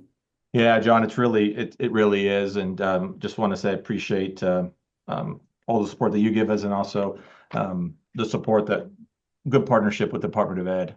It really is good, and just want to say thank you for the opportunity.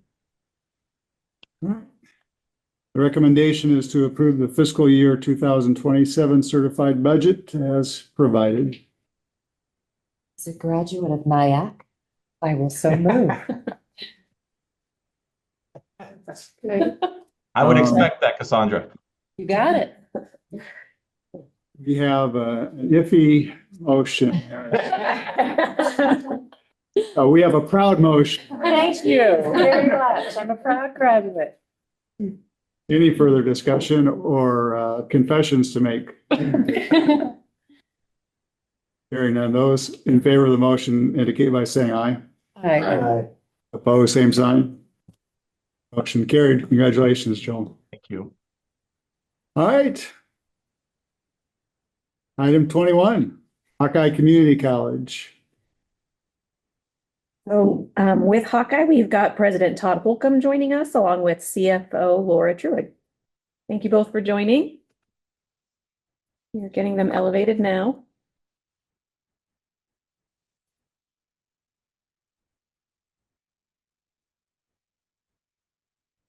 There we are. Good to see you, President Holcomb. Hey, good to see you too. Yes, we will kick things over to you. Excellent. Well, you're almost done. 2 left. Good job. I'll try and be perky for you. I drank a bunch of caffeine for lunch. So make sure that you guys are awake and ready. There's a lot of great things going on at Hawkeye Community College. One of the things that recently just got completed was a new strategic plan for Hawkeye Community College over the next 5 years. The strategic plan is about 4 strategic priorities, life-changing opportunities through high-quality learning and experiences, exceptional organizational culture and operations through employee development and engagement, and then impact-driven communication, connection, and promotion through 4 targeted audience engagement with students, community, and business leaders, and then embracing innovation and technology through proactive planning and implementation of cutting-edge technology. And part of that first priority, life-changing opportunities, we've been working very hard on our competency-based education. Right now, we have HVAC, industrial automation, welding, and we'll be bringing on auto tech as competency-based education. And we're making sure that our curriculum has crosswalks from our short-term training to our credit training. And we'll be promoting pathways and bridge programs for the credit and non-credit programs. And this is part of that process that we've been able to continue to move forward on with the Higher Learning Commission. We'll also be expanding some of our work with the Automation Robotics Center. In case you do not know, Hawkeye Community College has the only SACA certified Automation Robotics Center in the state of Iowa. So we're very excited to make sure that that non-credit program transfers over to our credit program. It's housed on the second and third floor of TechWorks in downtown Waterloo. And it's exciting to see cutting edge technology to help with our manufacturer, particularly in our area. About 45% of our GDP comes from manufacturing. So it's not just John Deere, but it's all the other manufacturers that are in our area that are looking to move forward with Industry 4.0 certification. With that, I'll turn it over to our CFO, Laura. Thank you, Dr. Holcomb. I'll briefly walk you through Hawkeye's proposed budget and the key factors that impacted our financial planning for fiscal 27. Our overall goal is always to align available resources with our institutional priorities while maintaining long-term financial stability. Starting with our fiscal 25 audited actuals, Hawkeye ended the fiscal year with a total fund balance of $39.7 million. Reflecting growth of approximately $15.3 million. In 2023, we passed a $35 million bond referendum. Major projects included in that referendum were the renovation of Butler Hall, and that was to create a skilled trades and apprenticeship center. The development of a Challenger Center, which focuses on STEM learning opportunities for junior high students through space-themed simulations. And the construction of a 8,000 square foot pre-engineered metal building to support our growing sustainable construction program. In 2025, Hawkeye sold 20 million of the GEO bonds to begin work on those projects, and that revenue is reflected in the increase to our fund balance. For fiscal 26, our reestimate shows a decrease in total fund balance of approximately 13 million. That's due to those projects progressing and the bond proceeds being spent down. The proposed 27 budget reflects a total fund balance growth of approximately 2.1 million with an ending balance of 28.8 million. During fiscal 27, we anticipate issuing the remaining 15 million of our GEO bonds related to the referendum from 23. The majority of those projects are expected to be completed and the funds spent down during fiscal 27 and 28. The general fund includes Hawkeye's unrestricted and restricted funds. So of the proposed 21 million in general fund balance, approximately 11 million relate to unrestricted funds used for general operations. The remaining balance is restricted for state and federal grant programs, new jobs training, and instructional equipment purchases. Hawkeye's board policy requires we maintain a minimum unrestricted fund balance equal to 12.5% of unrestricted expenditures. However, we're more comfortable with, and we try to maintain a 20% reserve. The projected decrease of approximately $645,000 in the general fund relates primarily to planned spend down of equipment replacement levy dollars. At this time, I'd be happy to answer any questions from the board. Questions or comments for Hawkeye?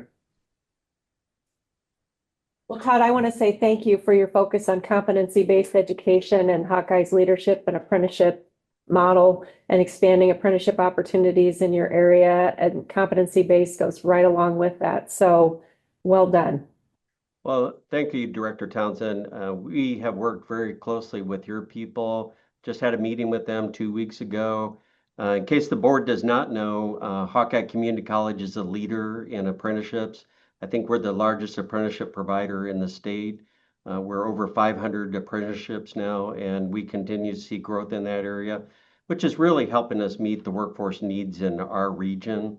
And it's that earn and learn model that is working very well in our region and continues to grow and expand. And we continue to see individuals that are entering that and realizing the potential opportunities to succeed and move into the middle class and to all the job opportunities we have available.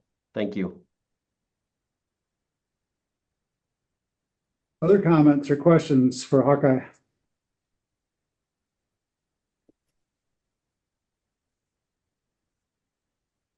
Hearing none, the recommendation is to approve the fiscal year 2027 certified budget as provided. Moved by Mary. Second. Second by Erica. Any further comments or questions?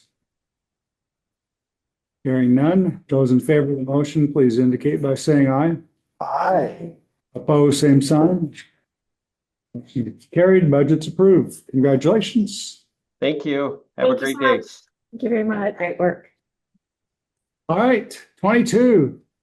We are on to our final. Last, Yes. certainly not least, Well, Southwestern.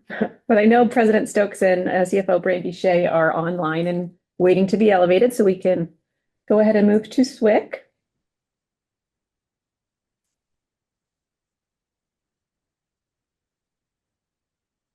All right, good afternoon. I'm Lindsay Stokes, president at Southwestern Community College. Joining me this afternoon is Brandy Shea, Chief Financial Officer for the college. Over the past few years, Southwestern has invested a significant amount of time and resources into planning for the future of the college. So during the 2023-2024 academic year, the college worked diligently to engage employees, students, and constituents in the development of a new master facilities plan to drive the college forward. During this process, several top priority projects were identified. So one of the first priorities identified was the need for additional space for skilled trades programming on Southwestern's Creston campus. After several years of planning, I'm pleased to share that the construction of the skilled trades facility got underway last month with the groundbreaking, which was held on April 23rd. The groundbreaking represented years of planning, strong partnerships, and also a shared commitment to meeting the workforce needs of Southwest and South Central Iowa. Once construction of the skilled trades facility is completed in December of 2026, it will feature state-of-the-art training labs and classrooms to support growing enrollment in our electrical technology, carpentry and building trades, as well as our emergency medical services or EMS training programs. It's also especially meaningful to us that the construction of our skilled trades facility coincides with celebrating 60 years of operation at Southwestern, as well as all of Iowa's community colleges.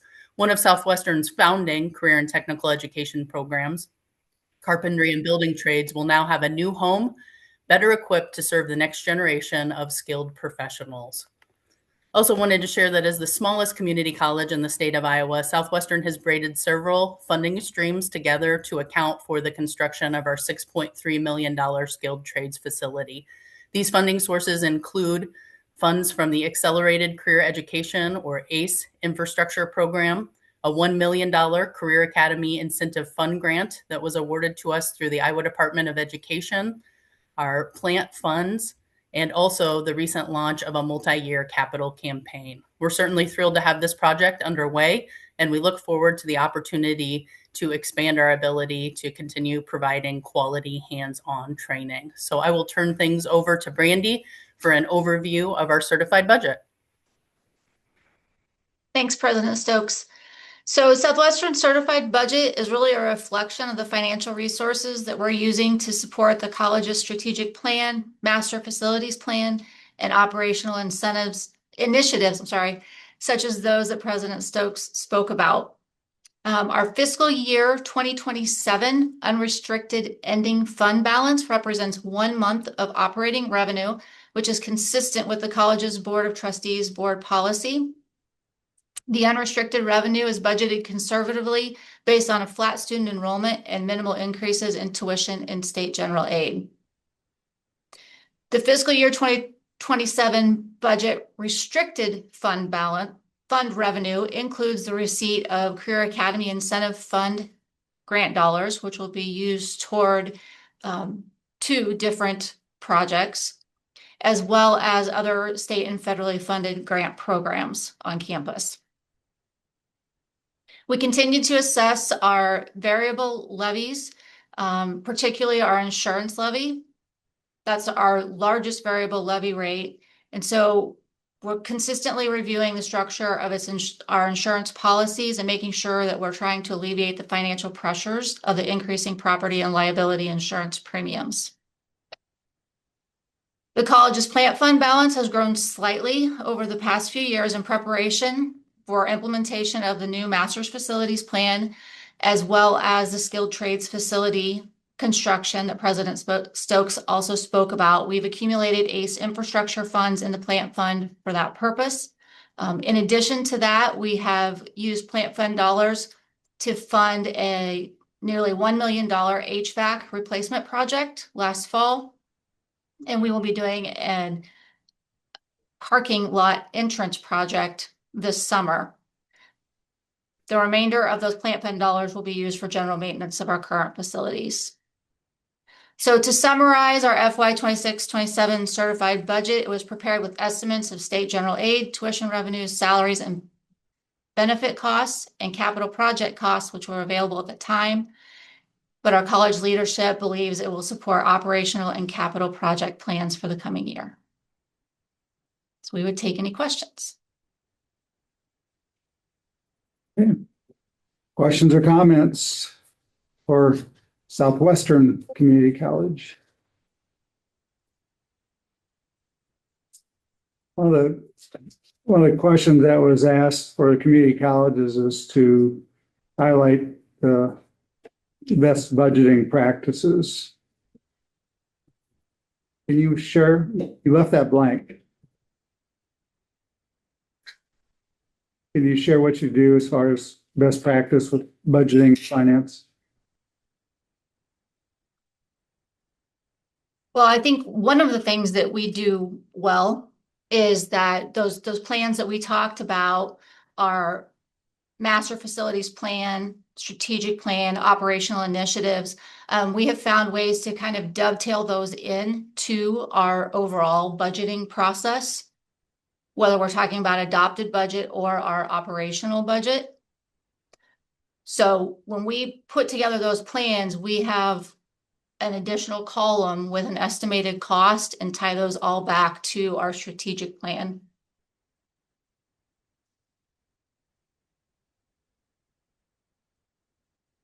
Other questions or comments for Southwest?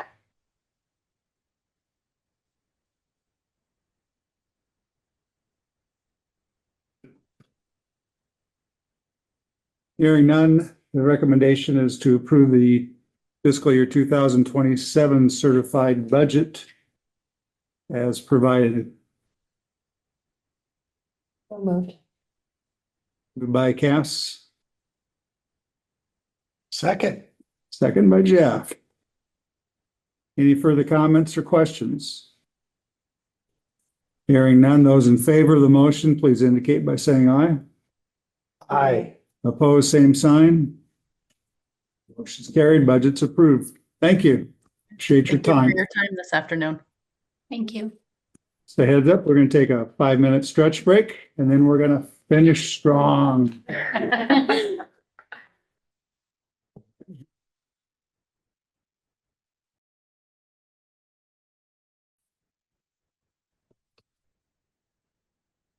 All right. I think we're through the community college budgets for another year. By the way, has Amy left? She did a great job. Whole staff did a great job. We really appreciate it. They're very thorough and like the standard format, as John said before, so all good. Thank you. I told her to get out of here. She's done her job. Yes. And as the preschool team transitions up, one question to pose to the board, there were consistent questions around the percent of expenditures that the ending fund balance is. Is that additional information that we should add to the one pager next year? I just calculated myself and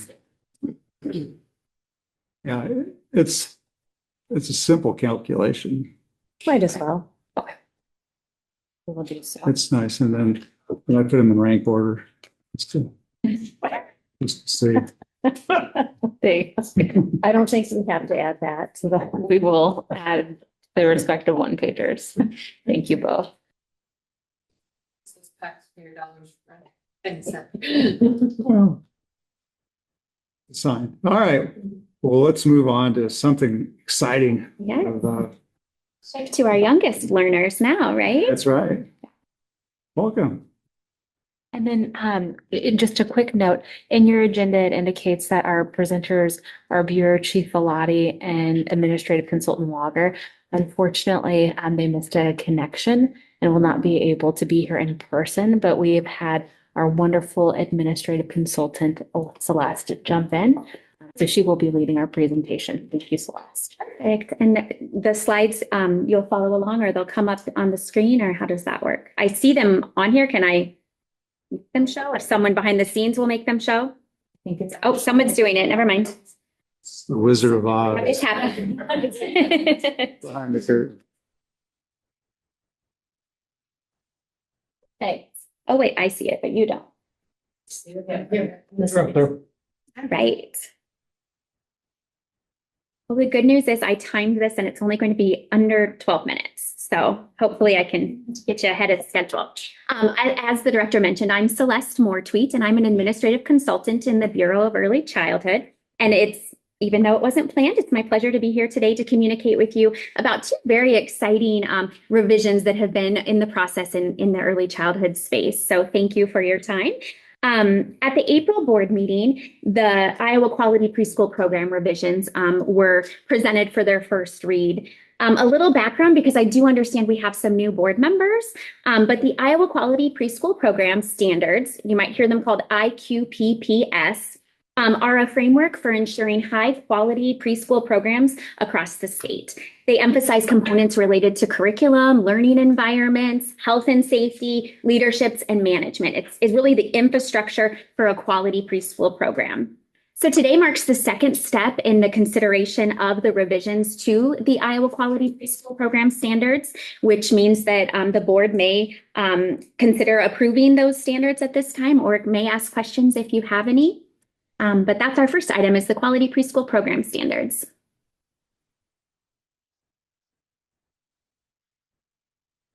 Of course, we had a very detailed presentation at our April board meeting, but given we do have new board members joining us, happy to answer any questions about that prior presentation as well. Were there any changes since last month? Not since they were presented to the board in April. They're very thorough and very comprehensive. I really appreciate that. There's very little questions about anything around it from my perspective. There was a question at the previous board meeting in April related to the rollout in the field. And so there has been continued work happening to make plans for not only providing the update to veteran teachers, but also onboarding new users as they come to their positions in our classrooms. I had two questions, as I'm new to the board, Yes, of so it's my course. first meeting. So as I was looking through the actual standards, this is just a simple one, but I noticed some are in bold and some are not. Is there a reason that some are bold, or is it just simply because?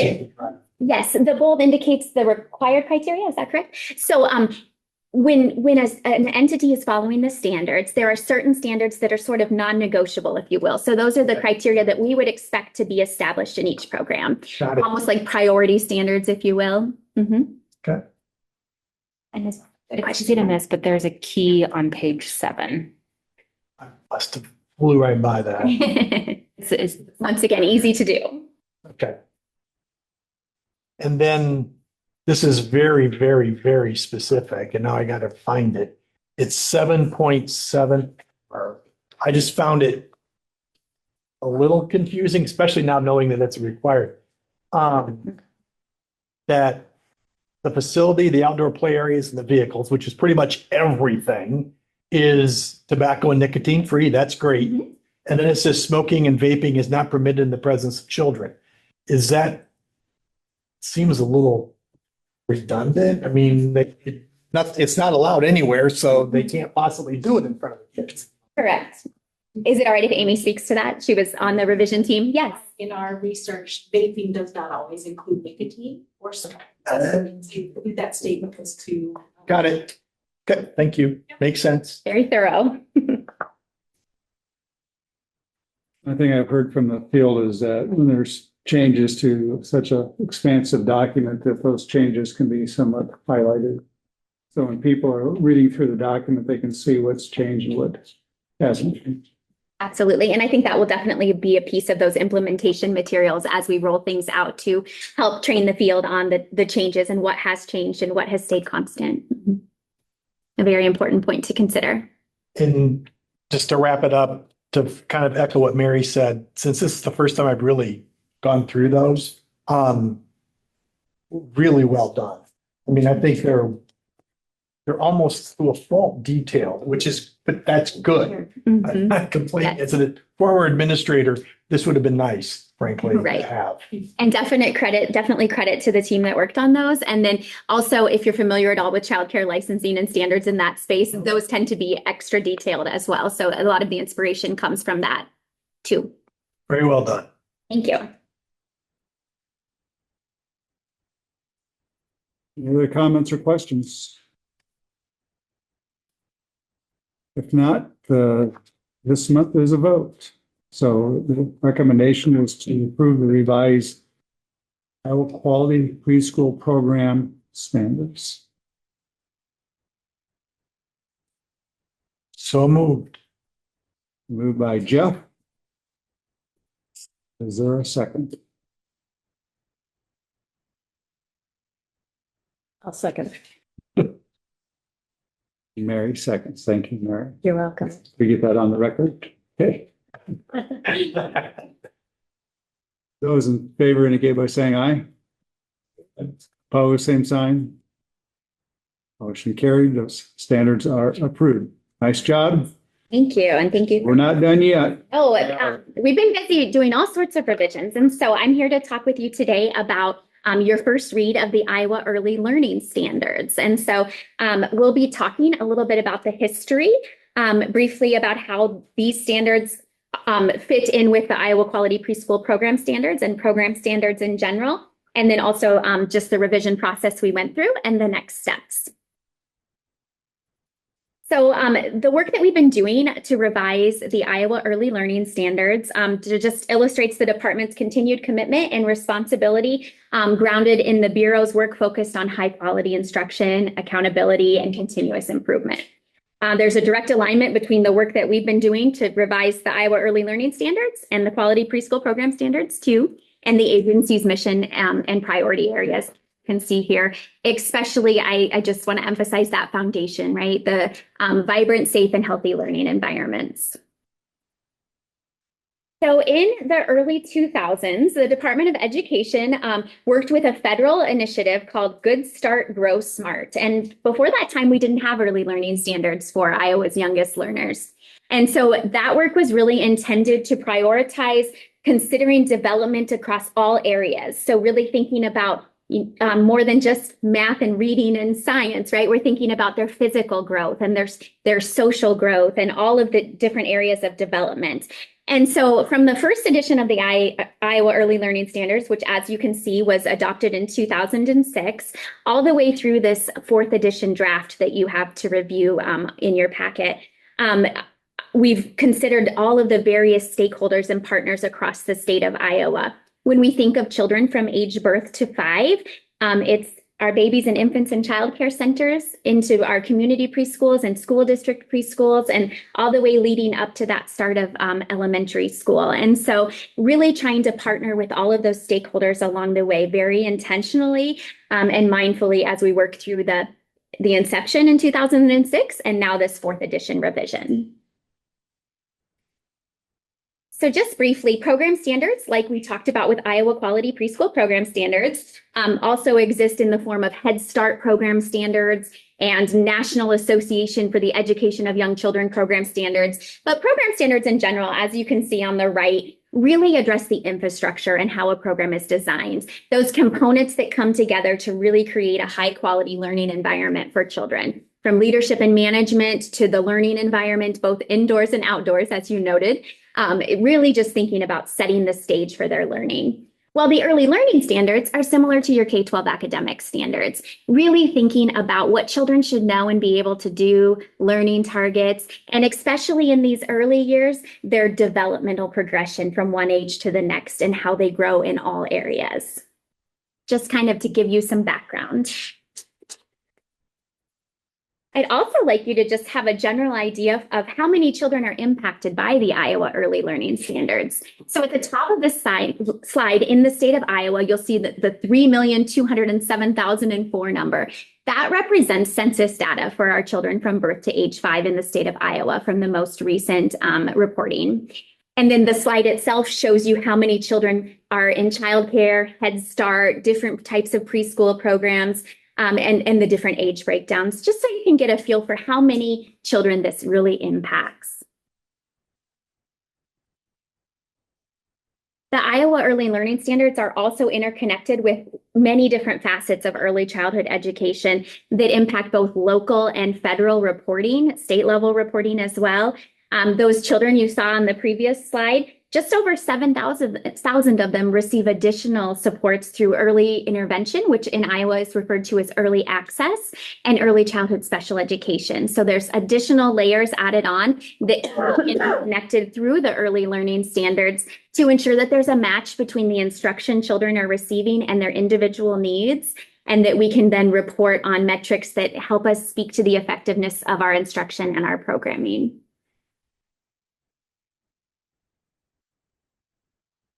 So I'm going to walk you through the revision process that we used, and you've seen this before because this is the same process that the department used for the K-12 academic standards review. This is the first time the Iowa Early Learning Standards have gone through this process. The previous revisions happened as a collaborative effort through Early Childhood Iowa and other entities. And so this is the first time the department has really taken the lead and followed their standards revision process for this work. So I'm going to start with just phase 1, and then I'll highlight the other phases on subsequent slides. Phase 1 really was more internal work than anything. We started together new research and updated research, but we also released an application for interested parties to apply to be part of a revision team. Along with that, there was a public survey to inform the revision. We asked questions about usability, research, and the general content, so we could go into the work with input from diverse stakeholders about what they saw as potential areas for improvement within the standards. And that phase started this last August of 2025. That takes us to phase 2, which is when that revision team came together. We ended up with 26 members on that team that represented diverse roles of early childhood stakeholders and providers from around the state. We had individuals from higher education, who you spent your day with today, right? And we also had childcare represented, individuals from Health and Human Services, Head Start, school district staff. We had several administrators, some instructional coaches. We had some AEA staff members, and then of course, private preschool teachers and administrators. It was just a very well-balanced group of perspectives. And they were from all around the state, and they came here to the Grimes building 6 times for full day meetings with us to tackle this revision work. As they were revising the standards, we used the data from that initial survey to help kind of inform the areas that might need additional consideration. Updating the research, of course, came to light, evolving practices as times have changed from the last edition, and then showing a more clear progression of development and skills was a really high priority, coupled with increasing the ease of use. They wanted teachers and providers to be able to grab the standards and use them and not have to create their own supplemental materials or struggle to navigate the document, because it was quite a large book. It was about 300 pages. So that led to 4 types of revisions, which you can see on this slide, but I'm only going to highlight the structure. It has the star on it because that was really the piece that changed the most from the 3rd edition to this revised 4th edition that we're proposing. Really the desire to make a more fluid and uniform progression of learning. And you'll get to see an example of that coming up here in a couple slides. So that brings us to phase 3, which was where we had completed the first round of revisions, released a draft document to the public, and gave public opportunities for comment through public forums held across the state, and then the public survey that was posted for a month. If you look at the pie chart on the right, it shows the breakdown of the respondents to that public survey. We had responses from the Institutes of Higher Ed. Once again, we had parents and guardians, AEA staff, district administrators, teachers, CCR&R as childcare resource and referral. So once again, just a broad respondent group gave us feedback in that survey. And then the survey responses by area in the table on the left. The areas are each of the area of the standards. So emotional well-being and relationship development, physical, approaches to learning, social development and social studies, creative arts, communication, language, mathematics, science, it goes on and on. But if you look at the bar graph, you can see area 6 has a particularly high amount of feedback. The green represents that the respondents felt that the standard or benchmark should be kept as proposed. And the yellow represents that they rejected with a comment that they thought maybe something else should be considered, or they maybe questioned the accuracy and wanted to make sure it was accurate. And so area 6 and area 7 are literacy, language, and also mathematics. So those areas got a little more attention. Yes, do you have a question? Yeah, with the public forums, do you know how many people attended? Yeah, so we had some participants attend via Zoom and some in person, but we ended up with about 15 participants across the board. But we also had to take into consideration that it was family conferences at many schools during that time, and there were a lot of things going on in the spring. So we were happy with the attendance that we got, especially considering 139 survey responses. But yeah, small groups of people, but the people that did come had really great feedback. Thank you. Yes, of course. So this stage really led us to inform the review team, which we were compiling behind the scenes through a public application where individuals could once again apply to serve on that team. And we then ended up for phase 4, pulling together a team of 20 members that was able to come here to the Grimes building for a one-day meeting was all it ended up taking, because all of the proposed changes that group made were derived from the public feedback. So they weren't looking at the standards as a whole. They were truly honing in on that feedback that we received through the survey and the public forums. Most of the proposed changes were pretty minimal, such as rewording phrases. This first line of this table gives the example of standard 6.3D. We changed the phrase from when hearing stories read to when stories are read. We took out that weird word hearing out of recommendation from a teacher of the deaf and hard of hearing who said that there are many ways children can engage and hear stories without necessarily hearing the story. They can participate in it. And so we just tried to be more thoughtful of access to all learners if there were opportunities for that. And then the second line of the table shows another common change, and it was just maybe adding a word. So the review team looked at additional research and added the word begins to standard 7.2 because of the timing of when children begin to recognize numbers in their environment versus when they actually can fluidly do it. So just examples of a couple of changes that were made as a result of that review team. That review team also kept in mind usability, structure, validity, and alignment. Those were really the critical pieces. So I told you I'd show you a sample. So this is from the 3rd edition of the Iowa Early Learning Standards, and it happens to be a science standard. And while I know you can't read the words, that's okay because it's more just considering how it was organized and the content. So this yellow box toward the top represents the infant and toddler standard from the 3rd edition. And the green box represents the preschool standard from the 3rd edition.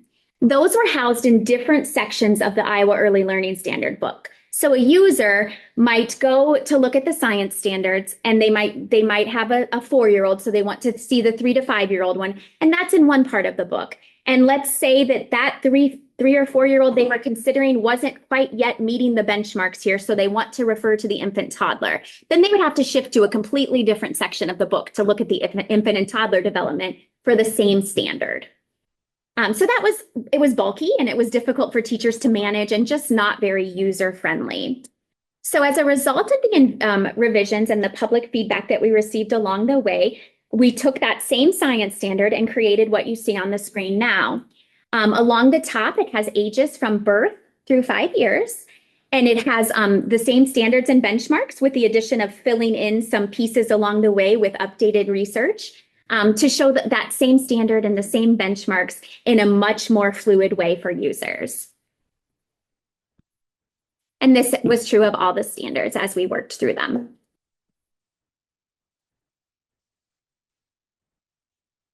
So that brings me to phase 5, which is the first reading, which is right now, right here today. So these are in your packet from today and will be for you to review and consider as we move forward to the June meeting, where we would hope for maybe your approval if you'd like to consider. Any questions? Oh, love the process. It works. We were happy to receive the process after it had already been used for the K-12 standards because they, I think, refined it along the way and gave us something that was easy to follow and very well developed. So There's no action for the board to take. There is this meeting. not. It's in June. They'll come back with any proposed changes. We don't anticipate any changes between now and then. We're not actively revising or reviewing, so it should be as is. But if you have any questions or changes that you would propose, of course, we would consider those. With the exception of if we received public comment. We did not receive public comment, obviously, this morning, but if we received additional comment prior to the board's consideration in June, then we would, of course, consider brief the board on that and then potentially present changes based on that feedback. Absolutely. Thank you. And Celeste, do you mind introducing your colleague? Sure, yes. So here's Becky Dodd, and Becky is our Part C data manager. So we say a lot of acronyms and a lot of short things. Part C is Birth to 3. So it's our system of early access. That's actually the work that I do the most as the Part C coordinator. So typically Birth to 3 is where we spend our time. And then Amy Segaman is a program consultant, and she is just general preschool. So she does all the preschool things that we need.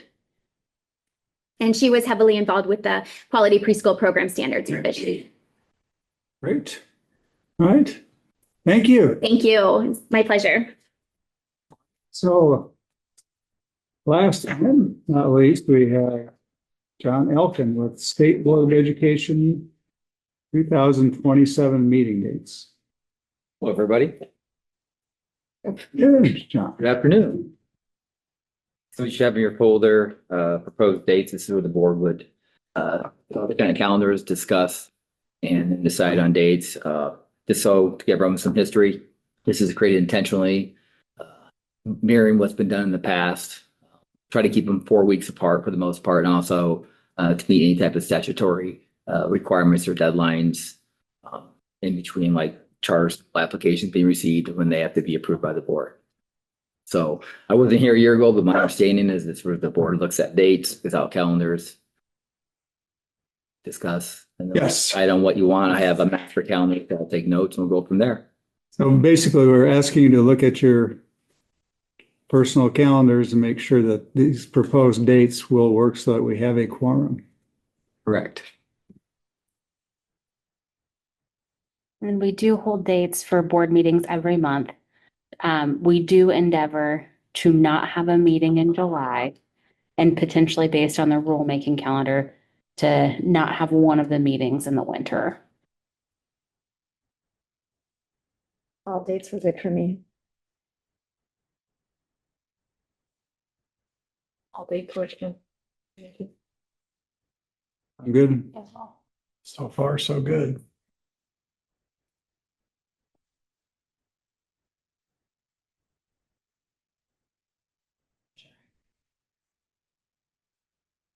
Say that, and then I'm gonna get a school calendar and for the kids' schedules, but we'll figure it out.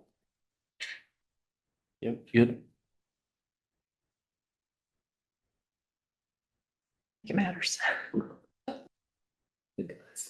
I'm sure I'm fine. Sure you're I'm sure I'm fine.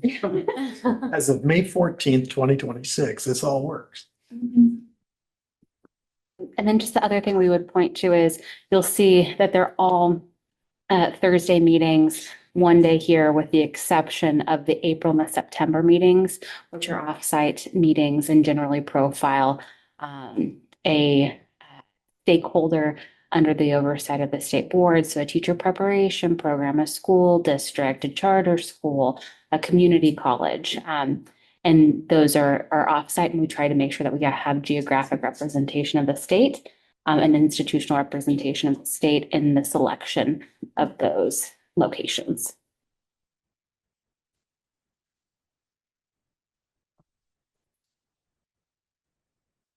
And we do need to approve this, don't we? Yes, sir. Move to approve. Date is presented. Motion by Mary. Second by Cass. Second it. All right, It's whispering that for you. testing my hearing, aren't you? Any further discussion? Hearing none, those in favor indicate by saying aye. Aye. Opposed, same sign. Motion carried. The dates are confirmed. Great. Thank you. I need a motion to adjourn, or can I just do that? Motion to adjourn. Second. Quicker than Thomas can answer. All in favor? Aye. We're adjourned.